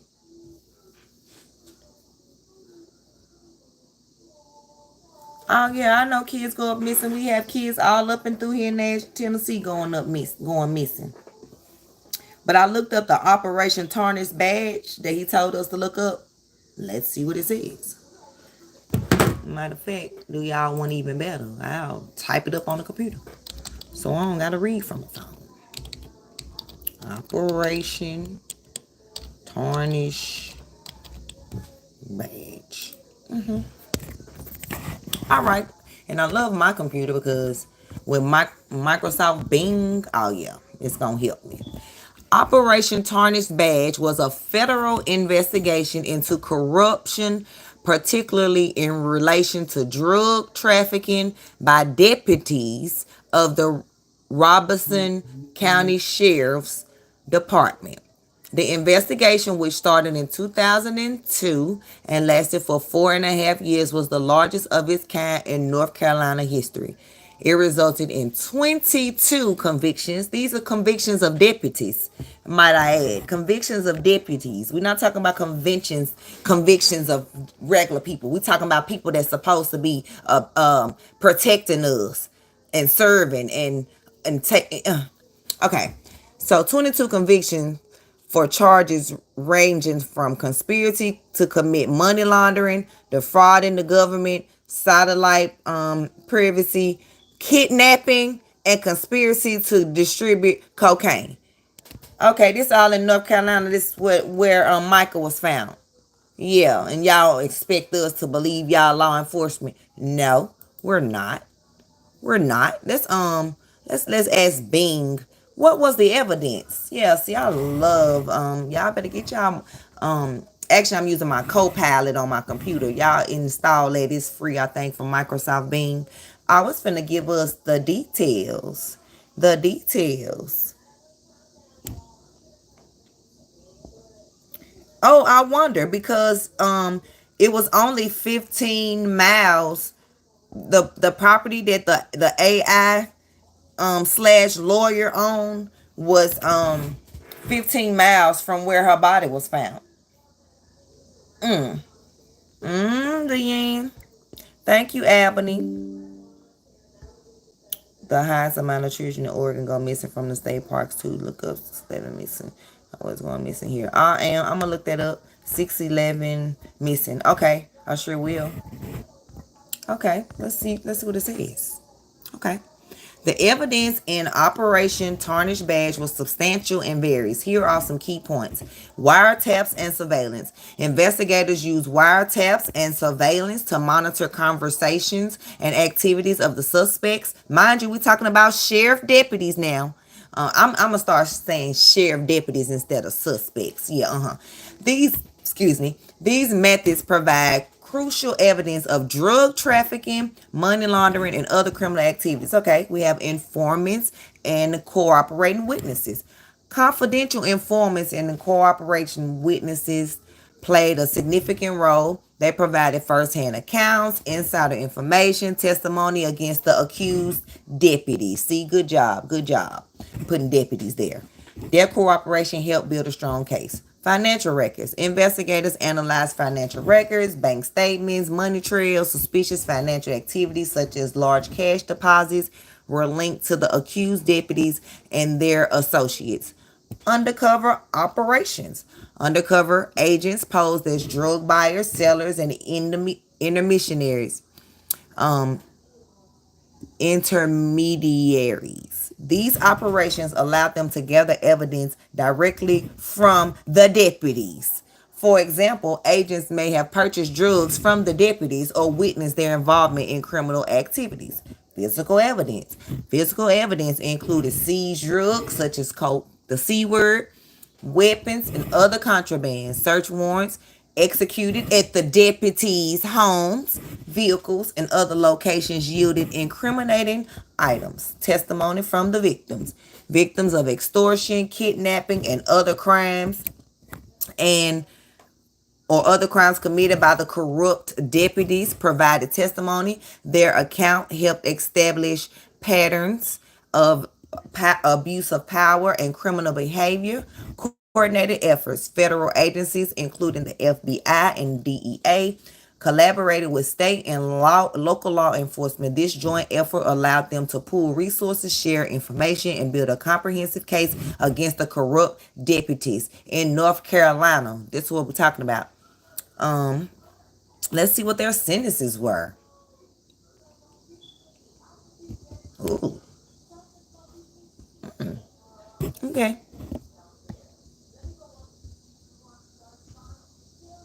Let's see. Okay. The sentences for those convicted in the Operation Tarnished Badge, we're talking about in North Carolina, were based on their specific charges and level of involvement. Here are some examples.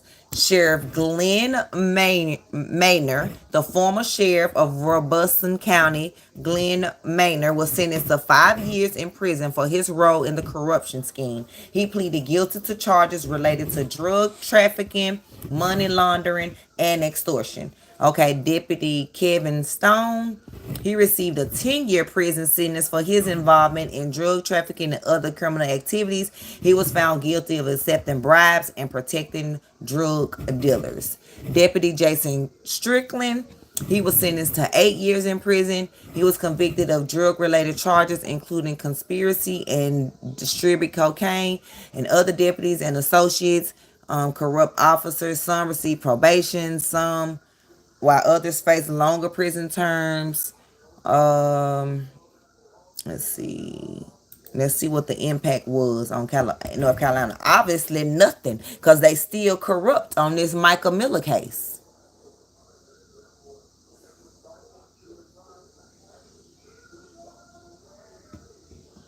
Oh, Lord. Okay, the impact of the Operation Tarnished Badge on police reform in North Carolina was significant. While the case exposed corruption within law enforcement, it also prompted discussion and changes aimed at improving transparency, accountability, and community trust. Here are some ways in which it influenced police reform. Let's see, because obviously they still in line with this Mica Miller case. Increased scrutiny and oversight. The scandal highlighted the need for enhanced oversight of law enforcement agencies. Citizens and policymakers demanded more rigorous internal affairs investigations, audits, and transparency measures. Police departments and sheriff's offices revisited their policies and procedures to prevent similar abuse of power. Community engagement and trust building. Operation Tarnish Badge eroded public trust in law enforcement. As a result, agencies focused on community engagement efforts to rebuild trust. They organized town hall meetings, outreach programs to foster positive relationships, training and ethics program, conflict entries, whistleblower protection. The investigation revealed that some officers were aware of the corruption but feared retaliation if they spoke out. In response, North Carolina strengthened the whistleblower protection laws. Officers who report misconduct are now shielded from retaliation. Okay. Well, somebody needs to report that they know something in this Mica Miller case. That's what needs to happen. I'm not going to read any more of that. We just was getting the details on that. Now back to JLR with these suspicious fires. See, we already watched that video, so we don't got. He was touching, minors. He was accused of touching. Okay, here we go. Early, so he could start up a ministry in Pakistan, and it appears the judge did let him off early. I'm not sure though, because I didn't get. Wait a minute. Let me go back. Dr. Reginald Wayne Miller. They would be directed. Now he was on supervised release John at one Paul point, Miller Dad. and then he petitioned the courts to get off pedo too. Supervised release, and then he actually begged the court to get off probation early so he could start up a ministry in Pakistan. And it appears the judge did let him off early. I'm not sure though, because I didn't get a response and the case was sealed.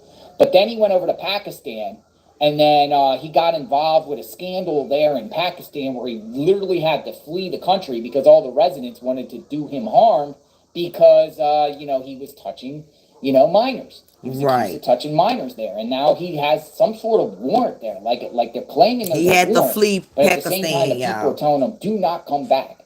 You better not come back to Pakistan. So he fled back here. Where is he at now? Where is he at now? Well, I want to show you something. Because according to this lady here, he is working at that the academy right next to the Solid Rock Church. Check this out right here. I'm going to show this right here. This woman is claiming that he was teaching just as last week. He was teaching at the, what is it called, the First Academy? Let's look. Let's listen to this. This is what this lady's claiming. This is where he's at now. This is exactly where he's at now. That's what she's claiming. This is what she's claiming. I've had a parent from Myrtle Beach reach out to me tonight with concerns about the school that meets at JP's church, Faith First Academy. And they allowed Wayne, JP's dad, to teach Bible class last week. Wayne has criminal convictions. The school responded to this parent that Wayne is a great teacher. This parent has removed her child from the school, and I'm told others are leaving as well. Okay. So that's the latest on him. Apparently, he's now teaching at Faith First Academy, which is right next door to the Solid Rock Church. A lot of you people are from that area, and, I'll just show you. It's right next to it. I'll show it to you.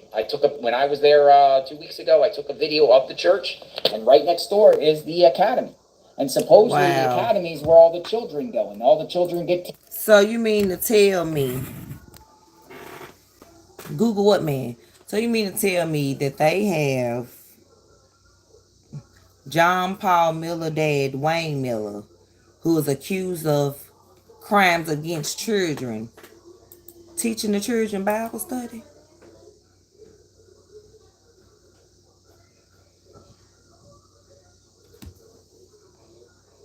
Do y'all hear them cicadas outside? Let me know.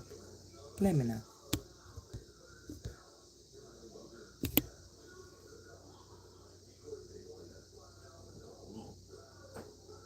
Do y'all hear them? Do y'all hear the cicadas outside? Yes or no? Wow, y'all. So, yeah.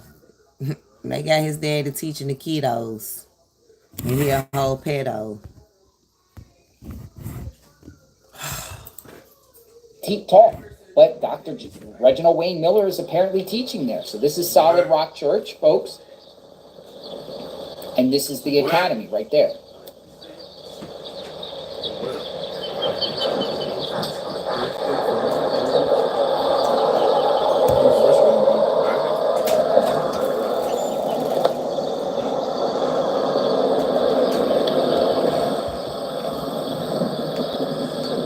Right there, y'all. Ain't no telling what he be over there and there doing with them kids. Faith First Academy, right there. So it's next to the building. So people are claiming that Dr. Reginald Wayne Miller is now teaching there. And now that this case has been brought out, people are leaving in droves. Wow. They're like, no way. Some of them didn't even know. I'm going to share with you some correspondence because someone from that church has reached out to me just in the last few hours. People from... Okay, we're gonna listen in a minute. Right, Brian. So if you can hear them cicadas outside through my doors, I mean through my walls, through the windows that are sealed type windows, and you mean to tell me she was outside in the nature and we didn't hear no nothing out there? But on the video I just played y'all on TikTok, clearly we hear nature when the guy is out there. Red. What I said his name was? Red Rev Rob. Like you hear.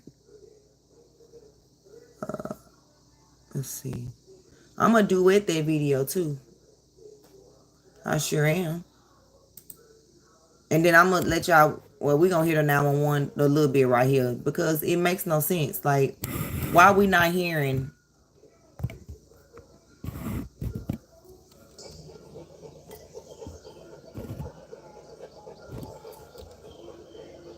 I hear the nature.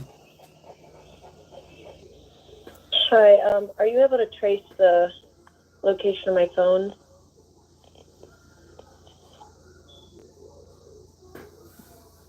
Where is the sounds of nature? Hi, are you able to trace the location of my phone? Lord Jesus, that don't sound just like what we just heard.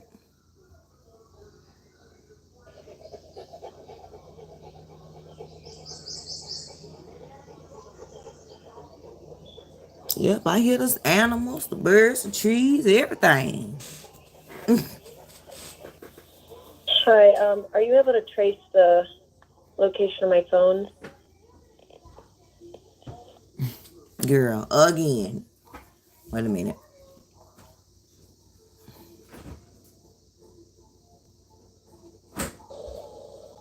Hi, are you able to trace the location of my phone?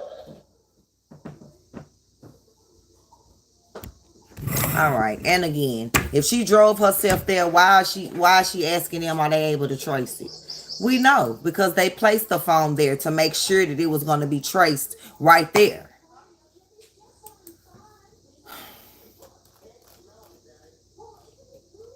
What is wrong with the world? But if he think that new church getting built, God, Jehovah said no. He sure did. In Revelations, Babylon will be destroyed and never seen again. So get ready, JP. John Paul, wasn't John and Paul a disciple that betrayed, or one of them? Which one? That's crazy that, false prophets? John Paul. Interesting. That church have been reaching out for people that were, part of that church or went there just temporarily and then seen what in the world is really going on and they just got out of Dodge. They left. They right, just said door no. jam. This is the sixth person now who has come to me saying bad experiences about this place. So all I'm reading is correspondence with people that are reaching out to me telling me about this church. And I'm going to read this correspondence because she sent a PowerPoint of numerous red flags. She said red flag number 1, red flag number 2, red flag number 3, red flag number 4, red flag number 5. Let's show you what someone told me today from the church. I love Jay. And this person says, we're going to pause if we need to. Hello, and she said I can share this, by the way, and she said just keep her anonymous, and we keep everyone anonymous. On JLR Investigates. If they want us to keep them anonymous, we will do that. Sure will. Hello, I just wanted to thank you for encouraging former Solid Rock members to reach out to you. I enjoy your channel and wanted to pass along my own experience with PJP and the Solid Rock Church. Please know we're living with our own form of PTSD, being in shock as to who this person is and his past actions. Wow. We truly have no idea of his abusive history since we just became... Y'all like my reading of his? I think I should read since it's my channel, then they could be like, I'm using his content, shout out to JLR Investigates, but I'm using my voice, which means I'm reviewing his video, so I'll read it to you guys because first of all, I love to read. Okay. Hello, I want to thank you for encouraging former Solid Rock church members to reach out to you. I enjoy your channel and wanted to pass along my own experience with PJP and the SR Church. Please know we're living with our own form of PTSD, being in shock as to who this person is and his past actions. We truly had no idea of his abusive history since we just became members last summer, and would have never joined had we known. When he first started speaking of his past, I thought he was reformed like me. I reached out to the church and told them that's redacted, because that's their personal information. Aren't we supposed to reach out to our church when we're struggling? Red flag number 1. Soon afterwards, JP announced in church, "Don't email me your problems. I have problems of my own." Are y'all reading this? Because I'm in disbelief and we on the first sentence. John Paul Miller. I'm not going to say JP. They need to know who we talking about. John Paul Miller announced in church after a struggling congregation member reached out for whatever reason. And he said, "Don't email me your problems. I have problems of my own." Proceeded to tell a story about a family who continued to grieve their daughter, how they admonished him when he walked into her room as a teenager, said everyone on their street knew them simply as a couple who had lost a child. I could tell he was annoyed, yet never responded to my email and told us not to bother him with our problems. A pastor. Can you believe that? That was around September, October of last year. Well, we know what those problems were, because didn't Mica file for divorce October 2023? I do think she did. And it says red flag number 2. Around the first mission trip to Africa, he announced in church his own mental health struggles, but yet he want to put it off on Mica having mental health struggles.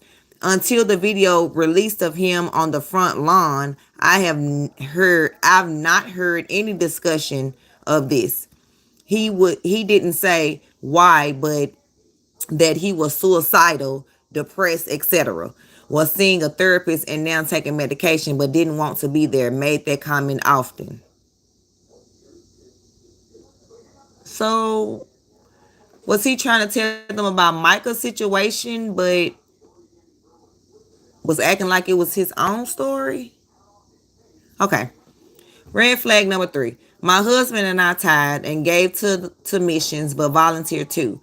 I have taught at the school this year. Not once have we seen him at church festivals, events, or women widow ministries. Not once. Are y'all hearing this?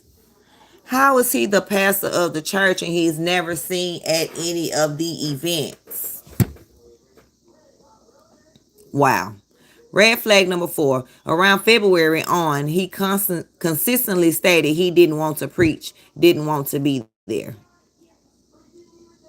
Okay. Red flag number 5. Stated Mica was bipolar and schizophrenic.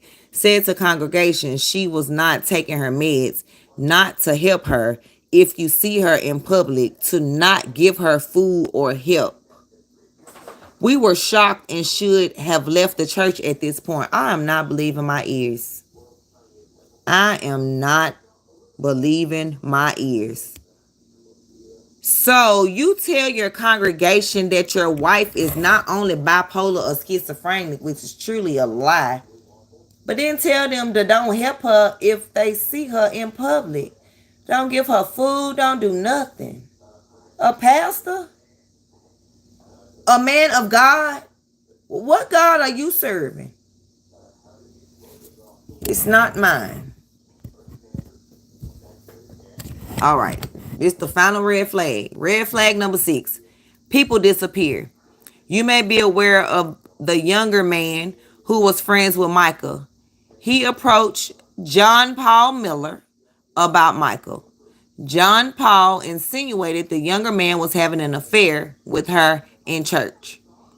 Since we guessed who he was talking about, we didn't believe it, as it isn't this young man's character.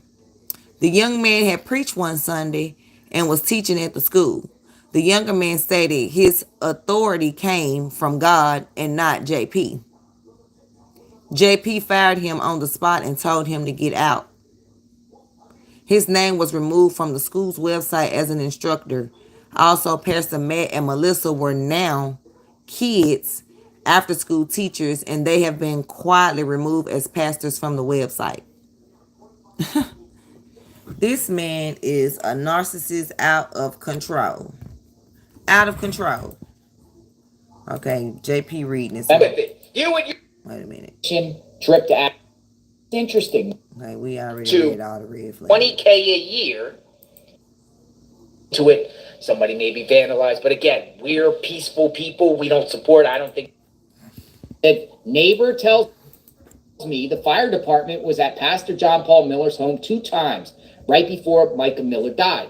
Claims the pastor was burning something in his backyard. And here's the attachments that I attached.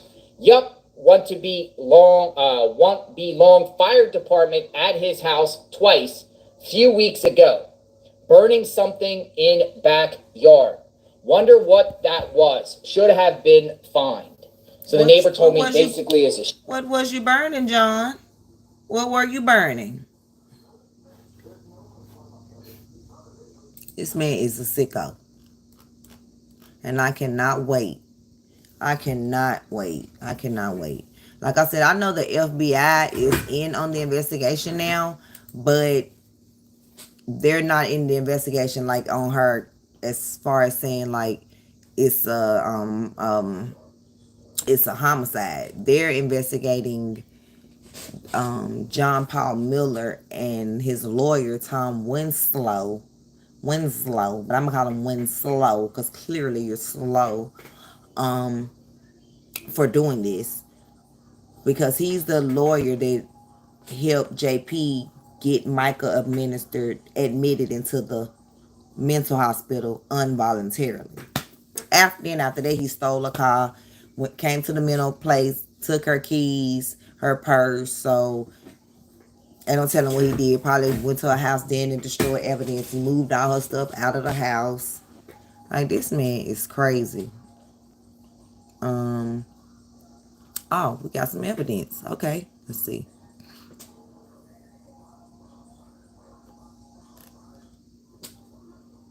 Okay, it said, after Myrtle Beach, South Carolina news informed the public that FBI has been called into investigation to investigate the Mica Miller suicide yesterday. The Solid Rock website, which was briefly up that morning, suddenly went down again. The Mica Miller FBI matter has brought about increased national attention. Sure have. It said, for those not familiar with the case, for those just not coming in wondering what we're talking about, Mica Miller, the estranged wife of John Paul Miller, pastor of the Solid Rock Church in Myrtle Beach, died of a power wound at a public state park in North Carolina, just an hour's drive away from her home.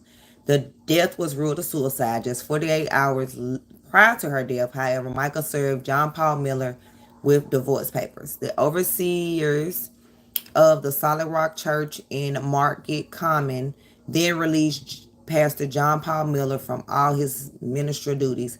However, Pastor John Paul Miller actually owns the church building. So how can they relieve him of something he owns? This makes it impossible for him to be fired. Okay, so Winslow owns land that backs up to the state park. Okay, Attorney Winslow owns 200 acres that backs up to the creek that leads down to where Mica's body was found. Tom just asked Nina, his property manager, yesterday to go start cleaning up there as it is overgrown. Look.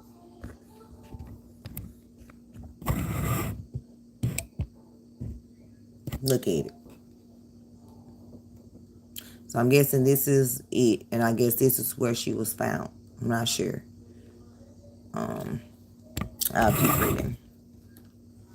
The Mica Miller FBI matter, a brilliant move. Working with Mica's own attorney and with legal help from attorney Tom's Winslow, John Paul had Mica medically and legally determined to be mentally unstable. Yet it was Mica that pulled a brilliant maneuver, putting the spotlight fully on John Paul. On March 14th, Murder Police reported that nearly $1,200 in donations meant for Solid Rock Ministries missionary efforts in Africa was stolen by Mica Miller. The local police quickly closed that case. However, the $1,199 that transferred to her bank account set federal banking authorities into action.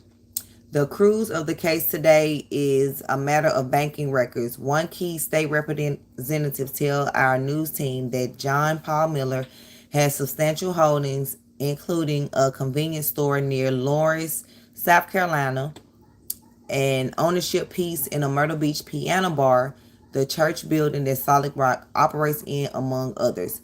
Where did a pastor get the funds to make so many significant investments?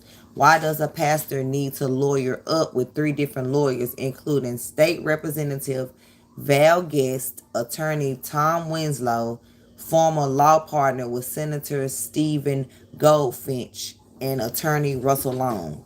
He got a lot of attorneys. Hello, checking you, boo.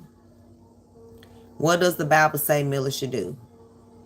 Few in Christian community and his own church has confronted Miller with what his biblical in this matter. Biblical contrition. I was wrong. The public has seen no acts of remorse about his part and what happened here. In all such issues like this, every human plays their own role. Miller has never stated he was wrong about anything. His biblical responsibility for the church assets, following the books of Acts, Miller should deed over the church building to the congregation. That right, it's biblical. Selling the congregation the Solid Rock building should be sinful. Okay? It says if Miller desires to live out what he preaches, he should deed over the title as a gift to the church. Doing so or not doing so will show his community the true measure of where Miller's heart is. As to Attorney Winslow, this is the attorney that's also an AI expert, and we clearly heard that audio. It definitely sounds like an AI. It says Winslow can be seen pictured above with Miller. I'll show you that in a minute. This matter is now federal banking matter as it relates to how church funds are spent and how the African mission fundings have been used. Once again, we make our readers aware that we know Mica kept a diary. The bank also keeps detailed records. Winslow should voluntarily do everything in his power to work with the FBI in this matter. Should any records be shredded, hard drives be destroyed, computers tossed, phones destroyed, etc., Winslow should be held accountable by the SC bar. This is no time to hide behind attorney-client privilege. And yeah. So the FBI, has joined in because they're saying that John Paul and his lawyer, has been doing some fishy stuff.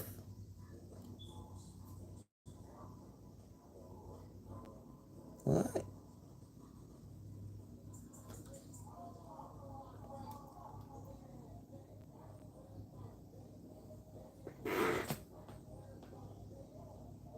And look at this picture, y'all, that's supposed to be of Michael, right? Of her going into buy the gun, right?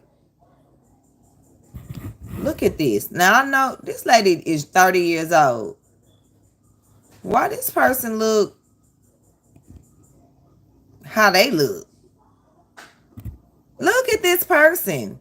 I mean, I know grainy footage, but this person got bags under their eyes.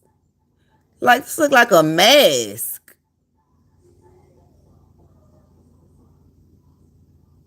What y'all think, y'all? What y'all thinking? Like, who this woman hop on?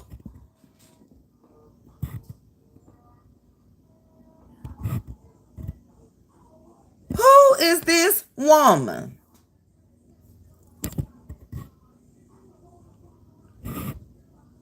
This look like, okay, have y'all seen the movie Big Mama's House with Martin Lawrence? That's what this look like.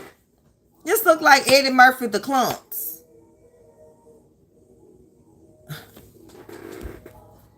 Wow, this is my first time seeing this, y'all.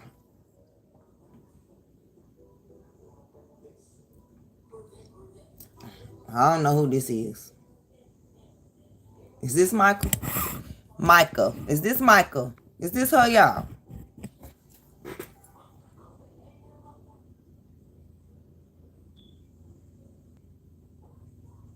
Y'all let me know. Is this Mica?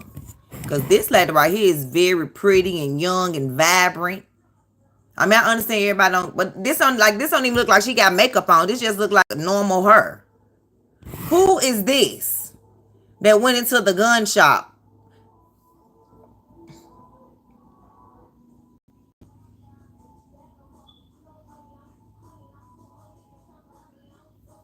Y'all, I don't know. They done AI generated a plaster of Mica, y'all.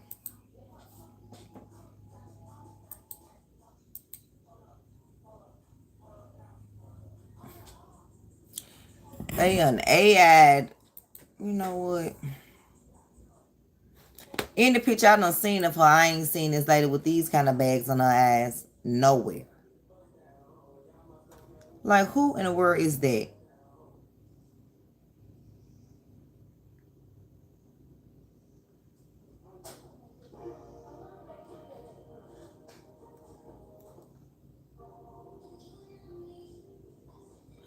That lady don't got no filter on. I do not see a filter.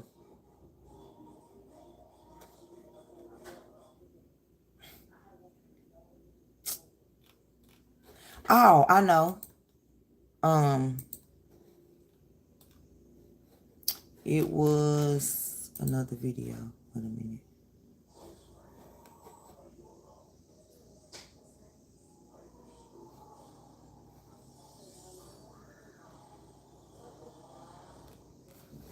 Let's see if anybody live right now talking about it on TikTok. No, it's supposed to be the same person. She was 30 years old. I had this. 30 years old. You said yeah? Let's see.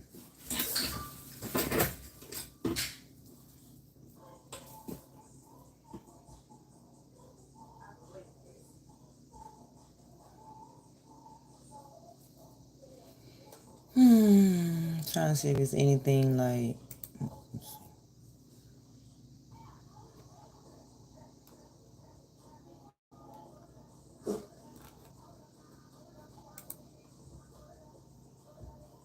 Yeah, these kids, ma'am, cut that down. Yeah, we're not believing this. Okay, let's see what Y'all, this is mind-blowing. Micah's dad and sister did an interview last night and dropped some information that basically changes everything that we've been told on so many different levels. Let's just start with the 911 call. Basically, her dad said that that did not sound like her. Whether or not it's AI, that's still up for debate, but said that basically the voice on that phone did not sound like her, was not the way that she spoke. Next, let's talk about the weapon. Apparently, days before she died, she had spoke to her father, saying that she felt she needed a weapon for protection. And for what it's worth, her dad also said that she knows how to use a weapon, that she grew up with them, she was trained on them, and knew exactly what she would be doing with one. Now, regarding the day that Mica died, apparently there were multiple casings found on the ground, including a bullet hole, what looks to be a bullet hole in a nearby tree. Her dad also mentioned a lot of bruising on her hands and her arms, and actually said that it looked like somebody had grabbed her, like grabbed her arm, had grabbed her wrist, and tried to move something up towards her head. He also said that there were scratches on her that had blood in them, meaning that those would have had to have happened before she passed away. Right. And he felt very confident that there was a struggle that occurred prior. Now, Michael's also been talking to law enforcement, and according to him, he feels that law enforcement didn't really put forth any effort. No GSR testing. Law enforcement is tarnished. Law enforcement, that was JP. But they didn't really check to see if JP was where he said he was. He said he's not seen any photos that anybody could have been driving that truck. And at this point, I could have been driving the truck. There's been no real investigation. There's going to be a lot more of this. I'll be discussing this later today as well. So stay tuned, hit that follow button. But this changes so much. Y'all, this is mind-blowing. I could have been driving that truck. Like, come on now. I could have been driving the daggone truck. What is this? What are you talking about? Alrighty, you'll be in jail in a few hours. Oh, y'all, this is what the pastor just said to somebody. Look. Away. I'll show you the pictures. Do you want to go to jail? They'll be on Facebook in a few hours. Alrighty, you'll be in jail in a few hours. Walk away. What? Now, that moment it's a window into everything that we've kind of been guessing between these two, the struggles that they've been having. That was Mica, y'all, saying that to him. 2 years, it sounds like. Hold up, y'all. That was Mica saying that to him. Are y'all? Oh my God. Oh my God. Come on now. Let this all out. Listen to this. Oh, wait. I'll show you the pictures. Do you want to go to jail? They'll be on Facebook in a few hours. Alrighty, you'll be in jail in a few hours. That's when he told her he was going to put those pictures, the topless picture of her. Come on now. Walk away. And this show don't sound like the person that said, can you, are you able to find my location? This don't sound like her.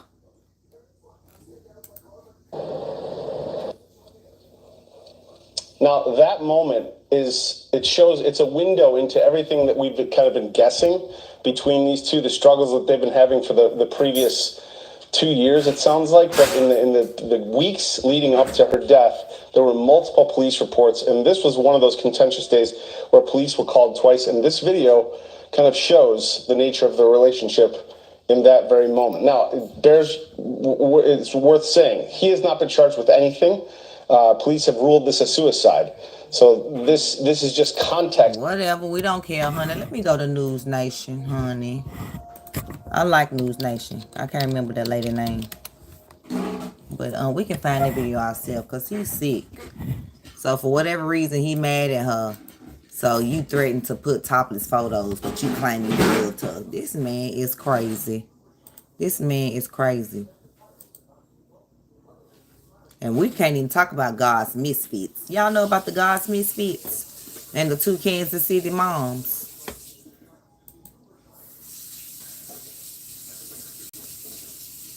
Yeah. Crazy. Crazy. Hold up.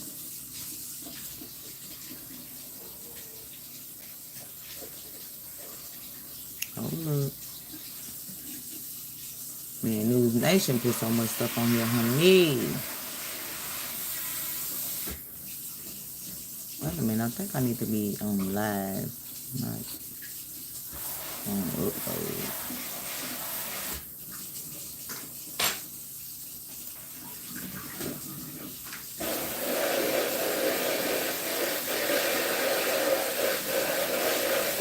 It's a study. It says, mom creates fentanyl curriculum for public schools. Oh, that'd be amazing. So kids can learn about the, I need to do that. Is that all? Is this just the schools in her town? Because I need to do it in mine. Yeah, each one teach one. Thank you. And then it says fewer women in their 20s are having kids. Birth rates falling. Yep, but people like to talk about the number of kids I have. Oh, well. God said be fruitful, and I was there. I was fruitful.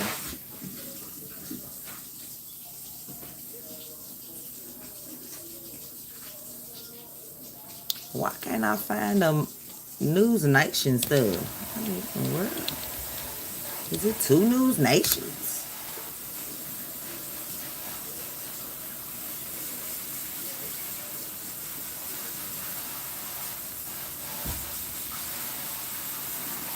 Okay, wait a minute.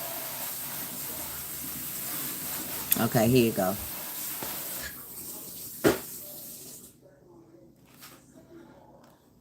Here you go, y'all. I found it.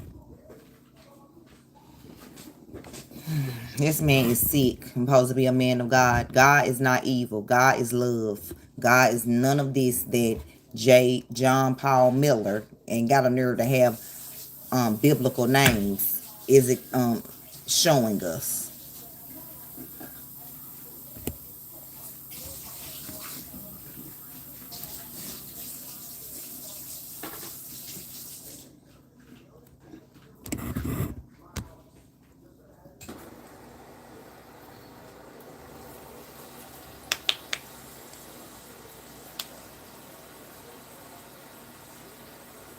And we gonna watch the thing that reveals why she was allegedly hospitalized News Nation's senior involuntarily. investigative reporter Rich McHugh, who has been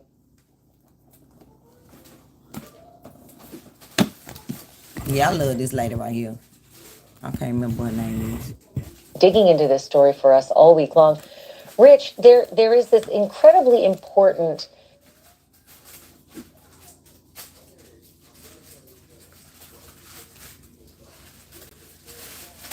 sort of stalking report. And we were talking about it quite a bit after we discovered that Mica had taken her life. It talks about a tracker being put on her car. It talks about her tires being slashed. It talks about this device being jabbed into her tires to let the air out. It talks about a man showing up at a gas station and following her to a car dealership, and that man's name was redacted all the way through. Last night we learned the man's name was actually John Paul Miller, the estranged husband. The man who everybody had pointed to as the cause of all of this prior to finding out it was a suicide.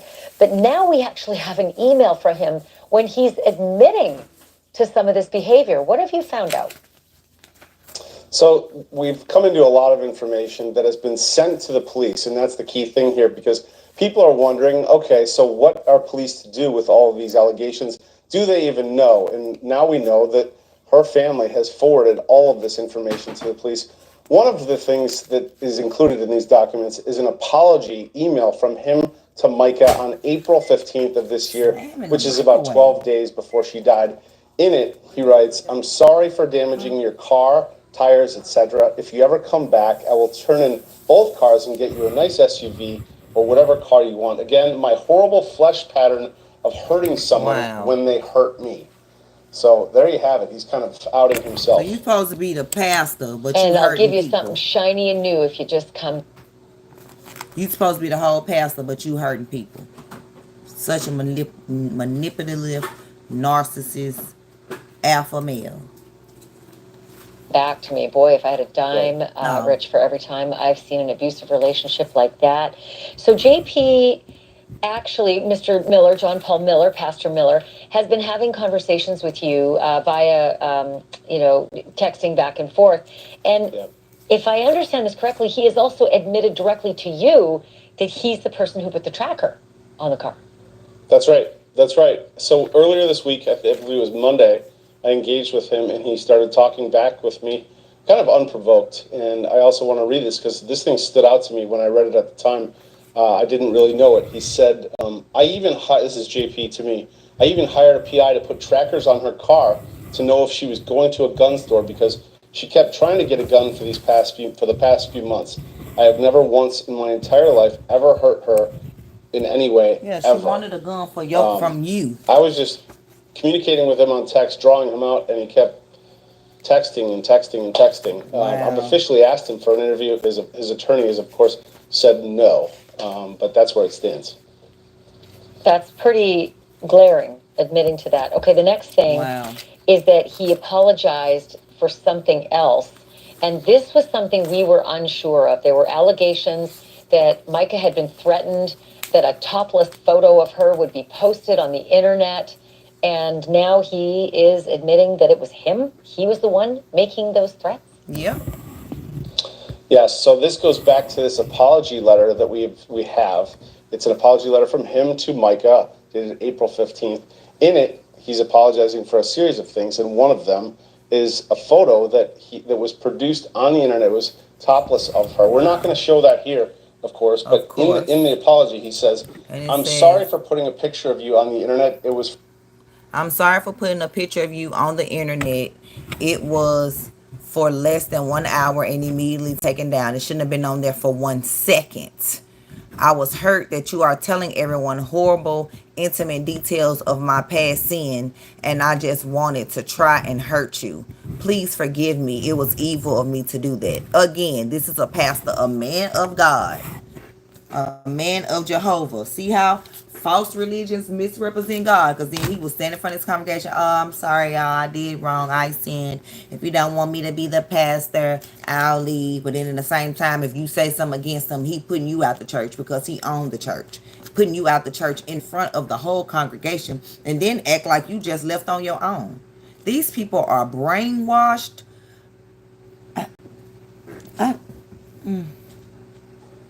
False religion has exchanged the truth of God for the lie, Romans 1:25.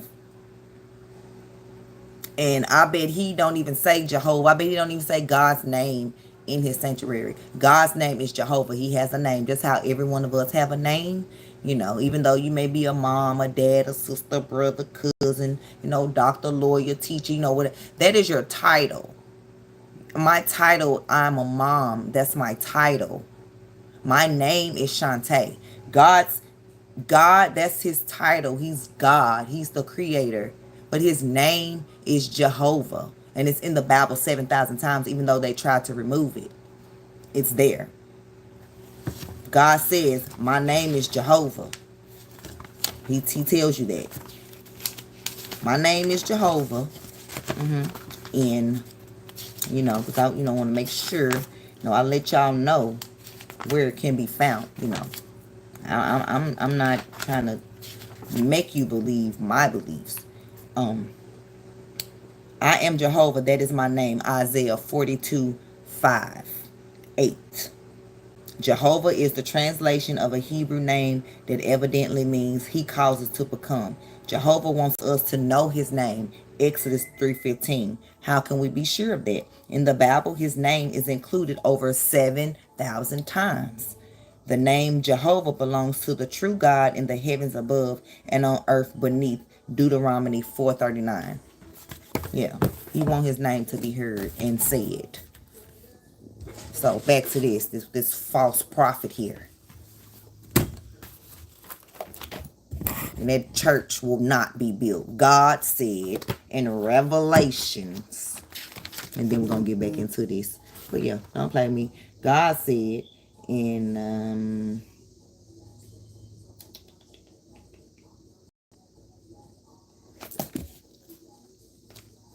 Babylon the Great, which is the false religions, all of them, not just one little religion. We're talking about all of the false ones. Operates worldwide. Babylon the Great is said to be sitting on crowds and nations. So it's plenty of preachers, pastors, apostles, evangelists, all these other names that they done made up that's not of God. She has a kingdom over the kings of the earth. Revelation 17:15-18. She cannot be political or commercial power. God is not in politics. The kings of the earth and the merchants survive her destruction. Revelations 18:9-15. And finally, she misrepresents God. We're talking about Babylon. They're calling it a she. We're talking about, all. You know how the Babylon in the past fell and was never seen again? Same thing with all these other idols and images. God doesn't need images. He know how he look. He don't need you showing images and none of that. He don't even believe in none of that.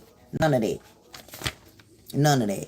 But anyway, we'll talk about that something else.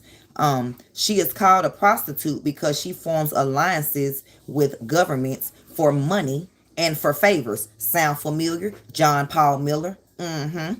Revelation 17:1-2. She misleads people of all nations, and she is responsible for death of many. Revelations 18:23-24. Sounds like John to me. Look like he got the government officials in his pocket. But let's listen to how cruel he is because she upset him. These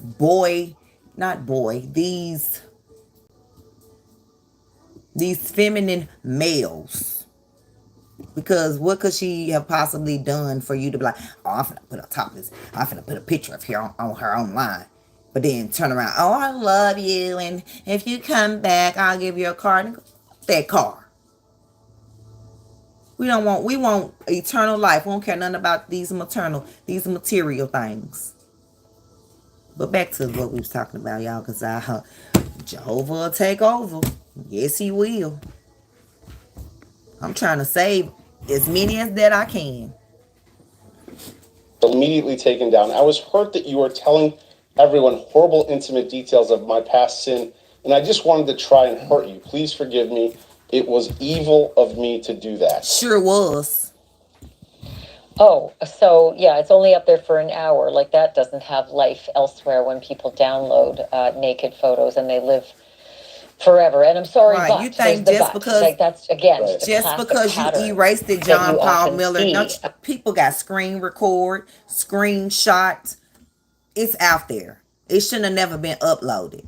And they should charge you with revenge porn, is what they should do. So you have also seen text messages between John Paul Miller and Mica's family. What were in those text messages? Some of the text messages I've seen were pictures of text chains where her family was communicating, and Mica was on there, but Mica, this was at a time where I believe she was in the hospital, and so the Mica jumps into the conversation and said something like, "Happy Valentine's Day to me," and I believe her mother or a relative says, "Mica, is that you?" And it was quickly figured out that this was not Mica. This was JP. That he had possession of the phone, and it was his interpretation, legal interpretation, that it was marital property. Wow. And so this is just one of a number of instances. You know, so he just owned everything. Page. Her brother took it back, and her sister took it back and said, "Hey, this account has been taken over. Do not post." There's a lot here. There's a lot here, actually. Like, I mean, marital property, sure, but communicating with someone else is not marital property. You can't just grab a marital property telephone and then pretend to be. Like, there's a distortion if I've ever heard one. So Mica herself wrote something before she died, a document of sorts. Did you get your hands on it, and what's in it? Yes. So this is a letter that she wrote 2 days after this apology letter, if I have this correct. Wow. And roughly 9 days before she died. It was a letter to for the courts in part of her divorce court proceedings. And it's a hard thing to read. I'll just be completely honest. She lays out like the entire case of why she's leaving him and what has happened to her. I just want to read a snippet of it. I don't even know if we have it, but her opening sentence is, "Since the day we became husband and wife, I have been abused in every way I can think of, emotionally, sexually, spiritually, financially, and physically. Wow. He has harassed me physically and electronically with letters, phone calls, emails, texts, hacking my emails, hacking my personal Facebook and impersonating me, using my stolen phone to send texts and emails out to church members." It goes on and on and on.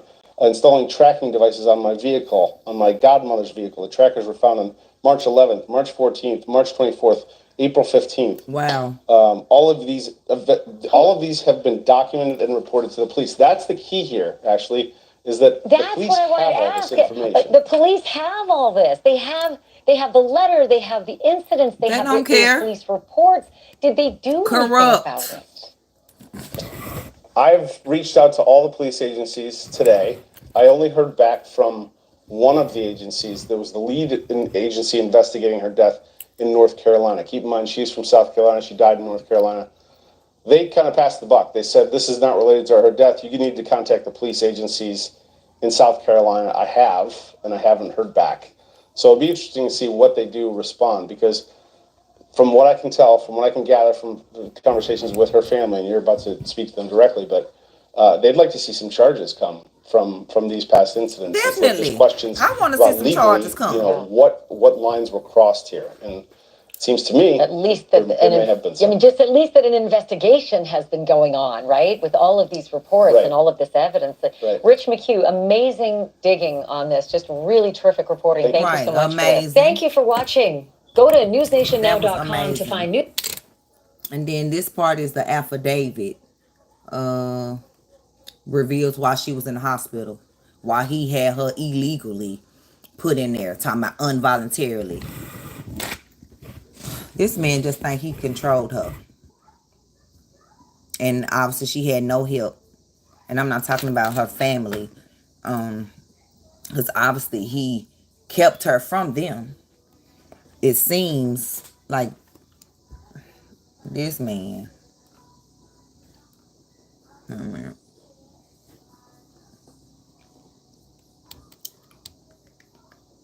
No, that's that one.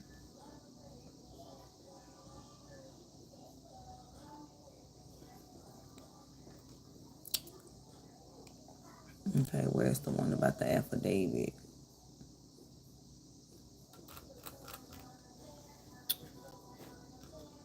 Affidavit. was 1 day ago. So I'm trying to see.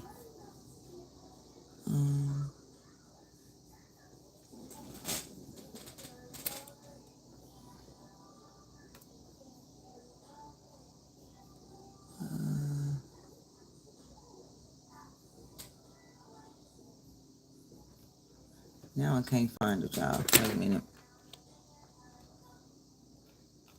I think it was on News Nation.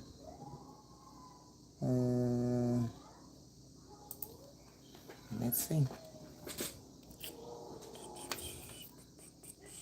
Because that just came out, so that should be like at the top of the screen. I got all these tabs open.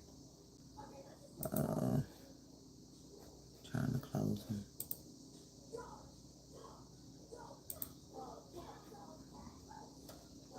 Okay, so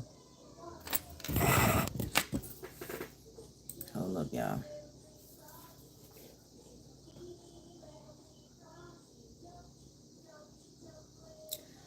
Boat seized after teen killed in Florida, hit and run.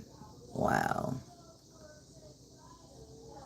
Y'all heard about that? The teen that was hit by a boat.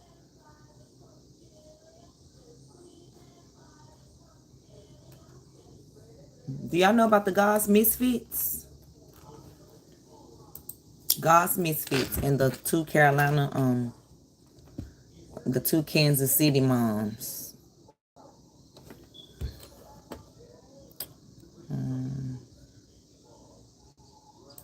Yeah, but it was a teen killed in Florida. I guess the boat hit her, and they calling it a hit and run. They're calling it a hit and run. I need to fix my lipstick.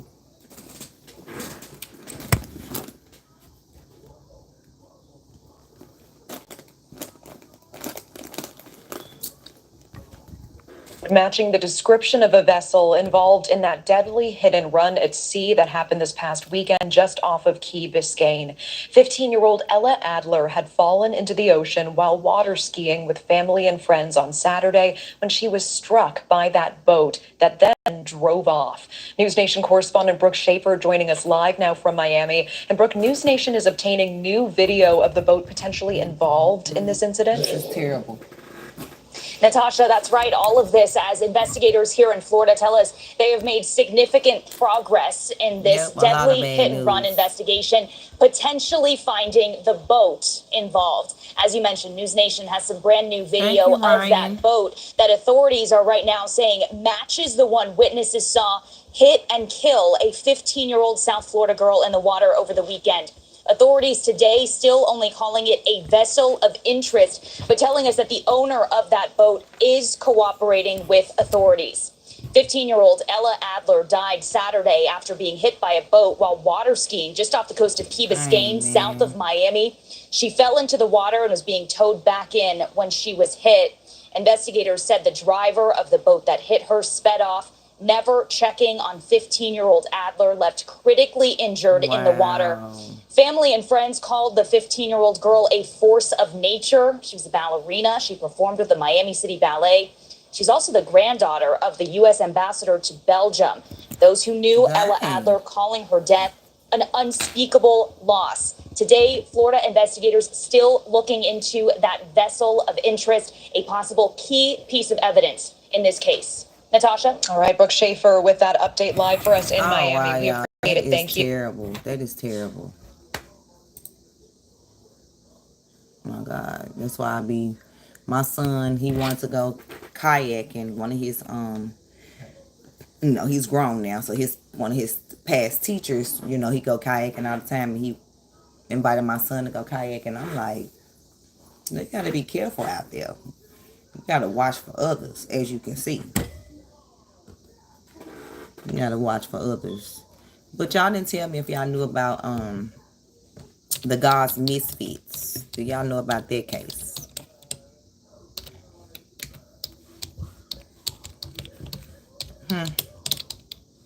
About the two Kansas City moms that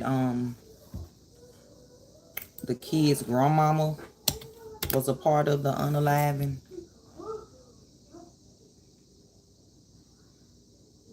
Oh, they definitely gonna blame the grandmama. Duh. Duh. We know she's gonna be blamed. She the reason that them people. Well, I mean, can't nobody fool, but I mean, if she intimidating like how they portray her. Wait a minute. Hold up. I'm trying to find like the very first story when they.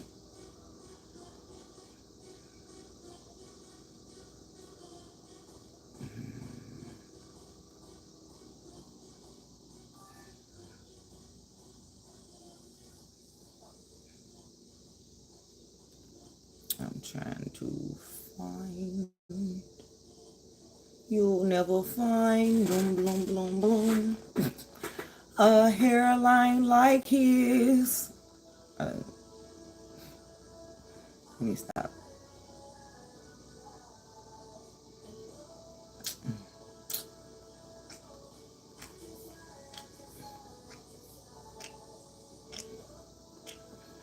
Okay, okay, so this is when they first vanished, if y'all didn't know.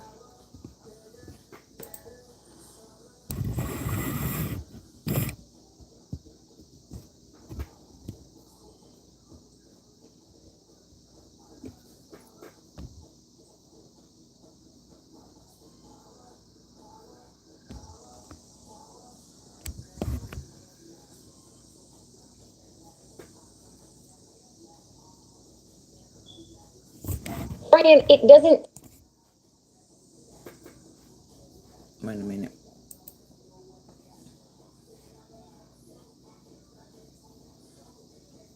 Oh, look. Let me start this video over. Make me a The belongings are still with the vehicle, but it doesn't sound.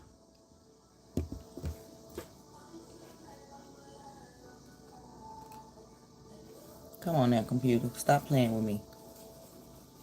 I kept telling you I was going to restart it, and I never did. I never did. Let me close some of these. Like they know if the women have their belongings on them. In a social media post, a family member said that the last ping of Veronica's phone was where that car was. OSBI wouldn't confirm or deny that. But, I wanted to know, was the car out of gas? Did it have tires that, had been slashed? What would have caused these women to leave? And it doesn't seem like any of that was the case because he said they were trying to figure out why they would have left the vehicle. Very, very strange. Do we know, much more about these women? Were they longtime friends? There's a bit of an age difference. I think it's about 12 years between the two of them. What do we know about them and their relationship? We don't know a ton. We do know that the Veronica and Jillian were friends. How good of friends they were is a little bit of a mystery as well. Determining what their relationship is something investigators are looking into. It's one of the first things they were trying to figure out. So we know they are friends. We know that Jillian, they're from the same area. They live in the same area. Jillian's husband is a preacher, and that she was helping Veronica with this ride to apparently go either visit her children or pick up her children. What they were doing there is unclear, but we know, Brian, that they did not get to their destination. Do we know anything about their significant others, Caitlin? It's interesting. That is one of the first questions I asked investigators, and they said that they're looking into, of course, everyone. They're looking into all of their friends and family, everyone who is close with them. But of course, I wanted to know, are you looking at significant others or perhaps exes? But we don't know anything about that other than the fact that Jillian's husband is a preacher. And so, of course, we know his name and who he is.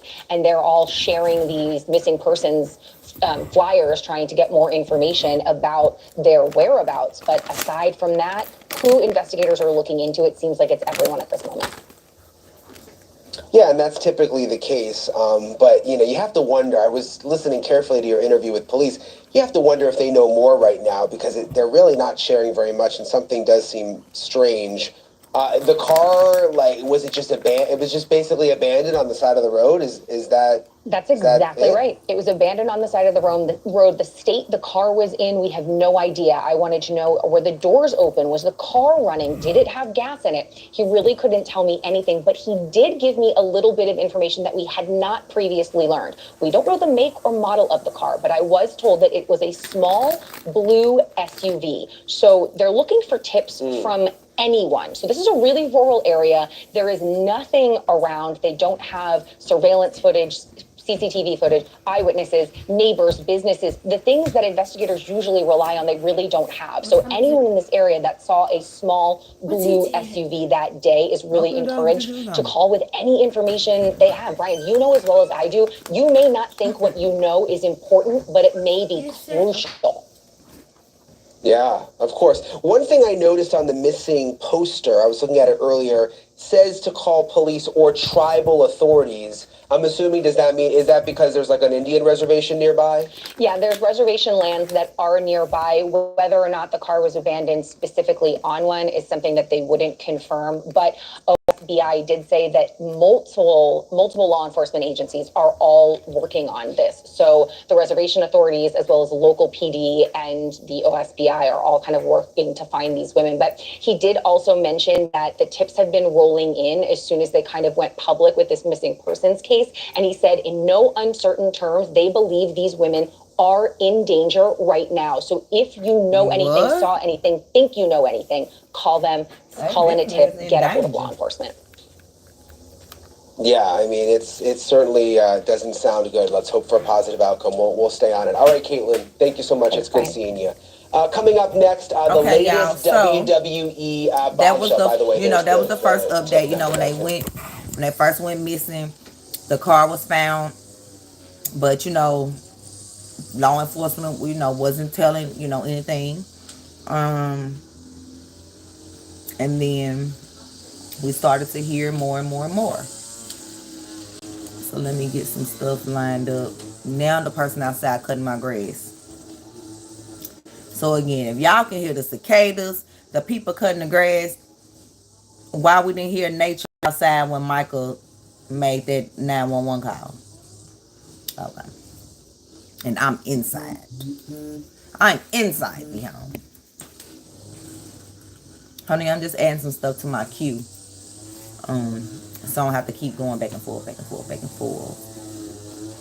Back, forth and forth. Back, forth and forth. Come on. Back, forth and forth.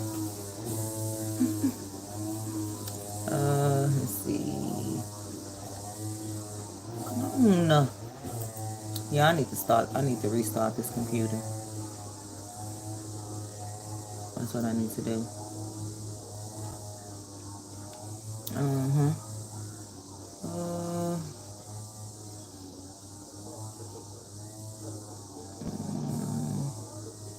It's just taking too long to do what I needed to do.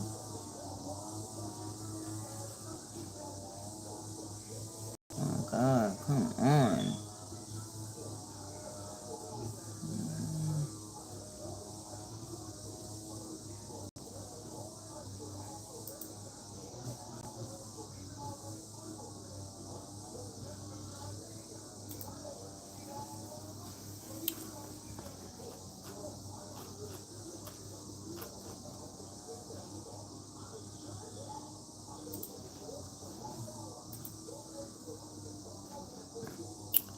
I don't think there's nothing else in the Mica folder. I'll close that.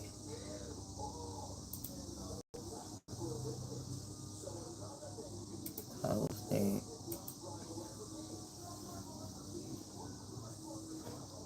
Yeah, I done closed all the tabs.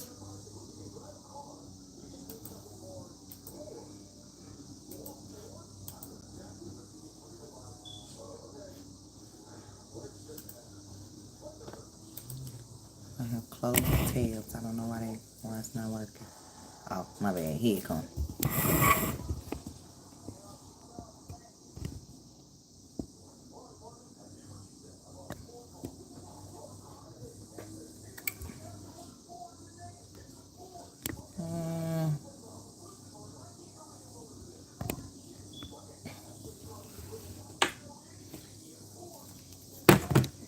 Maybe it's telling me I done talked enough. Maybe that's what it's telling me. I done talked enough.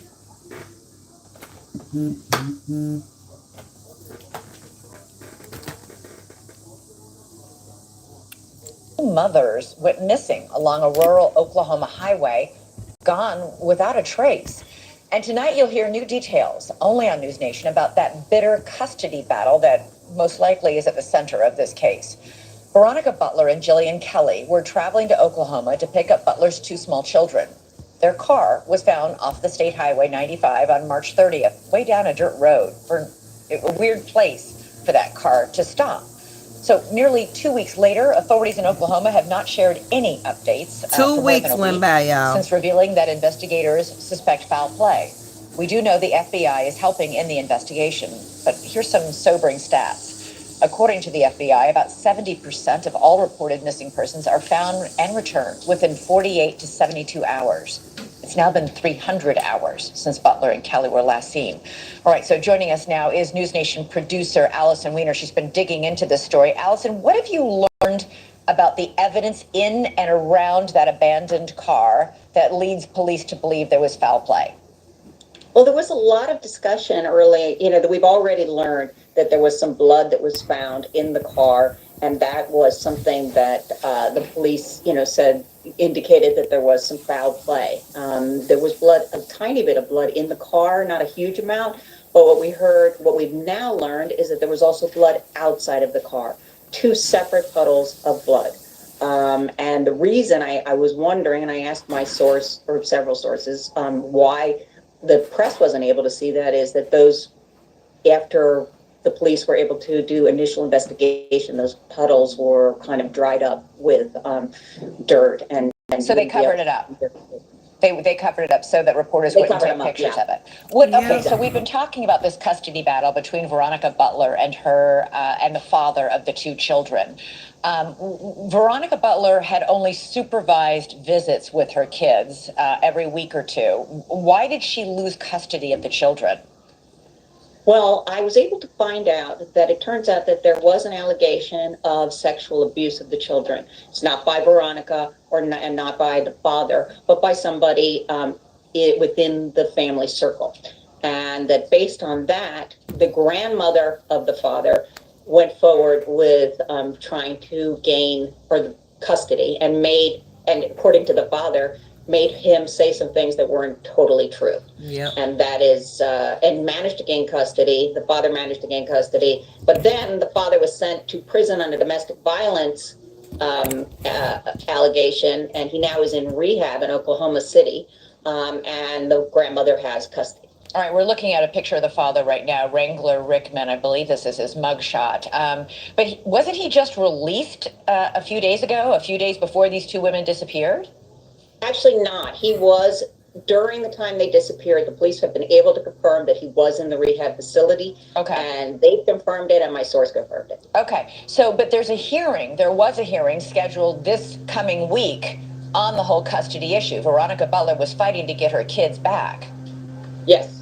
There was a custody hearing scheduled, and basically what happened is that Veronica and the grandmother would exchange custody at this abandoned gas station called Four Corners, and they'd done it many times before, and they were on their way to Four Corners to do the custody exchange. And I'm just curious, this custody exchange, do we know anything? Was it amicable? I can't imagine it was, if the grandmother had helped launch these sexual abuse allegations against the mother. That must have been a fraught situation between the 2. Right. It was a very fraught situation between the 2, and the father has said that his own mother, the grandmother, forced him to say certain things, and that she threatened to shoot him in the head if he didn't say it, and it's in court documents, that comment. And we at News Nation have obtained and been able to review those court documents. So we know that this is not the custody. We thought it was a custody dispute, but this is a volatile custody dispute with a lot of anger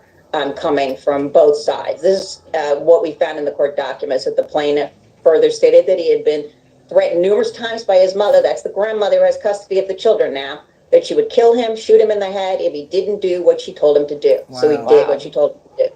And a Yeah, lot of it's people pretty there, wild. yeah, a lot of people there are afraid of that family, Allison. We've found out from several reporters who've been down there on the scene. Yeah, I mean, reporting on custody issues or a potential, I mean, it's difficult and dangerous work, but it's work that needs to be done because we need to try to help find these women. Thanks so much. Okay, y'all. So that was when they was, we've been trying to figure out, what happened to the women, where were they? And this was before, they were found because their bodies, were recovered. And I'm trying to get there, but I want to give you the information in order for those that have no idea what this case is about. There are billions of people in the world, millions of people on YouTube. Everyone isn't watching the news or everyone isn't on social media to see what's going on. So I want to bring it to you as if you've never heard of the story and you are trying to learn what happened. That's how I like to bring stories. I want to give you the full details, all the details. I don't want to leave nothing out for anyone that's not familiar with what's happening. Now this one,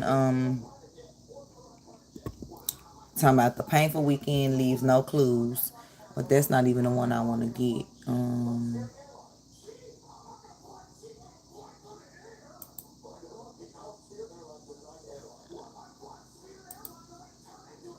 So at this point, they're still missing. But, they found blood, which, made them feel, okay, there's some foul play.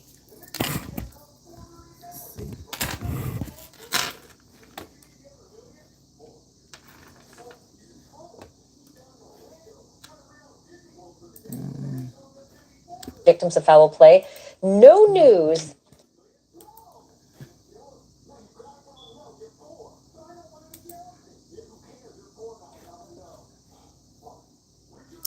Come on. Yeah, no news. Talk. I need to restart this computer ASAP. It's messing up my show. It's messing up my show. I don't want to restart it yet.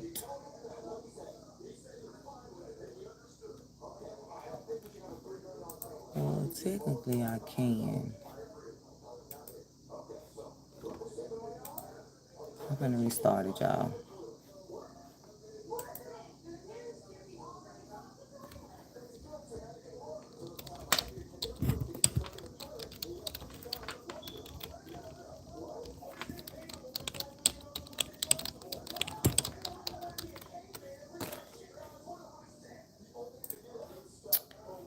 Okay, y'all.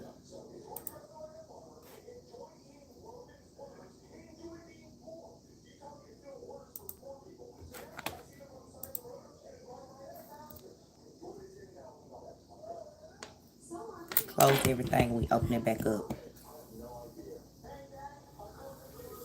Oh, thank you, Leanne. No, because it's not about me. It's about these people that's missing or unalived and getting justice for them. This is not about me.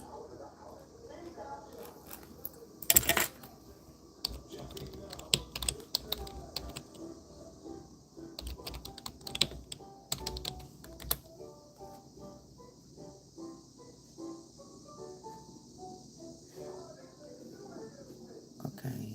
This one, we're going to watch this one.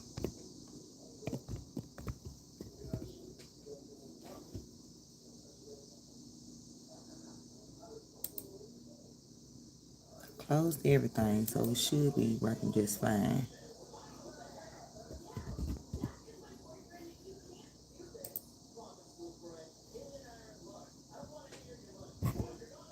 Okay.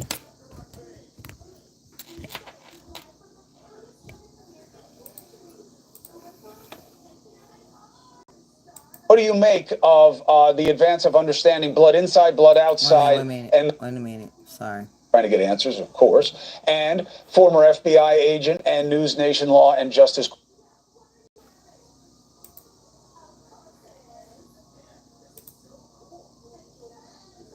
So this is when they found out that the moms had Correspondent been Jennifer shot.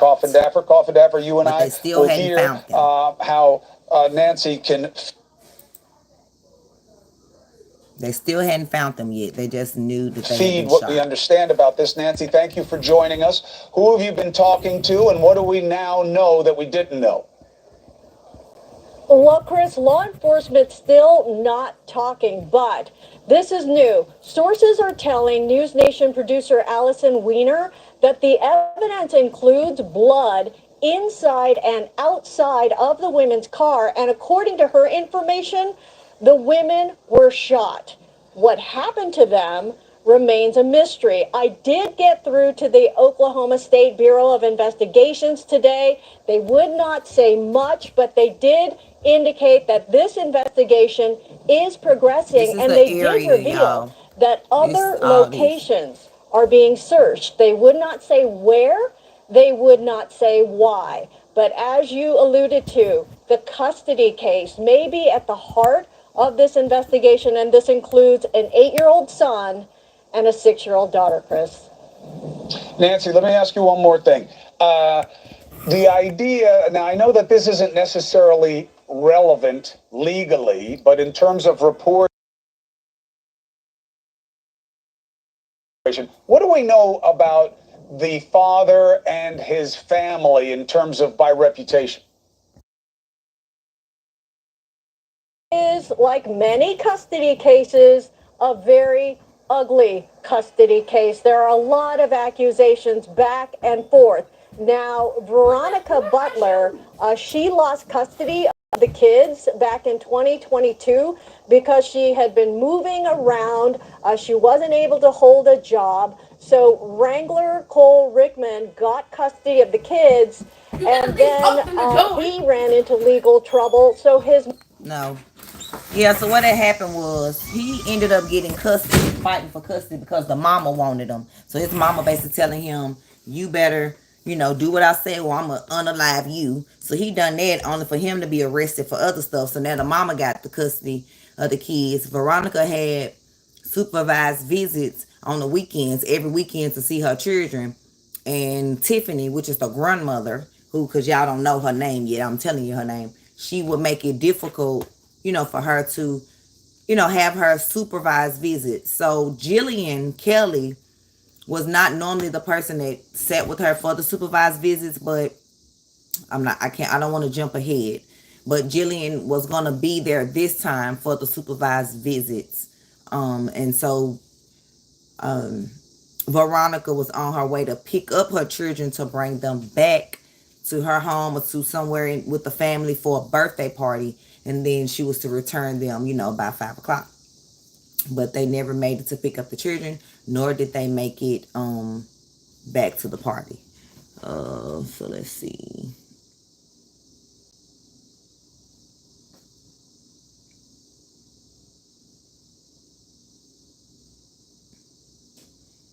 So I'm trying to go to when they arrest them.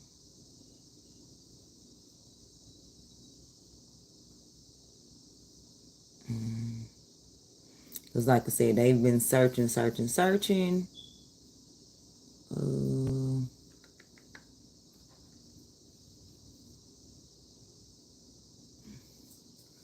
I don't want to use nobody else's, pet, I'll find it. I will find it.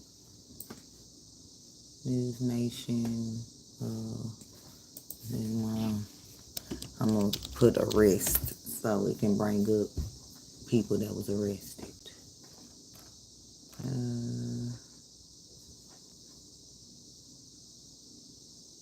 Y'all, those cicadas are extra loud.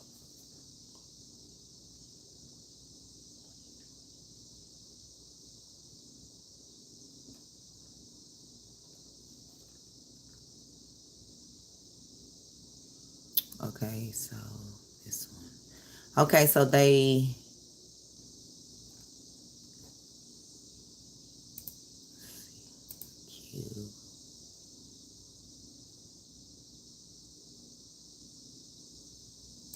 This one in the queue. This one in the queue. I love News Nation and law and crime and law. Lord, crying. One of them. Oh yeah, this the one. I definitely got to put this one in here. And then right here. Okay. That's when they swarmed home. Yep. Okay. Now here they go.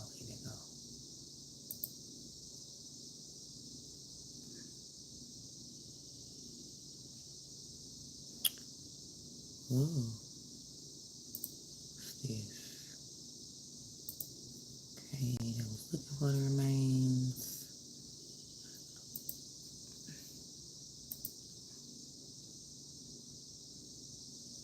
So I'm assuming, yeah, they had to been arrested before the remains were found. Like, it makes sense.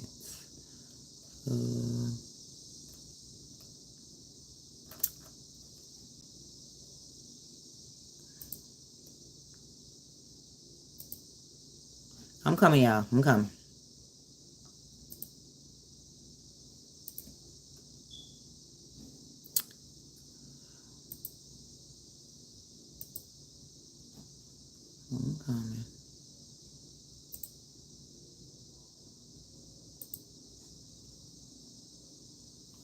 Okay. We're gonna go to the arrest.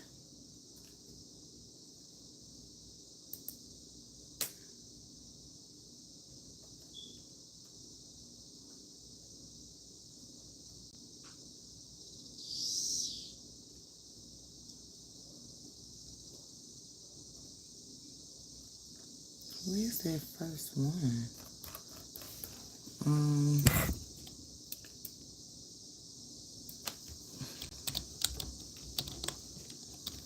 Wait a minute, y'all.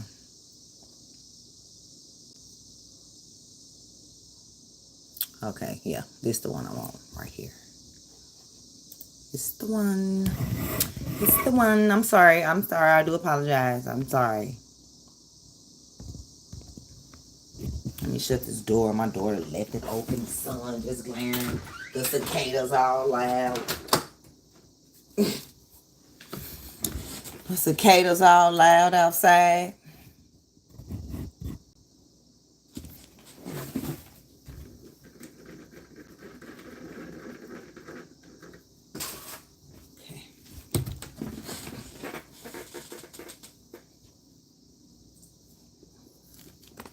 And I only if there was ever any doubt. And I go live this way because I reach more people.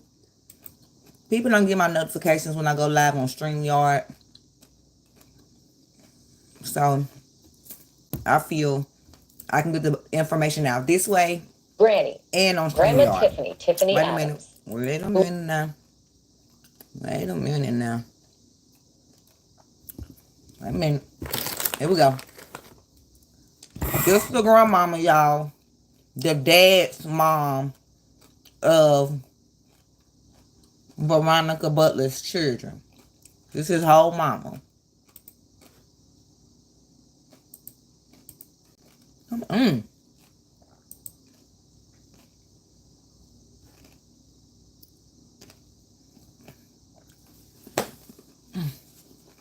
You just don't want to act right.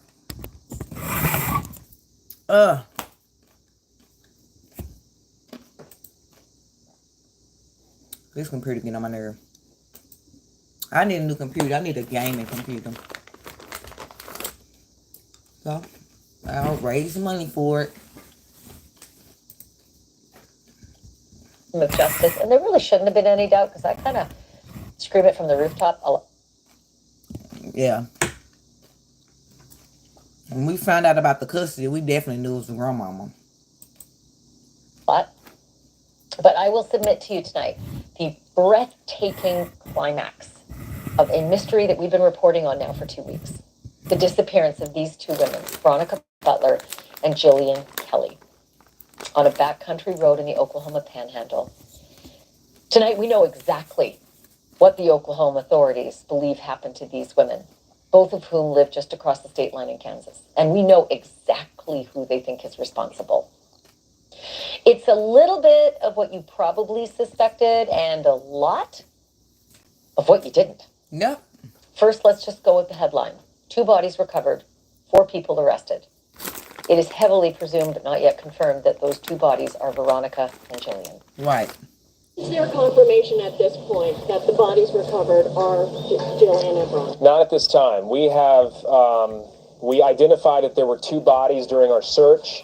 Both of those deceased persons have been transported to the Oklahoma Medical Examiner's Office, where they will do a proper identification and also look into a cause and manner of death. The 4 people that we were looking for were found, arrested, and placed into custody within the same day, and there was no resistance. The 4 suspects he referred to are the grandmother of Veronica's kids, Tiffany Adams, up there in the top left corner, along with Tiffany's boyfriend, Tad Cullum, with the big long beard. And then a couple whose names we had not heard before, Cole and Cora Twombly. They're occupying the bottom 2 spaces of that grid. Tonight, each of them is charged with the following: 2 counts of first-degree murder, 1 count of conspiracy to commit murder, and 2 counts of kidnapping. And something else those 4 allegedly have in common, besides an elaborate criminal conspiracy, is a quasi-religious, anti-government group called God's Misfits. This is a lot to unpack. But let me tell you, it is well worth the effort. So pull up your chair, nice and close, and get comfy. The whole thing starts and ends allegedly with that custody battle over Veronica's kids. The kids that she had with a man named Wrangler Rickman. That's him. But you will note that Wrangler Rickman is not on the list of people arrested. The victims were trying to pick up Veronica's kids with Wrangler from Wrangler's mom, the kids' granny, Grandma Tiffany Adams, who is on the list of arrested people. Grandma Tiffany had custody of the kids while her son Wrangler, the dad, was in prison and then later in court-ordered rehab, so his alibi is, well, seems airtight anyway. He was in jail. Veronica rehab. was allowed visits with her kids every Saturday, but there had to be a court-approved supervisor. And the woman who usually did the supervision was not available March 30th. Or so Grandma told the investigators. But the investigators later found out that unbeknownst to Veronica, the mom, of course, Veronica's the mom, yeah, Grandma had told the supervisor, just go ahead and take a couple weeks off. I'm going to do some, I'm going to do some questioning of my kids here, find out, how they're doing. But you go ahead and take a couple weeks off. She wasn't not available. Grandma told her to take a few weeks off. Right. So that left Mom, Veronica, forced to find a replacement. If she wanted to see her kids, she still had to have a supervisor, right? And that replacement was Jillian Kelly, this beautiful woman on the right, totally unsuspecting. In case y'all didn't hear that, because this is what I was telling y'all earlier. The grandmama, Veronica had supervised visits every weekend with her children, but it had to be a court-appointed, person approved for the visit. So the person that normally does the visits for Veronica, was unavailable. So we thought, but come to find out, the grandmama Tiffany contacted her and was like, "Oh, just take a few weeks off. I'm gonna be the supervisor, over the visits or whatever." So that's why Veronica asked Jillian to accompany her to go get the kids. Jillian was a pastor's wife, so she was court appointed.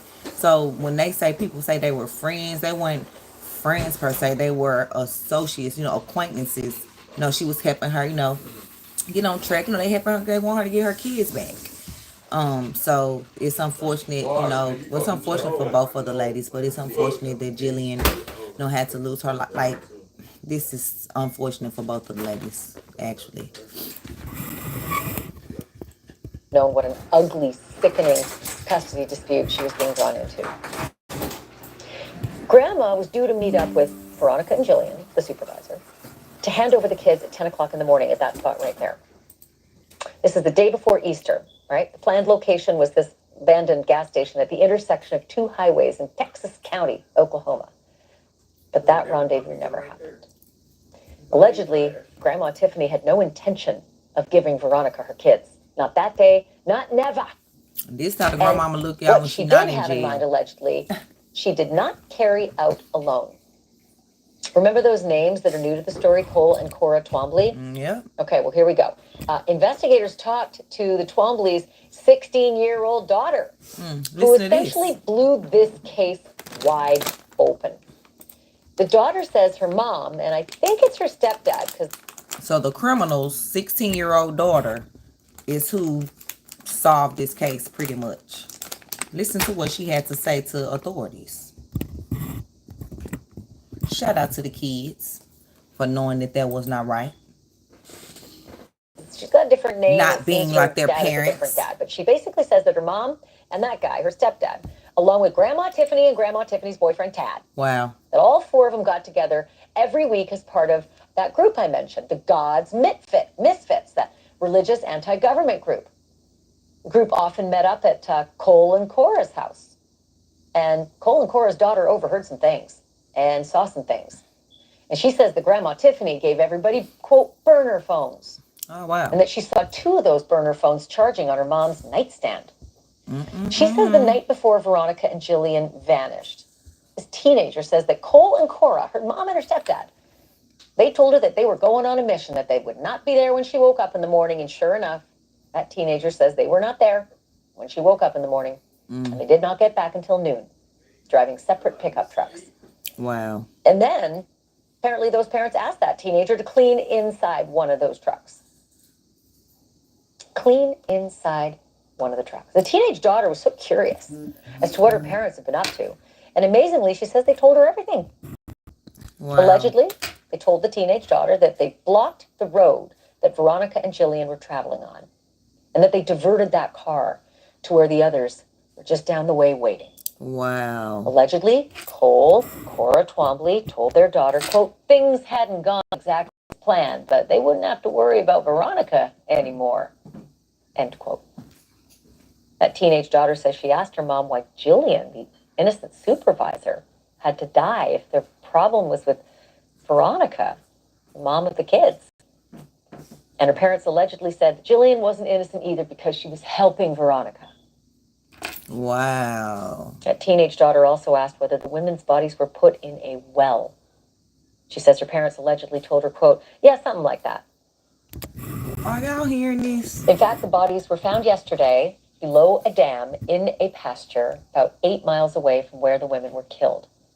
According to court documents, investigators, quote, found fresh dirt work where a hole had been dug, filled back in, and covered with hay, end quote. Early on, the authorities had gotten a search warrant for Grandma Tiffany's phone. And wouldn't you know it, here were the web searches that they found on Grandma Tiffany's phone. Taser pain levels, gun shops, prepaid cell phones, and, quote, how to get someone out of their house. Wow. They also learned that Grandma had bought 5 stun guns on March 23rd, a week before the women went missing. Grandma been a bad mama.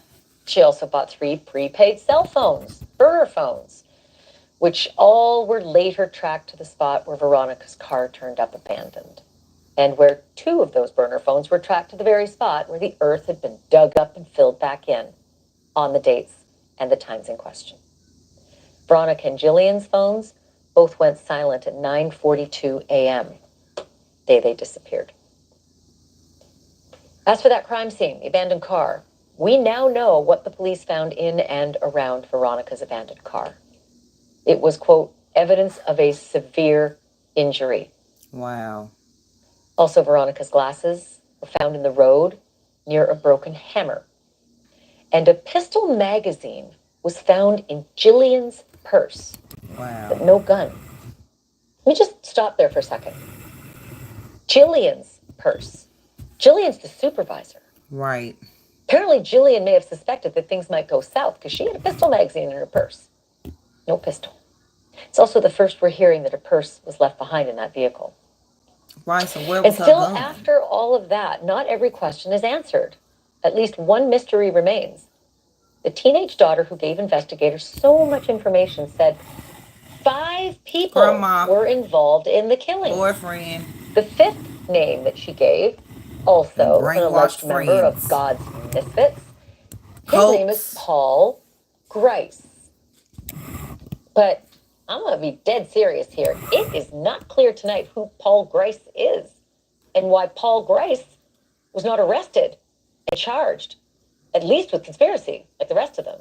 Thank you for watching. But don't worry, Go because to we're going to find out. We're newsnationnow.com. going to find out right now.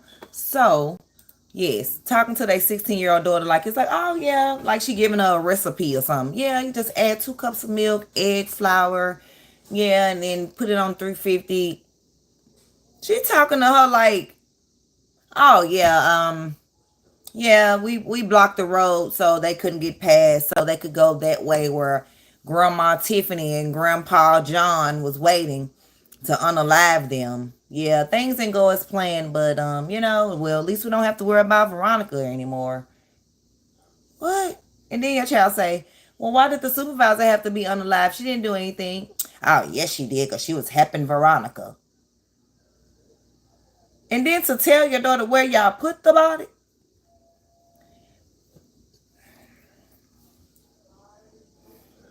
Lord, they need you. God is coming. God is coming, y'all. I think this is when they finally said this is their bodies. Yeah, this is so messed up, Crystal. Right. I'm so glad she spoke up. Like I told my kids, honey, if somebody doing something wrong to you, if it's me, tell somebody. Which it won't be me, but I'm just saying, you know. No, don't be scared. No. Tell it. Tell it.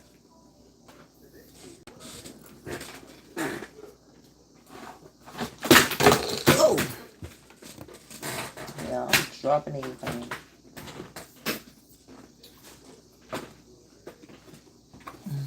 It's coming. All right, honey. Tell it.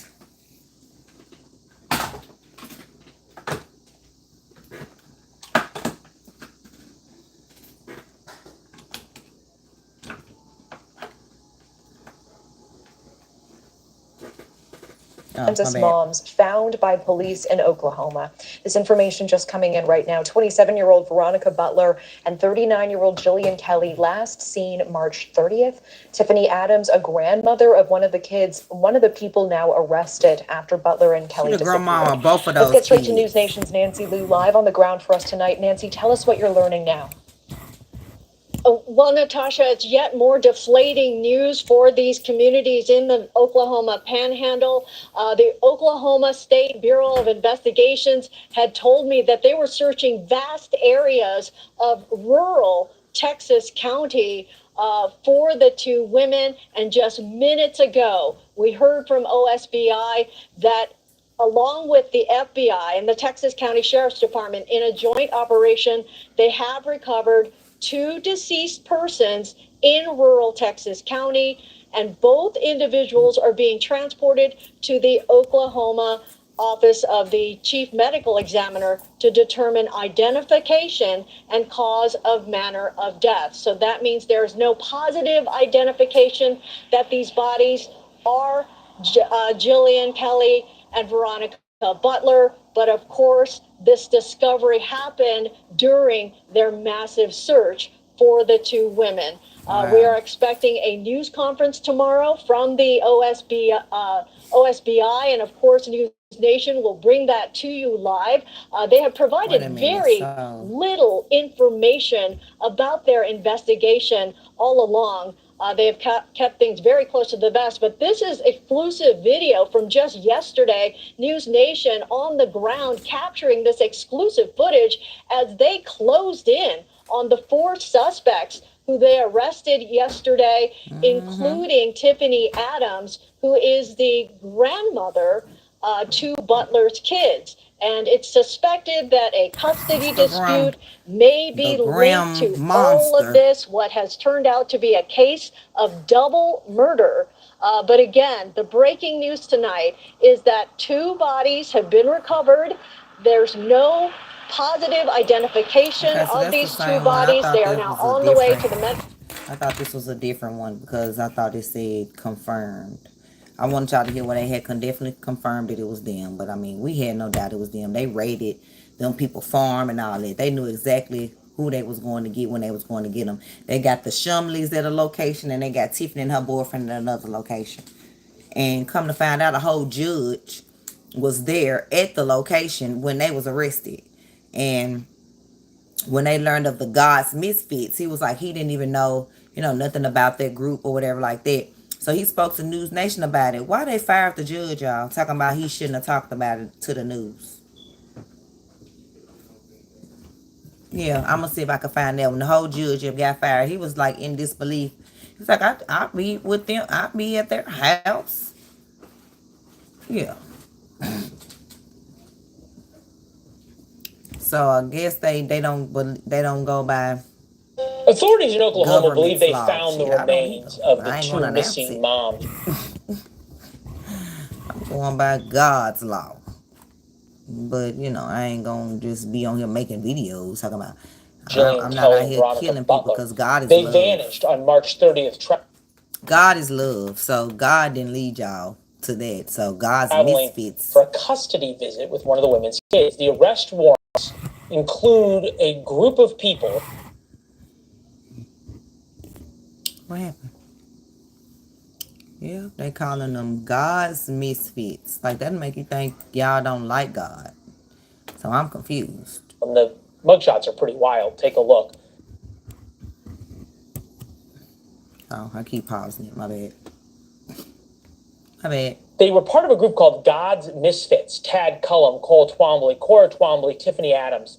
Tiffany Adams is the grandmother of the children at the center of this case. They are accused of being part of that anti-government group called God's Misfits. How the group fits into this alleged attack is a little bit unclear. The 16-year-old daughter of Cora Twombly told authorities that she overheard the group planning what they called a mission around the planned visit of these two women.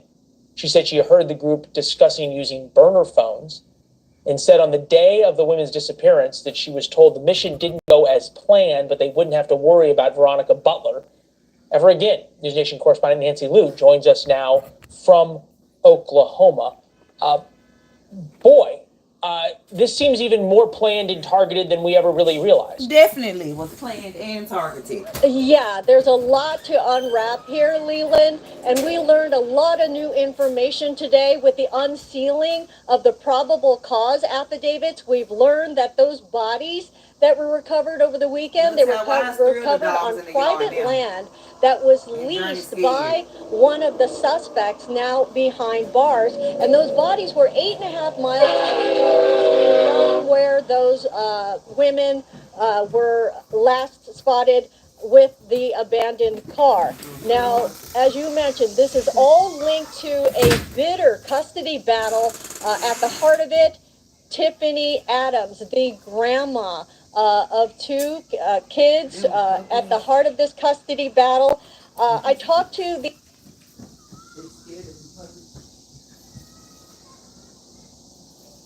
It's been 2 weeks of investigating night and day, so hats off to them. But take a listen to what the sheriff said, because from the get-go of this investigation, Leland, these women were targeted.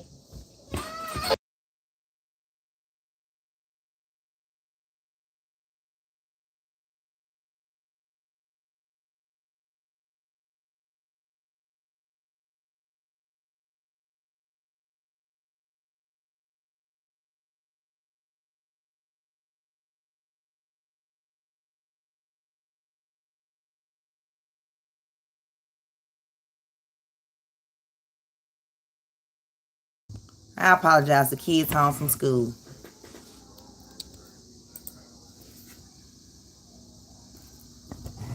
And I think from the get-go, once we arrived on scene, that and we gained a little bit of information, that we felt this wasn't a random deal. All right, we felt that with some of the information coming in, that it was more targeted, and we started to look in those areas that we were pointed to. Right. So they already knew. You mentioned God's Misfits, and this is an government group. They view themselves as sovereign citizens who don't need to follow the laws of the land. And that may explain the military, almost military-like convoy that we saw exclusively on Saturday as they closed in. I'm not trying to break no laws. I'm living by God's law, and God's law is not teaching you to break laws. So I don't know.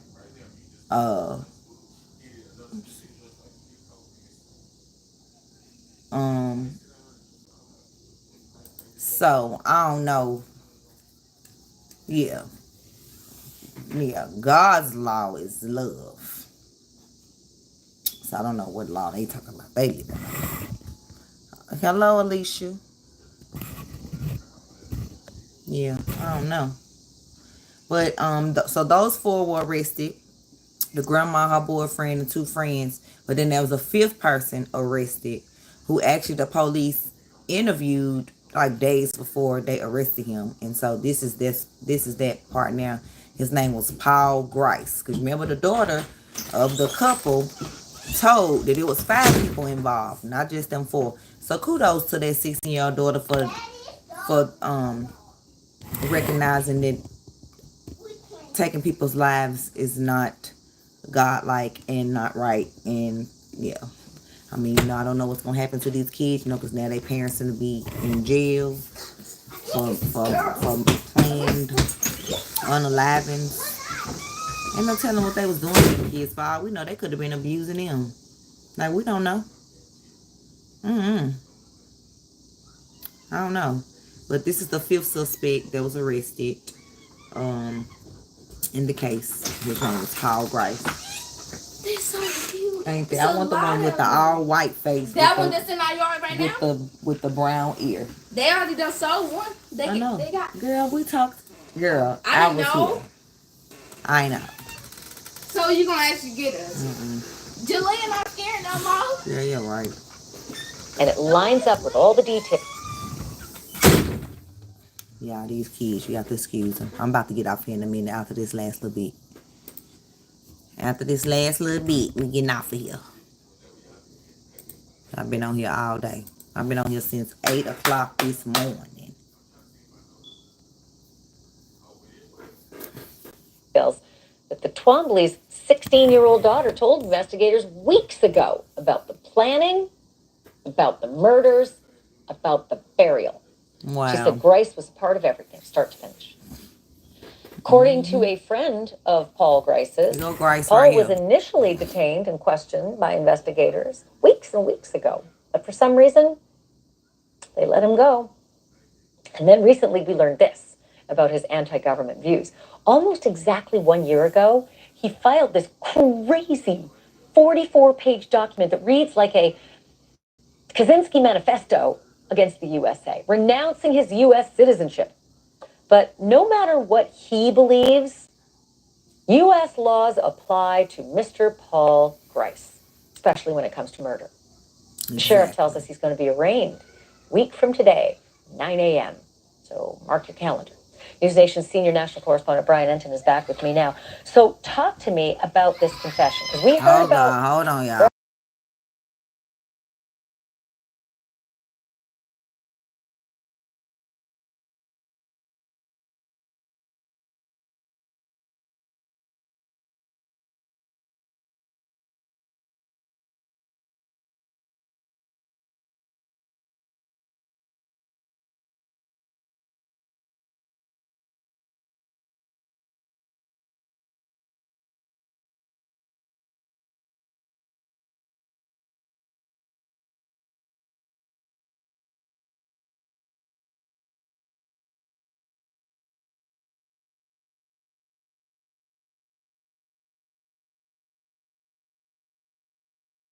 Yeah, it's dogs outside, little puppies, and they keep running in here. They chasing them. But yeah, after this, the 5th suspect was arrested. The suspects was denied bond, of course. Duh. They need to be denied bond. And then finally, they were saying that they may try to use the defense, the people use the defense to blame the grandma. And we're going to end there if I find it. It basically it was posted 4 hours ago. We basically said they're gonna try to. Look, Mama. She said we can have it. She said we can have it, please. This the one you wanted. So what? I wanna have it. No, you don't. Yes, we do. It's a cute toy. What we gonna name it, Mama? Oh, I know. There's no way. I know. No way you finna let her keep this dog. Duh. This is staying in my room. I'm not giving it back. Yes, you are. Go put it out there. Yeah. You don't gotta give it back. They gonna take care of it. I'm gonna give you a nice bath. You're my dog now. It's my dog. I'm not giving it back. Yes, you are. It's gonna get big like that big one. Okay, we want it to get big. But This is actually probably the smallest of the litter. yeah, this is the smallest one. This is your mama shopping. You just absolutely joined him from all his siblings. Mama! Stop scaring my dog. Oh, so you say, are you getting Janelle or she getting her? Don't talk. She said, I'm putting him down out here though. He won't run away. Close the gate. I don't want. Yeah, they trying real hard. Real hard. I'm holding the door open.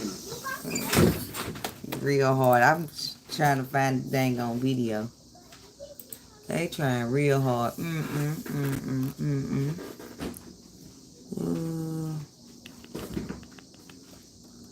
Nope, that ain't it.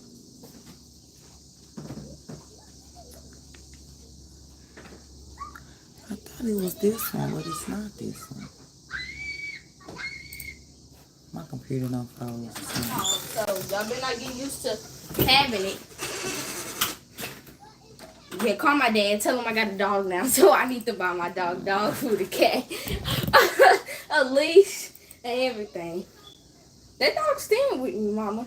We haven't had no pet. Bluey gone. It's enough pets. I ain't no pet right now. Play. Mommy, she really said. She said pick. Girl, I know what she said, girl. That's you said that was your favorite one, so now you got it. I'm not gonna kill my dog. That dog's staying with me forever. I ain't gonna let y'all touch. Yeah, I'm not fooling with these kids. Mommy, let you see my dog. Girl, that dog is not a part of this family. Oh, it is now. Don't take that out there.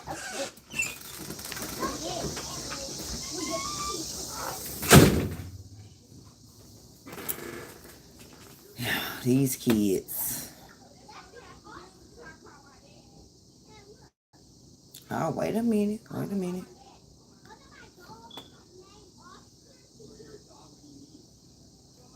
Wait a minute. Somebody's daughter was in school with Sebastian. We're not going to get into the Sebastian Roger. It's going to be too much. I'll be back on here for 30 more hours.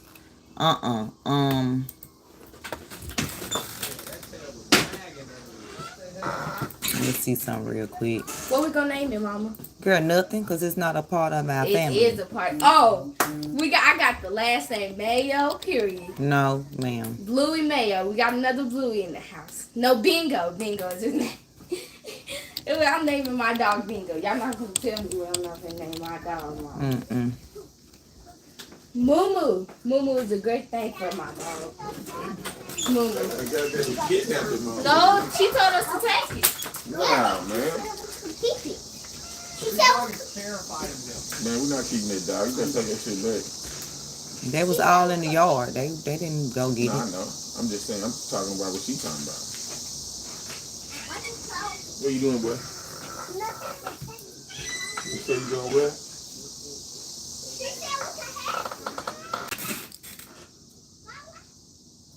Wait a minute, y'all. Now I can't find it. But it was from 4 weeks ago. And it basically said, not 4 weeks ago, 4 hours ago. Oh, here it is. It says, suspects in missing Kenzie's moms will likely blame biological grandma.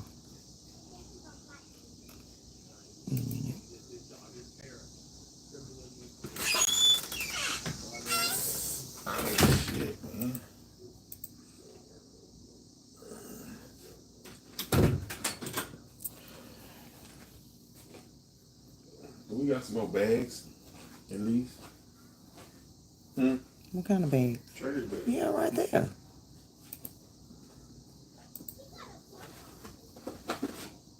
We already took the other trash out. They gonna take it out or what? Minutes. They are accused of killing Veronica Butler and Jillian Kelly. The pair vanished on March 30th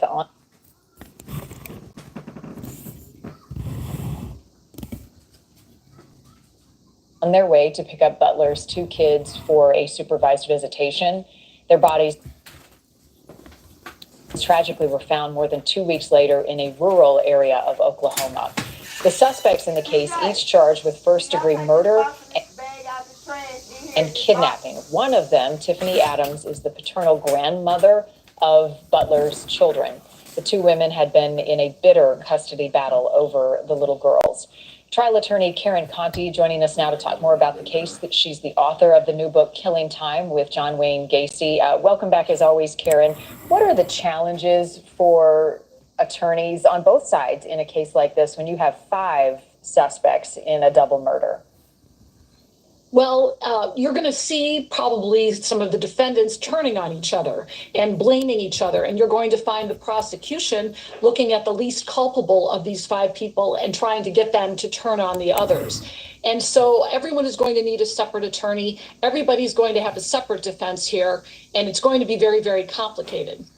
Based on what we've seen publicly so far in court documents, the paternal grandmother, does she seem the most culpable? Does it seem like the finger pointing will start with her?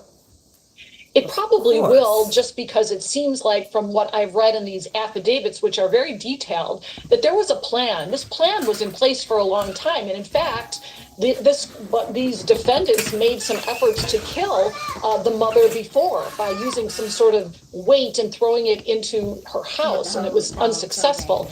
So my guess is that the grandmother is going to be deemed to be the ringleader in this matter. And you know, it's interesting because grandmothers, there's a kind of an obsessed grandmother syndrome, maybe not officially, but some of these grandmothers become very, very adamant that they want custody of their grandchildren, and they become emotionally distraught when they're not. And my guess is that we're going to see a little bit of that when the evidence comes out. I mean, you practice family law. I'm sure you've seen some pretty contentious custody battles play out, maybe not quite to this level. I will tell you this. People think that criminal law is the most dangerous when it comes to defendants and lawyers and judges, but it's not. It's family law. Why? Because in criminal law, usually the criminals are locked up or they're handcuffed. In family law court, everyone's walking around. It's a very dangerous place. Judges have been murdered. Lawyers have been murdered. And, you know, I just read the statistics last year. 950 children died during custody disputes. So even the children are at risk when it comes to these cases. Emotions are high, and people feel like they have no other options than to murder, and I guess in some cases. Yeah, it's personal. And in this case, a 16-year-old daughter of Twombly gave investigators the potential damning evidence in this case that led to their arrest. How key will she be to the prosecution's case? There's a lot of evidence here. Other than that, I mean, there's cell phones, there's text and emails, there's forensic evidence. So there's going to be a lot of that. But this is going to be key because apparently, according to the affidavit, one of the defendants told her what they were going to do and told her to clean up the car. So this poor girl who now had both her parents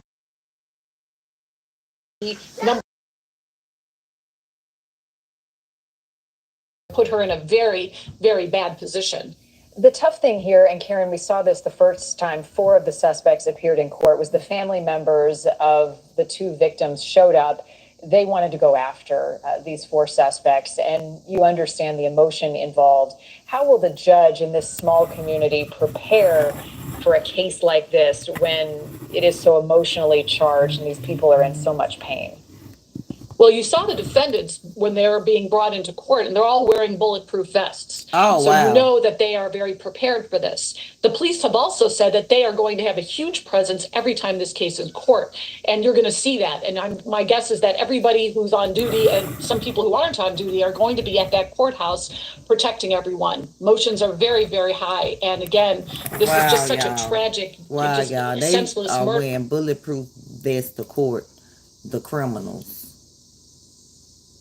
This is terrible. So today we have covered Brianna Winston case, Mica Miller, and the Kansas City moms. This is the last little bit for Michael Miller's John Paul Miller with some shocking testimony. Let's hear it. And then we up out of here. Mama! Huh? The dog just ate a cicada. Really? He just ate me. Okay, don't let the door slam, okay? Investigates. Come on in. Come on in. Come on.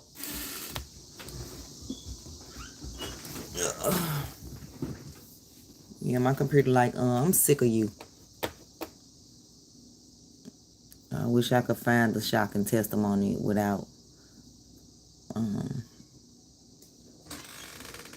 watching this part, but obviously that's not going to happen. In continuous coverage of the Mica Miller.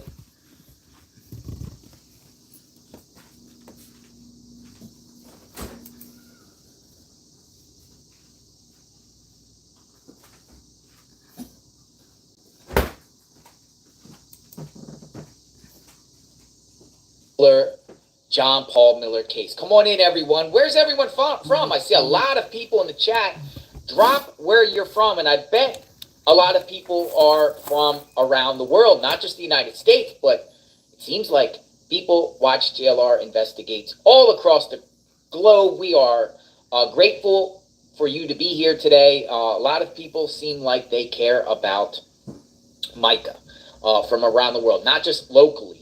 In the Myrtle Beach, South Carolina area. See, all these people are saying Arizona, Virginia, England, Colorado, let's see Georgia. what this testimony is. Let's see. Let's get to the meat and potatoes. Members, but I'm going to share you some correspondence that her family had with her friends. Warning the friends. Paul has been. I think we've already watched this. You know, we ahead of the game. You know, I think we already seen these. Paints a picture here because we're not going in. Let's see.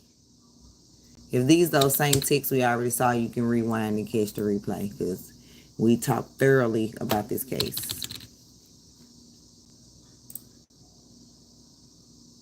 Nope.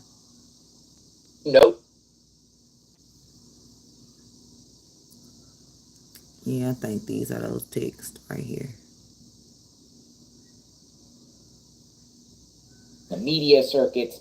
And she's been, sharing a lot, and they're not satisfied with the investigation thus far, as what happened on that Oh, no, this is different. 27th of April. But this is what she sent out. She sent this out in February the 17th. I'm going to read it. That way we can, so this is you remember? Get to it. This is her sister. This is Michael's sister, Sierra. And she said, hey, just so you know, JP has Michael's phone, email, Facebook email, all that. I don't know why he didn't think to tell you. Why we didn't think to tell you. You might have see us posted on Facebook, but it's been since February the 6th. So the person said, okay, I saw the post that Nate put up about Michael's account being hacked, but that's the extent of my knowledge. Are they on the outs again? Why does he have all of that? So the sister said, girl, it's a whole mess, but I really hope this time she's done. Even the cops won't help her. He has all her important stuff. He got her locked up against her will with a falsified court order because he said she was going to harm herself and they were required to take her. Then as soon as he got her taken away by the police, he took all of her belongings like clothes, toiletries, etc. to her old roommate's house and lied saying Michael was moving back in. But really, he was kicking her out while she was locked up. Then she got out and left and got help from the family. So as you would guess, he's losing his mind trying to manipulate her. He has her car, her phone, her watch, her laptop. Oh, wow. This is the sister texting a friend or family this. JP has Mica's phone, Facebook, email, all that. I don't know why. Okay, I already read that, so I'm trying to get past that now.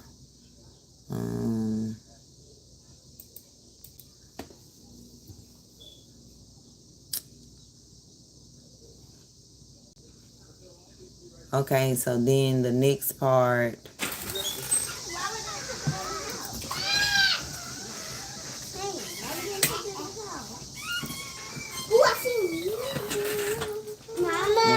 he did all that. This was in February. The sister wrote this February the 17th. And she said he had been having it ever since February the 6th. You did? It said, and then that's when, okay, so we hadn't seen that first message, but we did see all these. Hold up, they loud. But we did hear this one. This is actually when she asked, did she have Heather Wilson or her husband's contact number? And then that person was like, I'm not even sure I know who that is. And so this one they was talking about that the person who is John Paul Miller's head of security wife is the head of the police department, pretty much. Yeah, so that's why no one is helping her. It said our friend who is an officer. Yep. Yeah, so we already talked about this. JP a little late. But yeah, February. But then, like I said, he like to do his separate. I have literally took 5-minute clips of this entire video that we've been on here. So I could literally upload videos like this too. But he don't just upload, he go live. Like, so he'll go live 30 minutes at a time. Like, I'm not doing it. So this says, somebody sent this. Anonymous. I was groomed to bring one. We're not telling the last name. I was groomed. This is somebody that went to that church. Hold on, let's go back so we can get some context to what we're about to read. Shut the door. That man just gonna snatch the dog like that. Why? He said, hey, your dog over here. He went on there and said, come on, boy. She picked him up, gave it to a lady. She said we can keep it, and he just gonna come over there and do that. He just irritated. Girl. Well, another one come. This well be. Which one right there? Jalea, get out of here. I saw one. I see one. Okay, wait a minute. In the hole outside. This little ugly show. Oh my God, come on already. Mama, take off my necklace first.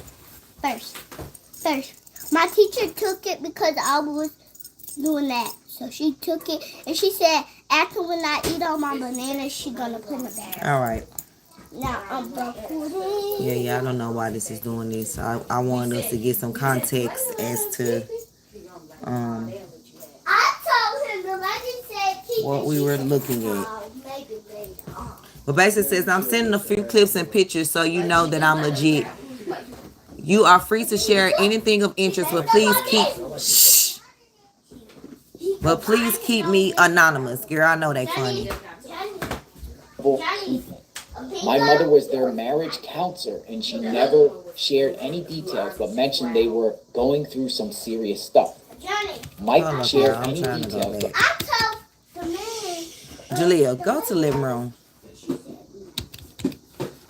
I'll be off here in a second and you can talk as loud as you want. I'm about, they'll let y'all get me. She just said we can have it. Like, why would you even come over there? Girl, because Tyree said y'all couldn't keep it. Johnny, he could have lied. No, that's not, because we were just playing with it. We was going to send it back over there. But he just came over there and snatched the dog up like that. That was rude. Johnny, I'm trying, y'all. It don't want to work for some reason. He could have minded his own business. Because this is a different person. They didn't care about getting their name out. But this person that talked about being groomed, that's not coming up for some reason. So I guess I can get it from my phone real quick, just so we can finish out the video.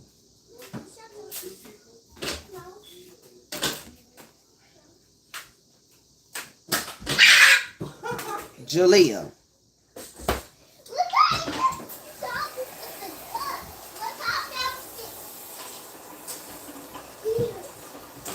Okay, here it is.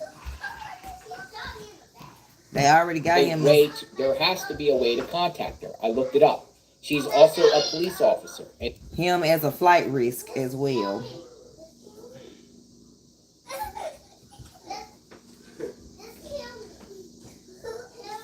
Plane have a plane. They had a plane, their own private plane.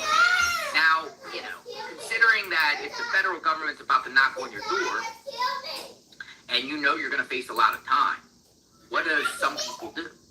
And this guy has the characteristics of a guy that would flee the country. You know, kind of like a Jim Jones, you know, flee, starts somewhere else, starts in another non-extraditional type of country. And I say this out of general concern because I don't feel like this guy, all his life has... Okay, y'all, now it wants to play. She taught at the So basically, this is somebody else, and they're saying, my name is Jenny, and I've known the Miller family for 25 years. My mother was very close to Wayne Miller and JP, which is John Paul. She taught at the private school and Bible college. I attended the school and church from 2001 to 2005. My mother stayed connected to them and continued to teach at the college. She also conducted Mica and John Paul's marriage counseling. Please, please, please keep reporting on the Mica situation. There's so much more going on there. They have been covering up some really horrific things for a long time. Human trafficking, grooming, sexual assault, blackmail, to say the least. These folks are connected and protected, which is one reason people are scared to speak out. John Paul officiated my mom's wedding, second marriage, at Solid Rock. I found out later when my mom passed that it wasn't even legal. Are y'all listening to this? Just for show. There's nothing compared to real evil and shadiness of this church and pastor. Wow, y'all. So oh wow. Mica was a sweet young lady. She didn't deserve such horrible treatment. My mother was their marriage counselor. She never shared any details, but mentioned they were going through some serious stuff. Michael called me after my mom passed in August 2022. We didn't get to speak long before John Paul grabbed the phone to take over the conversation. He invited us to do my mom's ceremony of life at Solid Rock, but I declined. Girl, I'm glad you did. I'm glad you did decline. So then this is somebody that wanted to remain anonymous. And they said, I'm sending a few. Let me just right here. So I'm sending a few clips. Wait a minute. And JP grabbed the phone. She also shares that wedding. And I'm going to show you a video. She shares it, but let's listen to her story, right? Let's listen to her story. So she said, I'm sending a few clips and pictures so you know that I'm legit. You are free to share anything of interest. Please keep me anonymous. I was groomed, brainwashed, and trafficked by people in that school, church, and eventually married my handler, 17 years older than me. Are y'all listening to this? Who was also connected to the evil web. I got free from all of this in 2019, but my ex-husband / handler is still very much involved with that world. This is another reason I asked to remain anonymous, for my safety and that of my children. Please don't give up on Mica's case. There is so much more to this story. If you have any questions or would like to reach out, oh wow, y'all. But we gonna know who it is when she show who her mama wedding. This is her parents' wedding, clearly. So then we would know who she is. And this wedding was just for show, y'all. Wasn't even a real daggone wedding.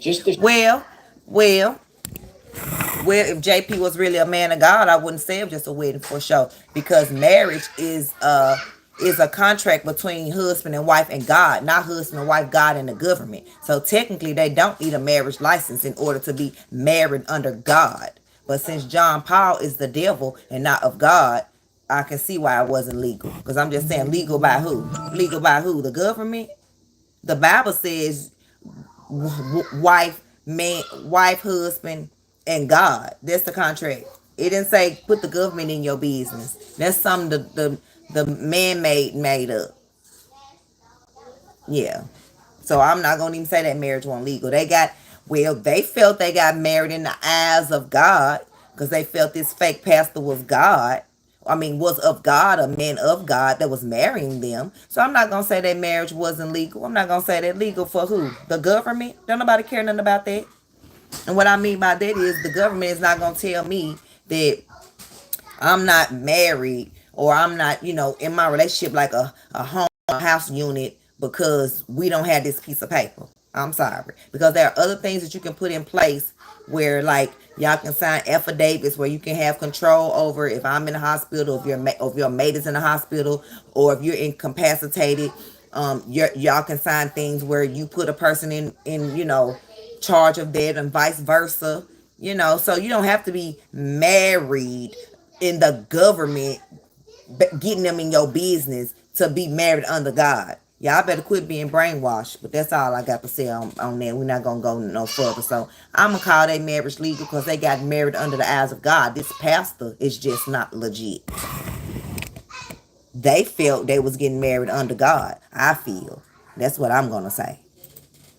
To show you that what she said was legit, she shared. For the first time, Mr. and Mrs. Jeffrey Van Hubbard!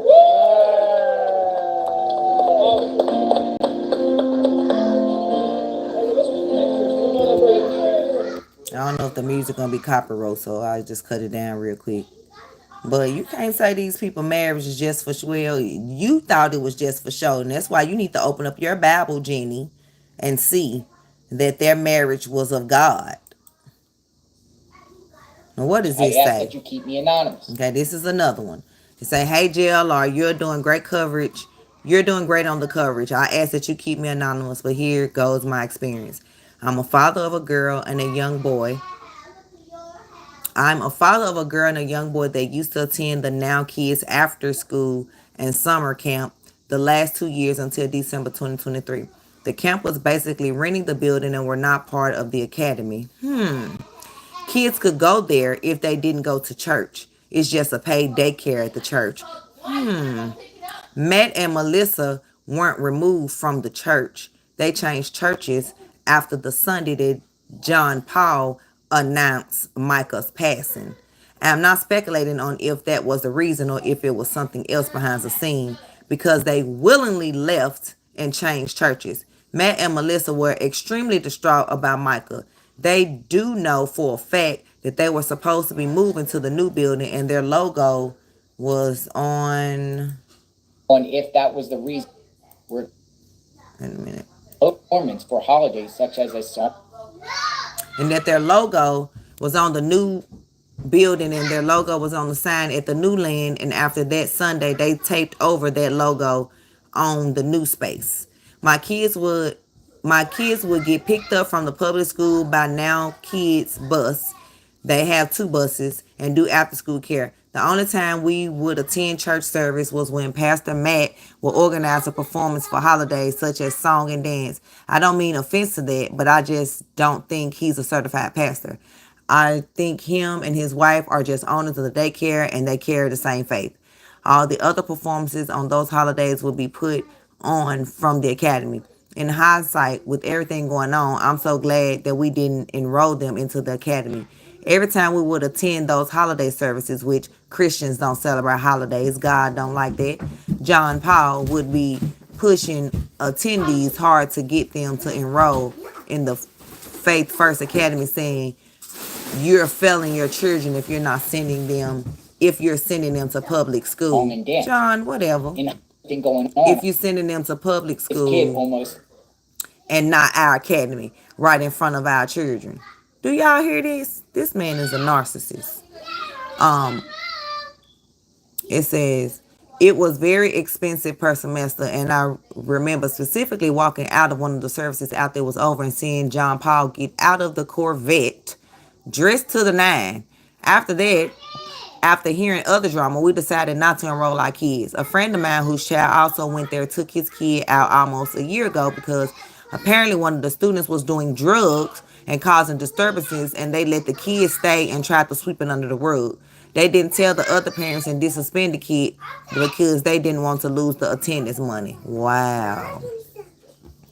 During those holiday services, JP would be in his full character because he's wanting to retain the extra visitors from the daycare's performance. They are playing awesome music, duetting pianos. By the way, as you know, John Paul is the co-owner of Crocodile Rocks. And on Saturday, no, I didn't know that. And on Saturday, nights at Broadway at the beach, they drink and sin, and dual pianos at the bar is ironically part of the bar's performance too. And on Sunday morning, they are doing it at church. Are y'all listening to this? But they really impressed the common visitor with the music. Then John Paul tries to charm and humor, all while always preaching about tithing at every service we went to. My daughter attended youth group there in the summer fall of last year and loved it at first. We have video of Mica baptizing her at one of the ladies' houses' backyard pools. After a while, she didn't want to go anymore. She just said she's already doing so many other after-school activities, and I tried to tread lightly and ask a little more, but she seemed genuinely just uninterested in youth group and no foul play suspected. Thank God. This news about Mica is all over. Was it more? Now that's interesting, folks, because another thing I wanted to talk about is how in the world is Croc. Okay, so you gonna show this it news all. about Mica is all into his web. Okay, all over. Behavior. Okay, all over her public school, and this upset her to hear about. I assured her that her baptism means that much more now, and she has a guardian angel to help her identify predator behavior now that she's been exposed to this behavior through learning about this case. Wow, y'all. Wow. Wow. I'm glad people are reaching out to JLR to, get their stories, out, about this horrible pastor.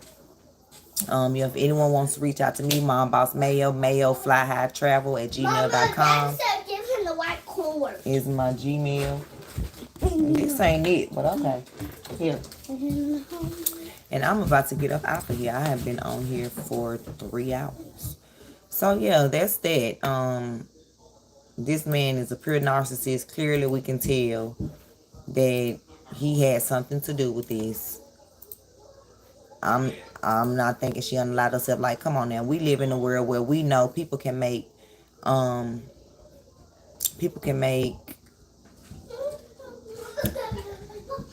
death seem like something that they're not. So we can be thinking, oh, she unallowed herself, but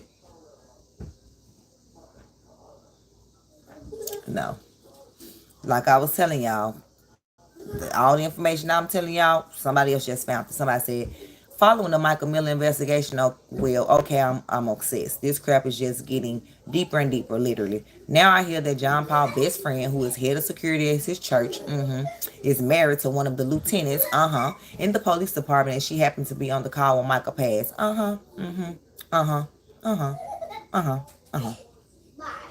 So yeah.